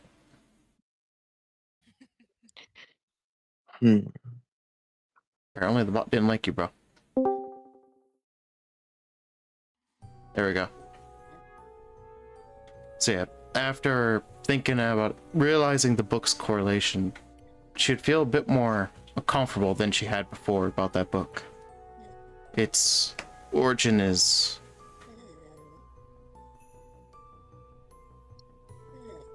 not so simple, she'd think to herself.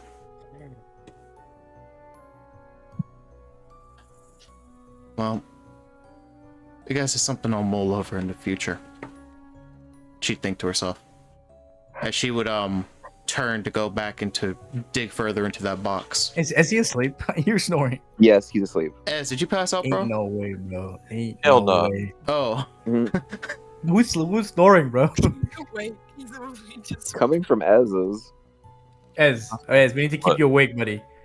Wake the hell up. Hey, I'm I here. know. It was a good Told lullaby. you I'm The here. next one's important, bro. What- You're what gonna do you want to listen think in. about- What do you think about my... Hey, listen, you go first then. You saw the vision. Yeah, I'm digging What through is the your box, reaction? so.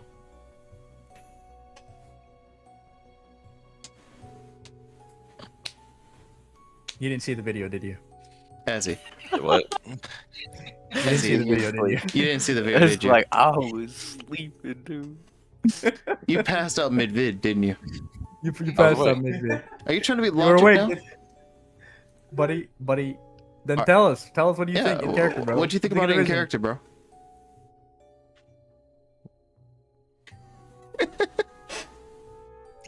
That's a good question. Okay. Alright. You know, don't worry, he can go back through the session and He listen did to it. He did it. He did it. He did it. Alright. All right. Okay, Decide. I'll tell you what. Let's watch all the visions and then we'll end the session. Yeah. I was Alright. gonna say. Do y'all Hen- want to I do will reactions or say- no? I'm just gonna do mine real quick. After that, Henry looks a little more. Maybe it's the word might be content. The way that I hold Past 9?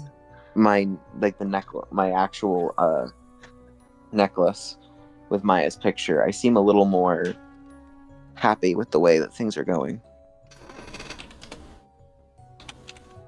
Sharing a similar sentiment of freedom to the person that I hail as my mother, my true mother, Ain't no way gives me stalker. gives me a comfort that I can't exactly find in any other situation. The fact that we both came to a similar conclusion of freedom. Well, keep going. Alright. Hugo, do you want to react? Or do you want me to pull up the next one? Because I am digging through that box even more. I'll just find it interesting, I guess. This one. Alright. I'm Let's digging do around this further into before the I box. Wait, bro. before I pass out too. I'm Come on. rolling. I'm rolling. You got 1 success. Thank God, bro. Hey, Thank I'll counter roll God, you. bro. I'm gonna counter roll you. No. Don't try I'm me. rolling here. What, bro? Why the fuck would you counter roll? You He's piece not of running. shit? He is not running away from this accusation, bro. He's going through this. No. Let him go through So it. He has to. hearing information that shouldn't. This is like secret information. There are references to the Red Grave secret. He's taking backlash. Who? Uncle John. Uh-oh. All right. Well, guess what? I'm not noticing, and I'm gonna pull out something else. You need medical treatment, Uncle John. No. You guys, because he's in the corner. Yeah, we you don't guys can't notice. see his suffering. Like he's trying to force himself into unconsciousness so he doesn't have to deal with the pain. Oh, don't worry. The next one's gonna get him. Nice. Alright. All right. What do I see in the box now? What am I grabbing? Okay, I'm Hold awake, on. I'm No. awake. Somebody else get in that fucking box. No, Don't no, let no. this man pick. No. No. No. Don't Fine, do this. I'm gonna walk. All right, I'm Hugo. gonna walk No, over. Hugo. You do it. Wait, can I have Alright. something viewed bullshit to where? No. fucking- Trust me. Oh, okay. never We are mind. about to cause some insane backlash. This man is. Okay, so I'm gonna say, because he failed. He failed. I'm gonna have Uncle John pass out. Oh no. He didn't pass out. No. No. Oh, actually, no. It works Sai, out either pull way. out the smelling salts. Sai. No. Don't. Let him be. Trust me. It's a joke. It It's will a be joke. way It's a worse. joke. All right. Let's do Hugo, what you Hermes's see? first. Let's do Hermes's first, bro. No. Let's do Hermes's That's one for first, last. please. That's one for last. Come on. Fucking pull out Rufus. Come on. Listen. Ez's gonna Come on, pass out. please, Sai. come We on. cannot do that Come on. shit. Come on, Sai, please. All right. Do you know not promote what? armistice. Trust me. Oh my, fine. Do not No. let him Okay, scam can I have some? No, you know can I what, have some Salzer? It's for viewed Ezzy. bullshit? It's for Ezzy. It's for Bro, what Ezzy. do you You know, need it's from fine. me? You know what? He's right. Ezzy was snoring. So Yeah. let's do Rachel's. Oh yeah. Ain't There's no escaping. way, you There's no escaping. motherfucker. You motherfucker, bro. I'm wide awake now, you piece of shit. Alright, you trying to run the one? Wide trying to run the one? awake now. You said you heard that wide awake now. All right, get the next Hey, video. I already clarified way earlier. I'm already a fucking zombie, and here I am, you fucking piece of shit. I You know. Yeah, fucking- let's just do the Rachel thing and get out the way. Yeah, let's do Oh the my next one. god, Lock you in. want to Everybody die? lock in. Ezzy, the Alright, next one let's is run it, important to let's you. run it, That's why I'm let's trying to run it, make sure we let's get run it done before we pass out. All right, let's Okay. run it. Let's run it. Let's No, go. we'll Come just do on, the come on. visions. We'll do the visions and we'll cut the session. Anyway. Yeah. So, as you're rummaging through the box, you find a very pretty handkerchief. Hugo, try that one with Adele. This funny looking handkerchief. Alright. We're just testing theories, so I let's see take if it works. a quick sniff before I hand No. over to Dell. Nah, you piece of shit. Despite the No, fact, told you. A family despite the sniff. fact, hold on. Despite the fact that it was kept in an old box for a while, it still smells faintly of perfume. Oh yeah, it better. Very floral scent. She reaches out to grab. All right, Terracotta, get the other link. I'm waiting. Hang on, real quick. Alright, it's in general. In the sense that a tiny It's there. whiff of Tony's nose. He felt the calm Pause. relaxation of his own mother. You know, like Pause. The room is dim, Yes, pause. lit only by the amber glow. 16 Wait, of give me a a- sec. Give me a sec. It's an 18 minute. Right. Let me like the video. Yeah, hold on. Let me. All right, hold on. I'm gonna mute the bot for me. Yeah, I'm just gonna server mute it. If we server mute it, it will leave. So just auto mute Don't it for worry, yourself. we'll just put it. We'll just. I mean, it put doesn't matter back. either way. Doesn't matter. We're Yeah. just gonna put it back. Okay. Is Anyways, that Liam Lee? Oh my god, Liam Lee's sword. Oh, hey, that's a good cover. Anyway, let's go. Okay. Let's go. yeah, hold on. Let me make sure the thing is on. All right, go for it. Max volume, everything. Have fun, Ezzy. All right, let's go, Uncle John. Fuck my mother. Let's go. That's Uncle Paul. Bedside lamp. Oh my Whatever. Distant shimmer. Whatever. City lights slipping. Turn it up. That is high. The room is dim, lit only by the amber glow of a bedside lamp, and a distant shimmer of city lights slipping through half-drawn curtains. The sheets are a disheveled sea of white, tangled around two bodies moving in slow, breathless harmony. She is a spill of warm brown hair against the pillows, her skin flushed with heat, her fingers curved into the fabric at his shoulders. He hovers over her, dark hair falling loose over his brow, beard brushing softly against her cheek as he bends to kiss the hollow beneath Is it her 19 ear. minutes to get my mom fucked? The contact draws a Yes. quiet gasp from her, something half laughter, half sigh. They are barely dressed, clothing forgotten in their urgency, buttons undone, fabric Hey, mute up, slipping mute from up. shoulders. The barrier between them more suggestion rather than substance. His hands trace her with reverence rather than haste, mapping the curve of her waist, the arch of her back as she rises to meet him. Her palms slide along his chest, feeling the steady drum of his heart beneath warm skin, fingers threading into the thickness of his hair. Their movements are unhurried, as though time has thinned to nothing beyond the rhythm they create together. The world outside the room ceases to exist. There is only breath mingling with breath, the whisper of sheets, the soft murmur of each other's names, spoken like hushed whispers. When at last they grow still, the air between them heavy and sweet, he remains close for a moment, forehead resting against hers, both of them suspended in the quiet aftermath. Then he exhales, long and thoughtful. He slips from the bed, gathering himself with a languid stretch. In the soft light, his silhouette is all angles and shadow. He pulls on his trousers but leaves his shirt undone, crossing to the chair beside the bed. From his pocket, he retrieves a cigarette and strikes a match. The flare briefly paints his features gold before settling into the faint ember glow at its tip. Smoke curls upward, lazy and blue. Behind him, she rises slowly, collecting the scattered pieces of herself, her blouse from the floor, the slip from the foot of the bed. She dresses without hurry, fingers smoothing fabric over warm skin. At the vanity mirror, she sits, studying her reflection. Cheeks still flushed, lips softened, brown hair a wild cascade around her shoulders. She takes up her comb and begins to draw it gently through the tangles. Each stroke is deliberate, calming. In the mirror's reflection, she can see him, half turned in a chair, cigarette balanced between his fingers, watching the smoke drift towards the ceiling fan. Neither speaks for a moment. The room holds them in that quiet, intimate space between passion and whatever comes next.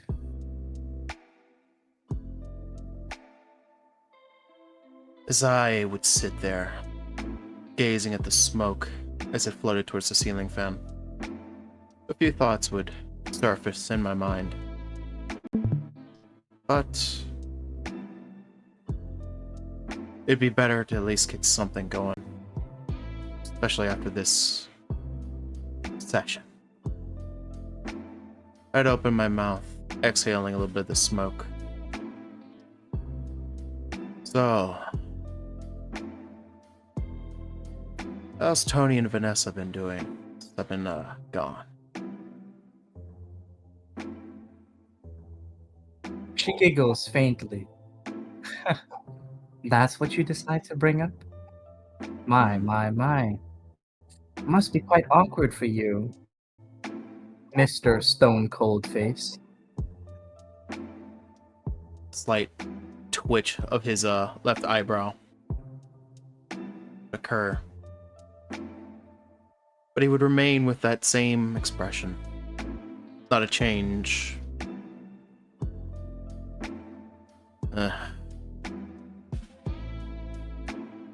He would just shrug it off. Well, if you must know, Vanessa is still. How do I say this? Introverted. She doesn't really like talking very much. It's surprising. She used to be so bright and cheerful. I wonder what has her so down. Well, if it's any consolation, she seems to have taken an interest in fairy tales. I don't know whether to laugh or cry. Tony, on the other hand, she trails off a little, an expression of worry on her face. You, looking at the vanity mirror, can see that expression. It's a rare one indeed. She doesn't usually wear her emotions so clearly on her face. I worry for him. Truly. I I don't know what's going on in his head. Maybe maybe it's loneliness. I recently got a report from his school's principal. Apparently, he got into a fight with a bunch of delinquents. Of course, it wasn't an ordinary fight. He beat them half to death. They're in the hospital. I have to go visit them tomorrow. I don't really know what to do. Maybe you should handle this, Paul. Sure. I'll take another whiff of my cigarette to cope for the conversation.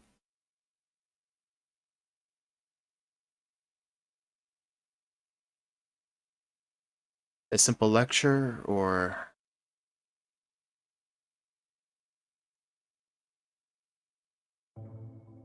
I don't know. I don't know what seems fitting. You know, I can't really handle that boy. It's a little too strong-willed for me. alright. Then I'll come up with something.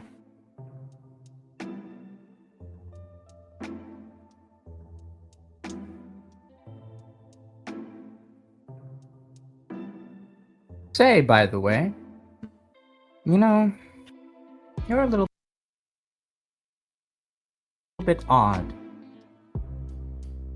Usually you're so cold and stoic. But in times like this, you're surprisingly gentle. I find that contrast amusing. Huh. So, is there anything you'd like to say to me?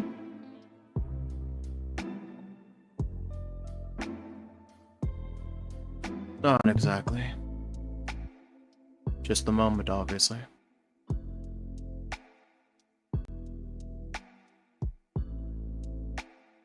After all, that's how life is.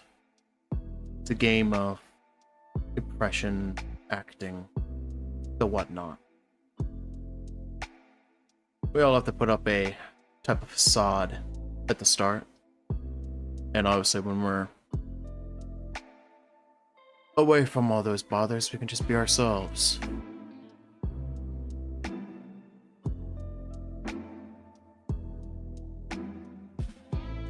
She smiles a little at that. Finally done combing her hair, she turns around and saunters over to the chair.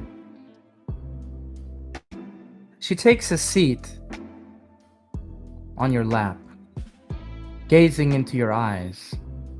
A very sensual moment. You know, has anyone ever told you that you're a terrible liar? I would not speak. Just gaze back into her eyes, attempting to keep that cold gaze. A woman's intuition is terrifying, you know. I can tell when I look into your eyes.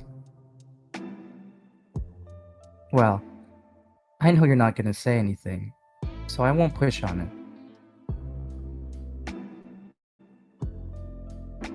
She sighs a little bit.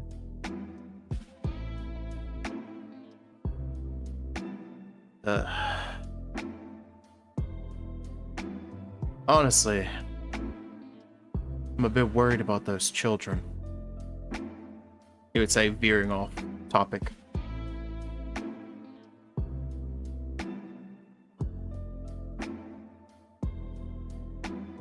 I know what you mean.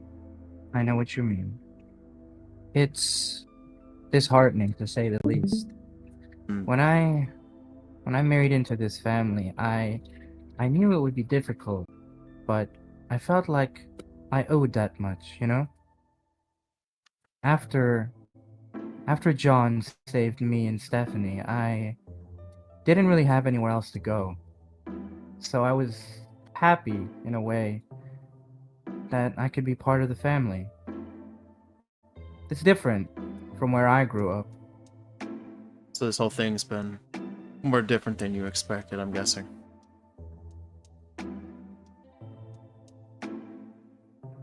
It's been hard to adapt to.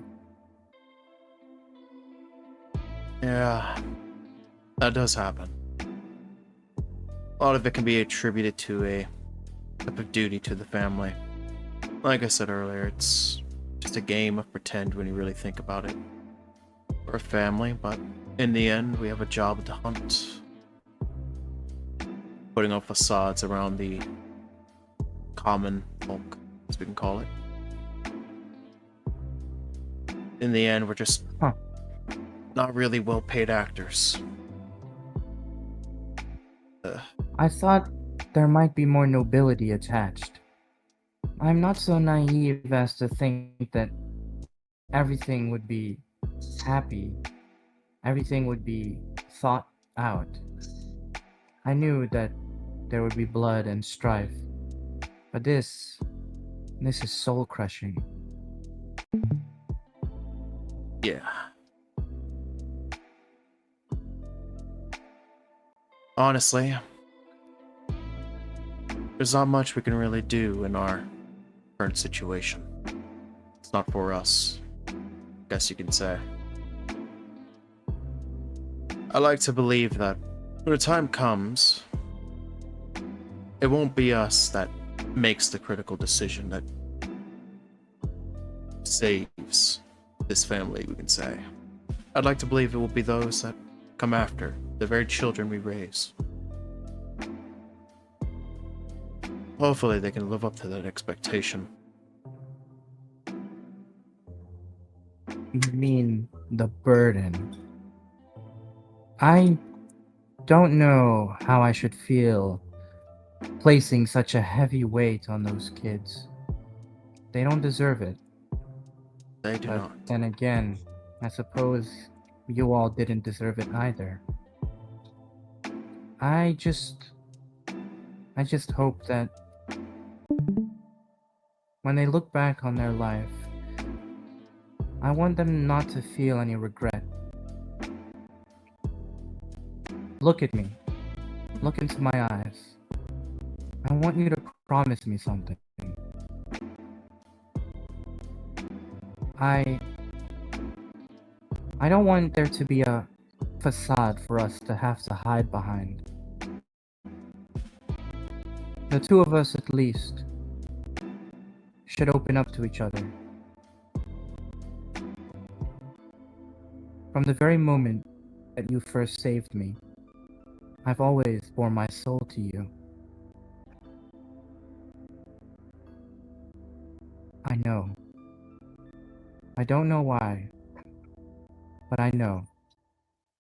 And I'll do everything I can to protect what we have now.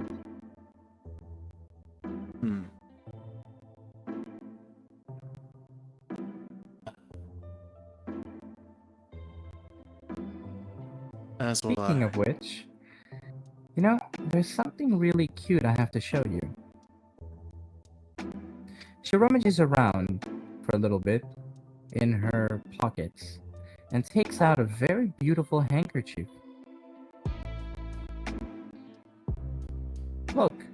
You know how I've been practicing embroidery with Stephanie? Mm-hmm. Well, little Henry helped me make this. Isn't it adorable?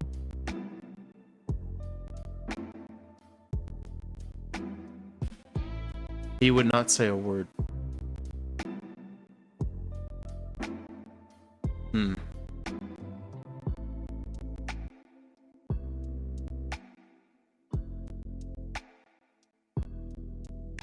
Oh, geez. You're no fun. So, what do you have to say about the kids?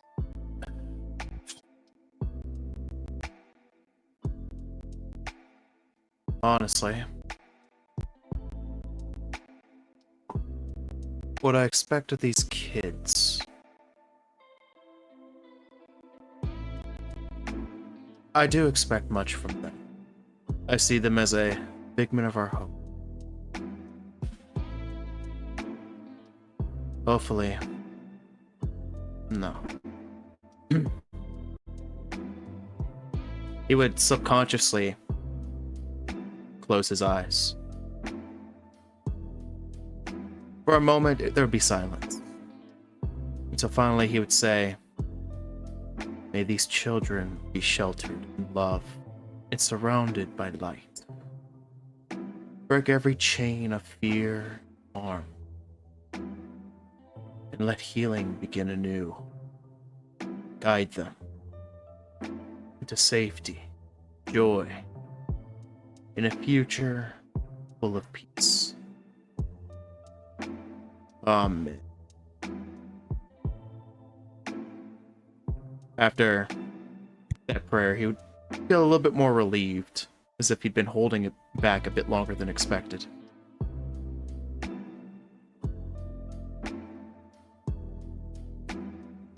Rachel giggles a little bit. She nuzzles close. Their lips connect for a moment, barely grazing each other. She whispers to him, "Oops, looks like you slipped up a little there. You know, Paul doesn't usually pray." With those words, we slip off. Time once again takes its proper hold as everything marches forward again. This particular sensual scene comes to a close. Alright, I'm gonna pause the It's video for a over. second. Alright, we're back in, boys. Anybody gonna give a reaction while I'm looking for Hey, this video? alright, hold on. Eleanor, after being No. retold this whole story by Adele, would pause. I am not. How the fuck are you shooting? Hey, listen, bro. You had to describe in detail the length, too. I hope you know. No, no. Poor Every Adele. single stroke. By the way, she would turn to look at Uncle John, who is unconscious on the couch. Then at Tony. I want to beat Uncle John's ass. Yeah. Hey, what are you talking about, bro? It's you. Paul. It was Paul, bro. What are you talking about? It was Paul, you know? Nah, no, it's not. No, it Yeah. was not. You're not pulling this shit, bro. Yeah, like you, That like, shit It was was Paul, bro. That shit was The good name as says fuck, Paul, bro. John. What are you talking about? yeah, fucking Salter called me crazy for my theory.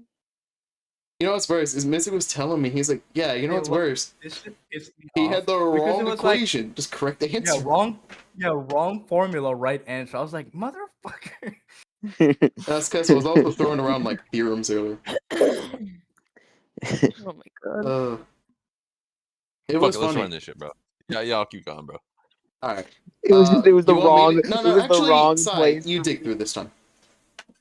Yeah, I know. Yeah, I know. I'm doing. Like, I'm Oh, sorry. no, the next one is the book. So Yeah. you Yes, the give next your book. book. Yeah, no, I'm doing. I'm gonna. So he's gonna walk over, I'm about to fucking and shoot. without, I'm sorry. He's just gonna say. He's gonna look at Adele and just say, "I'm sorry." As he's just gonna put it right in her hands. I'm gonna fucking shoot Oh, all of them no. guys. So I'm gonna be dead ass when I say Wait, this. what? I need you guys. Hey, yo, what He's did you just gotta lock shoving. in. He's just shoving the book in your hand. Now I need you guys to lock in because this is gonna be the probably most pretty wild. peak. This Yeah, I is pretty know. peak, I bro. I get that. Oh. Oh, I Let's meant do to that. this. All right, ready? Let's do it. All right. Let's do it. What? By the way, I want you to know this is the best one. It was also our first one, which goes to show you how it went. Does this involve Okay. Friedrich? Does this involve Is Friedrich? this another? No. The Friedrich No. one That's is not edited yet. It's gonna be next time. even Look if at it was Club edited, Kids, man. you have to Still pissed, investigate the Vanderlyn The house city for those. block Yeah. Let's is do a it. Come on. furnace. All right. Mute up, everybody. All right, y'all. Get ready. This is gonna be an insane one.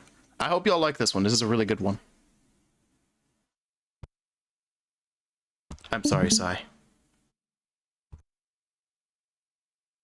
I hope you get worse than your mama's fucking cheeks getting clapped. Bro, no, it's bad. I hope you It's all can bad. mute The and shut the city fuck up. block is a furnace. Flames roar from shattered windows 3 stories up, coughing black smoke into the night sky. Car alarms wail in frantic chorus. The air tastes of melted plastic and ash. Streetlights flicker through curtains of smoke as people flood the sidewalks, barefoot, bleeding, clutching pets and half-dressed children. Someone screams a name over and over. Sirens wail in the distance, still too far away. A man with black hair barrels through the chaos. His suit was once tailored, dark and expensive, but now it hangs off him in creased desperation. The tie is gone, a sleeve torn, soot streaks his cheek. He doesn't look at the fire like others do, with fear. He looks at it with desperation. Takashi, put captions. He runs straight for the burning building.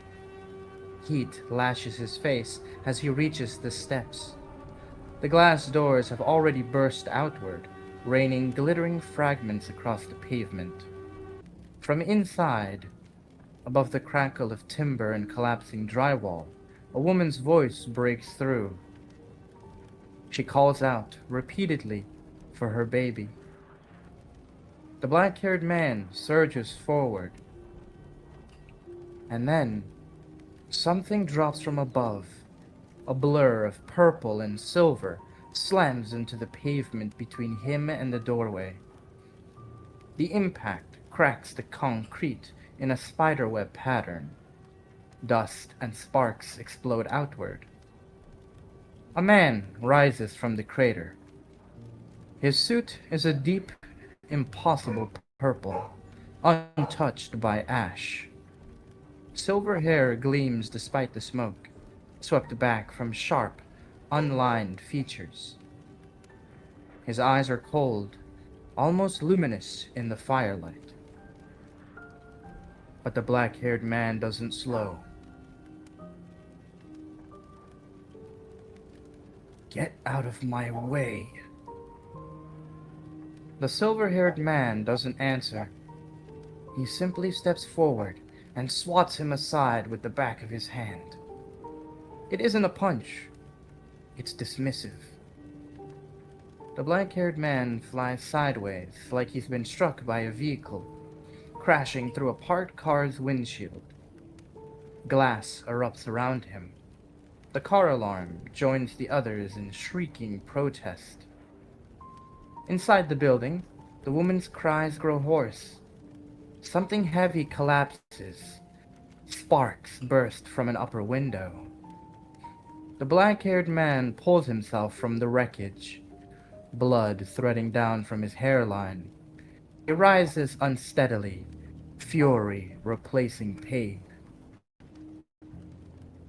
Across from him, framed by flame and smoke, the silver-haired man stands immaculate. For a moment, the world narrows.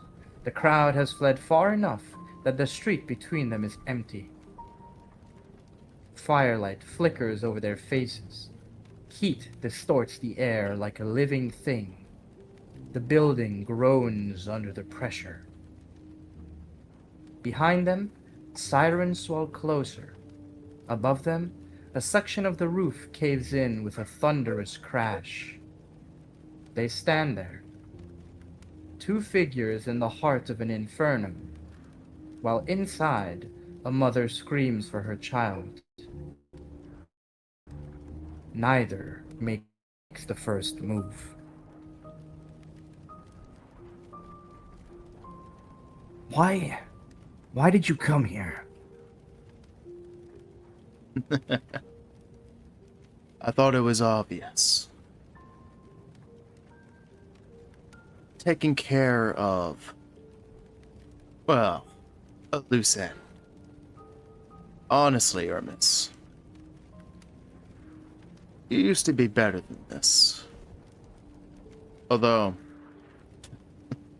I guess I shouldn't be too surprised, coming from obviously a fucking failure of our Vanderlyn family.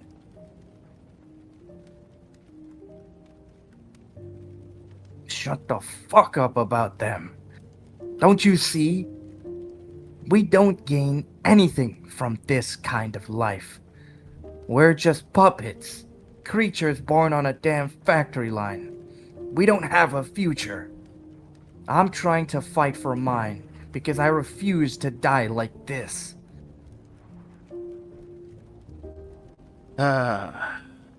As usual, you don't seem to get it. You don't seem to see the future. But that's not a problem. Today, I'll help you a bit more on your educational pathway. So come on. Save them. He would say, with a slight smile. You fucking bastard. The man with black hair runs forward with great hesitation, perhaps? Fervor. It's difficult to say which, but he strides forward nonetheless, fury painting his face. Something coils from beneath his suit as his body begins transforming into something else. He strikes at the man with silver hair. Oh. And they exchange blows. Not bad, not bad. Seems you still have a little bit of your edge. Although, as I said before, you used to be way better when you were a more diligent individual. One who actually valued the family name. Now, I can't help but think of you as a little bit more of a pitiable rodent. Well, come on. Show me what you've got. The man in the purple suit, with silver hair, transforms as well. It's difficult to say what it is. Scales of white and silver, a sheen like metal spreads across his body. This is a titanic fight. They run and pit themselves against each other, trading blows that shake the very pavement they stand on, throwing cars at one another. The man in black is fighting with his all, but his mind is not focused on the fight. He wants to reach the burning building, and he seeks an opportunity.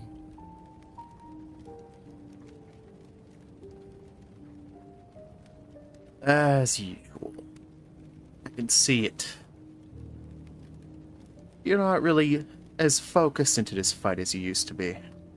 You're waning. You've gotten too lazy. You're so desperate. How are you going to save them if you can't even place enough determination in that fragile mind of yours to stop me, to get me out of the way? You're failing, Hermes. just like how you'll fail them.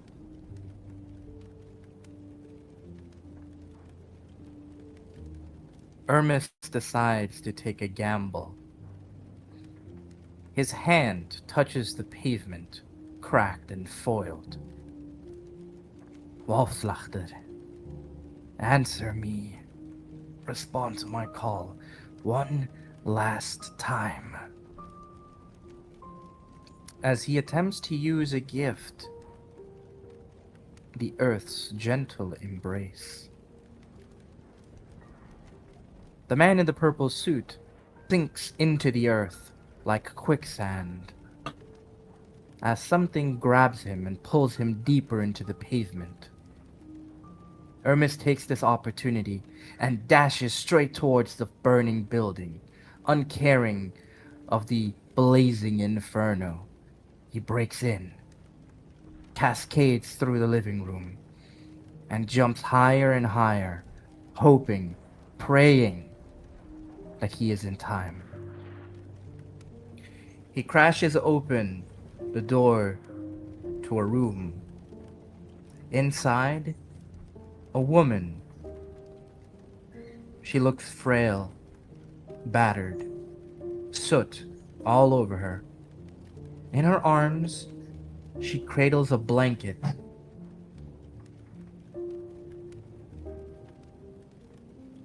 Hermes desperately runs forward, grabs her into his arms, and jumps out of the window outside. The woman pleads with him to take this bundle in her arms and run away. There is great hesitation. Don't worry, everything will be fine soon. I'll get you to a hospital. They'll take care of everything. Just stay with me.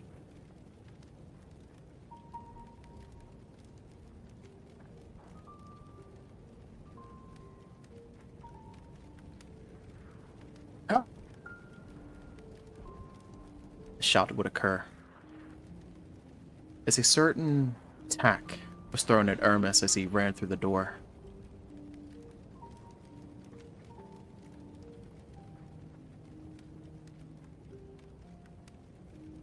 The blow was not meant for him. He tries to pivot out of the way, but he is too slow, too weak, his mind too unfocused. Something invisible crosses over the woman's neck and slides through like it's made of butter. Her head falls to the floor, blood splattering everywhere in the haze of fire. Hermes can't even call out. His eyes wide. He's shaking.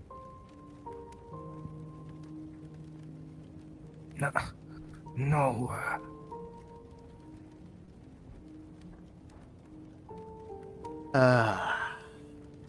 That's the expression.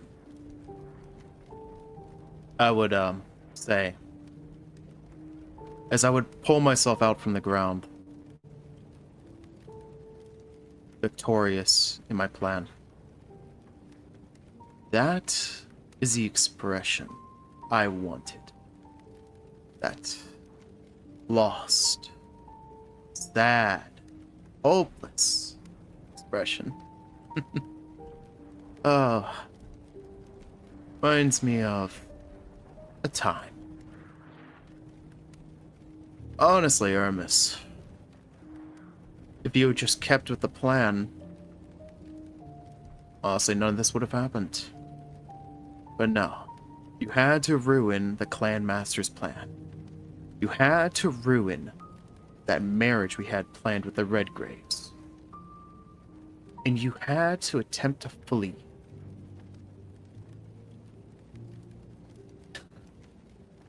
What did you expect to happen? That you would actually escape live happy ever after? No. You essentially disrespected the clan master. This is what you deserve. And you know it, don't you? I would, walk over towards Hermes. Look at him. A little bit of a sickening glee slowly seeping out. Instead of striking him, though, my foot would slam directly on the woman's head. The dismembered head. Smashing it into meat paste. Look, Hermes. This is the folly of your actions.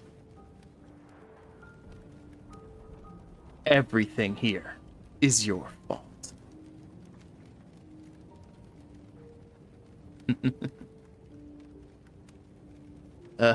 Lysander, you bastard! You're going to die today! Oh, I'm going to die? Well, do give it your best shot. And his best shot he attempts to give. He lunges forward. This time it's no half transformation. He transforms fully this time. It looks disturbing. A creature that is part bird, part lion, part snake. That's He the rushes spirit. forward and bites into the chest of the man in the purple suit. But he himself also transforms. His limbs multiply. His face contorts. 6 eyes appear on his head.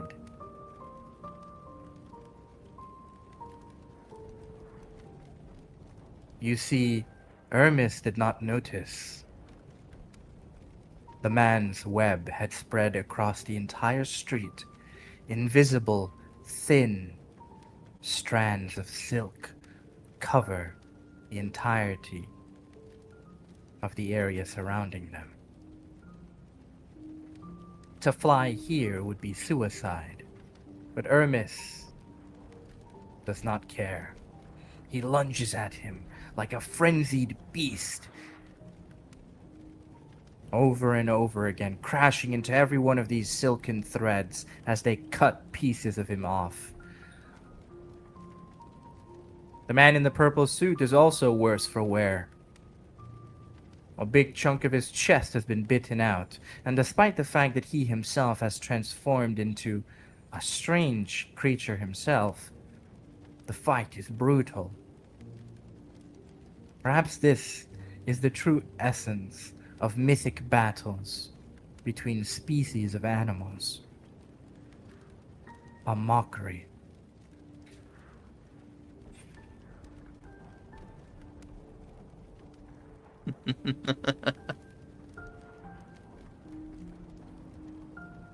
Not bad. Really, not bad.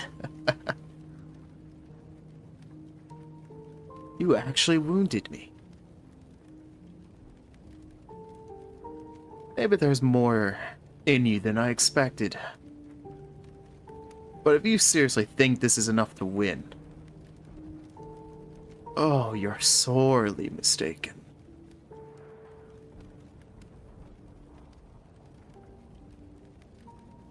The man in the purple suit takes out a mysterious vial of blood. He coats it onto his hands. And then he attacks Hermes. As soon as it touches him, this blood, his body melts, almost as if in reaction to acid. This is special. The bane of the people that come from their family. A weapon.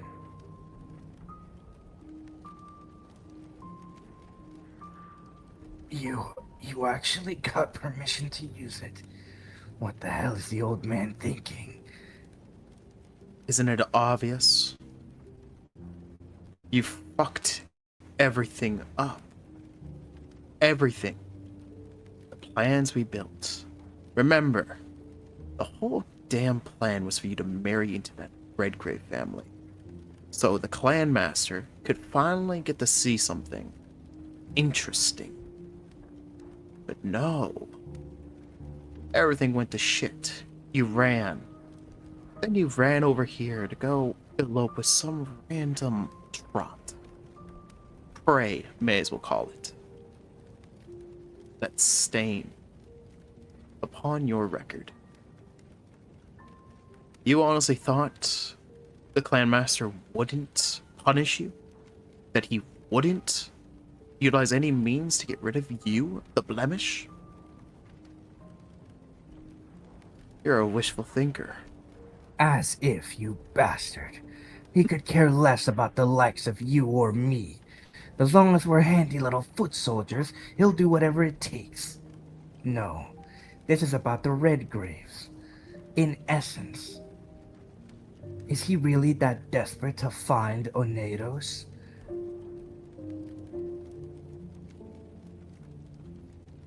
Wouldn't you like to know?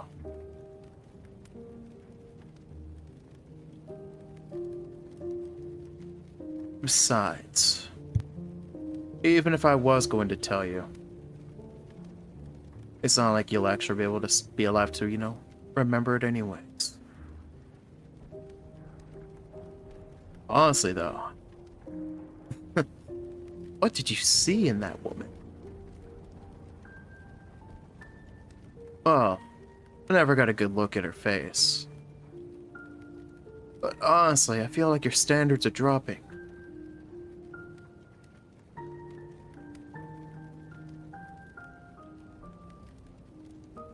Just then, their conversation is interrupted by soft crying. Oh? I would, walk over towards that crying. Hermes, in sheer frenzy, knocks you away. He reaches there first and picks up the child cradled in blankets. Ah. So that's what it is. Oh, what a comedy. So it actually survived.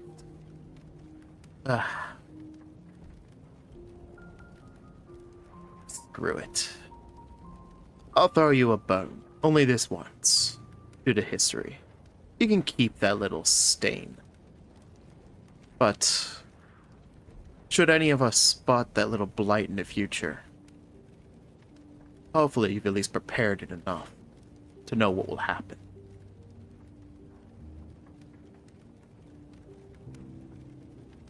These two family members, opposite sides, they see different worlds. They go their separate ways. It is a somber night indeed. Hermes runs through the thicketed streets, hiding in the shadows, desperate to reach a certain location. Time moves forward. We now find ourselves in a mysterious chapel. There are a modicum of faces standing in the shadows, but one is revealed outright, her shine impossible to hide even in the tenebrous room. So, you've come back to us in the end. How disappointing, Hermes. You were the one who resisted this union in the first place, and ran away with some, well,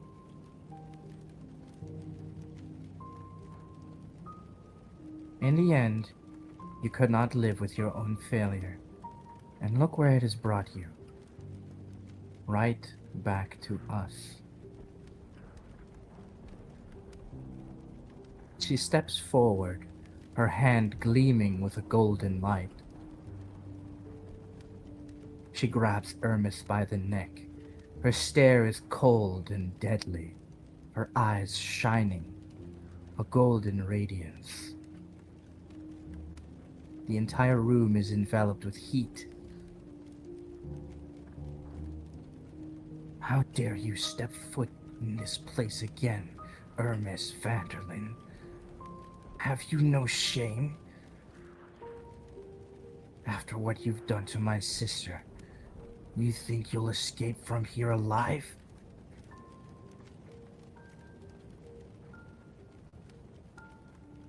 Ermis does not resist.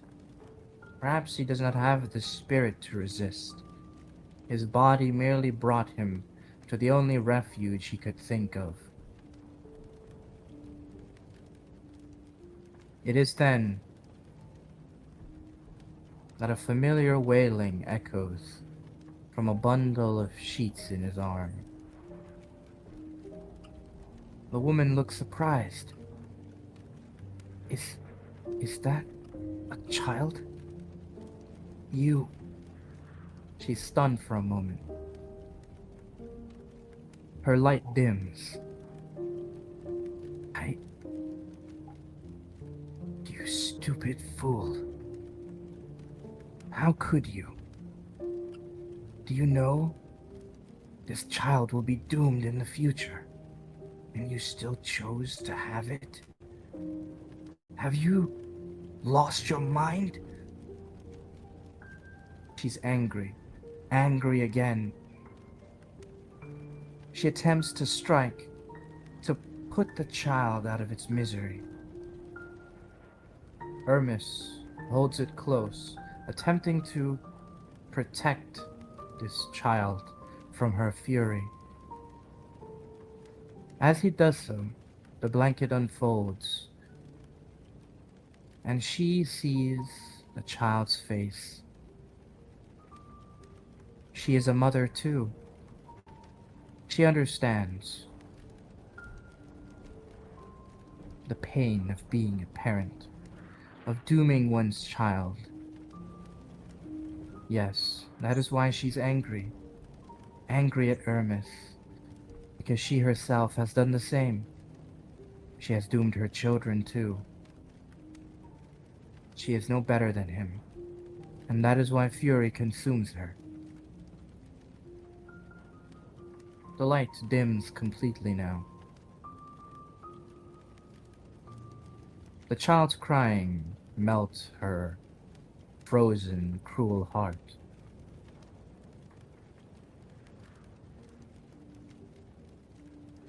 Fine. You can stay. But only because of the child. Welcome back, Ermis Vanderlyn. Rather, I should say, Redgrave.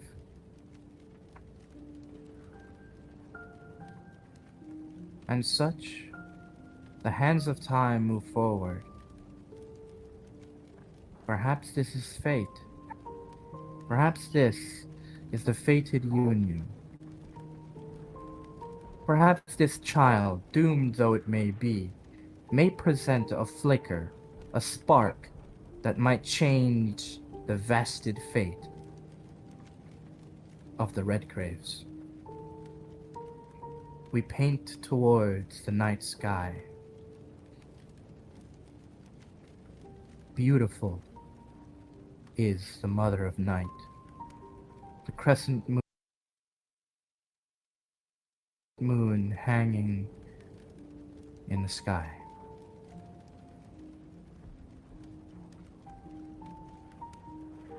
We shall all meet again. One can never run away from the burden of family. This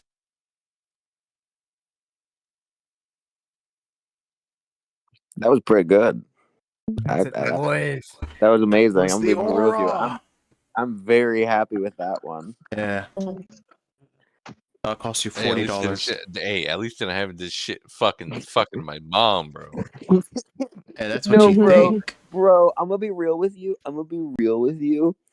I really wish Neith had, like, consistently been here so she could have experienced that with. Yeah. Remember now. You can canonically tell. Are you still recording? Huh? Are you still recording? Yeah, you want me to end it now? No, hold on. Let me do the outro. Okay. So, with this revelation, we eventually pan out again. There's much to consider, much to do. The mystery becomes even steeper.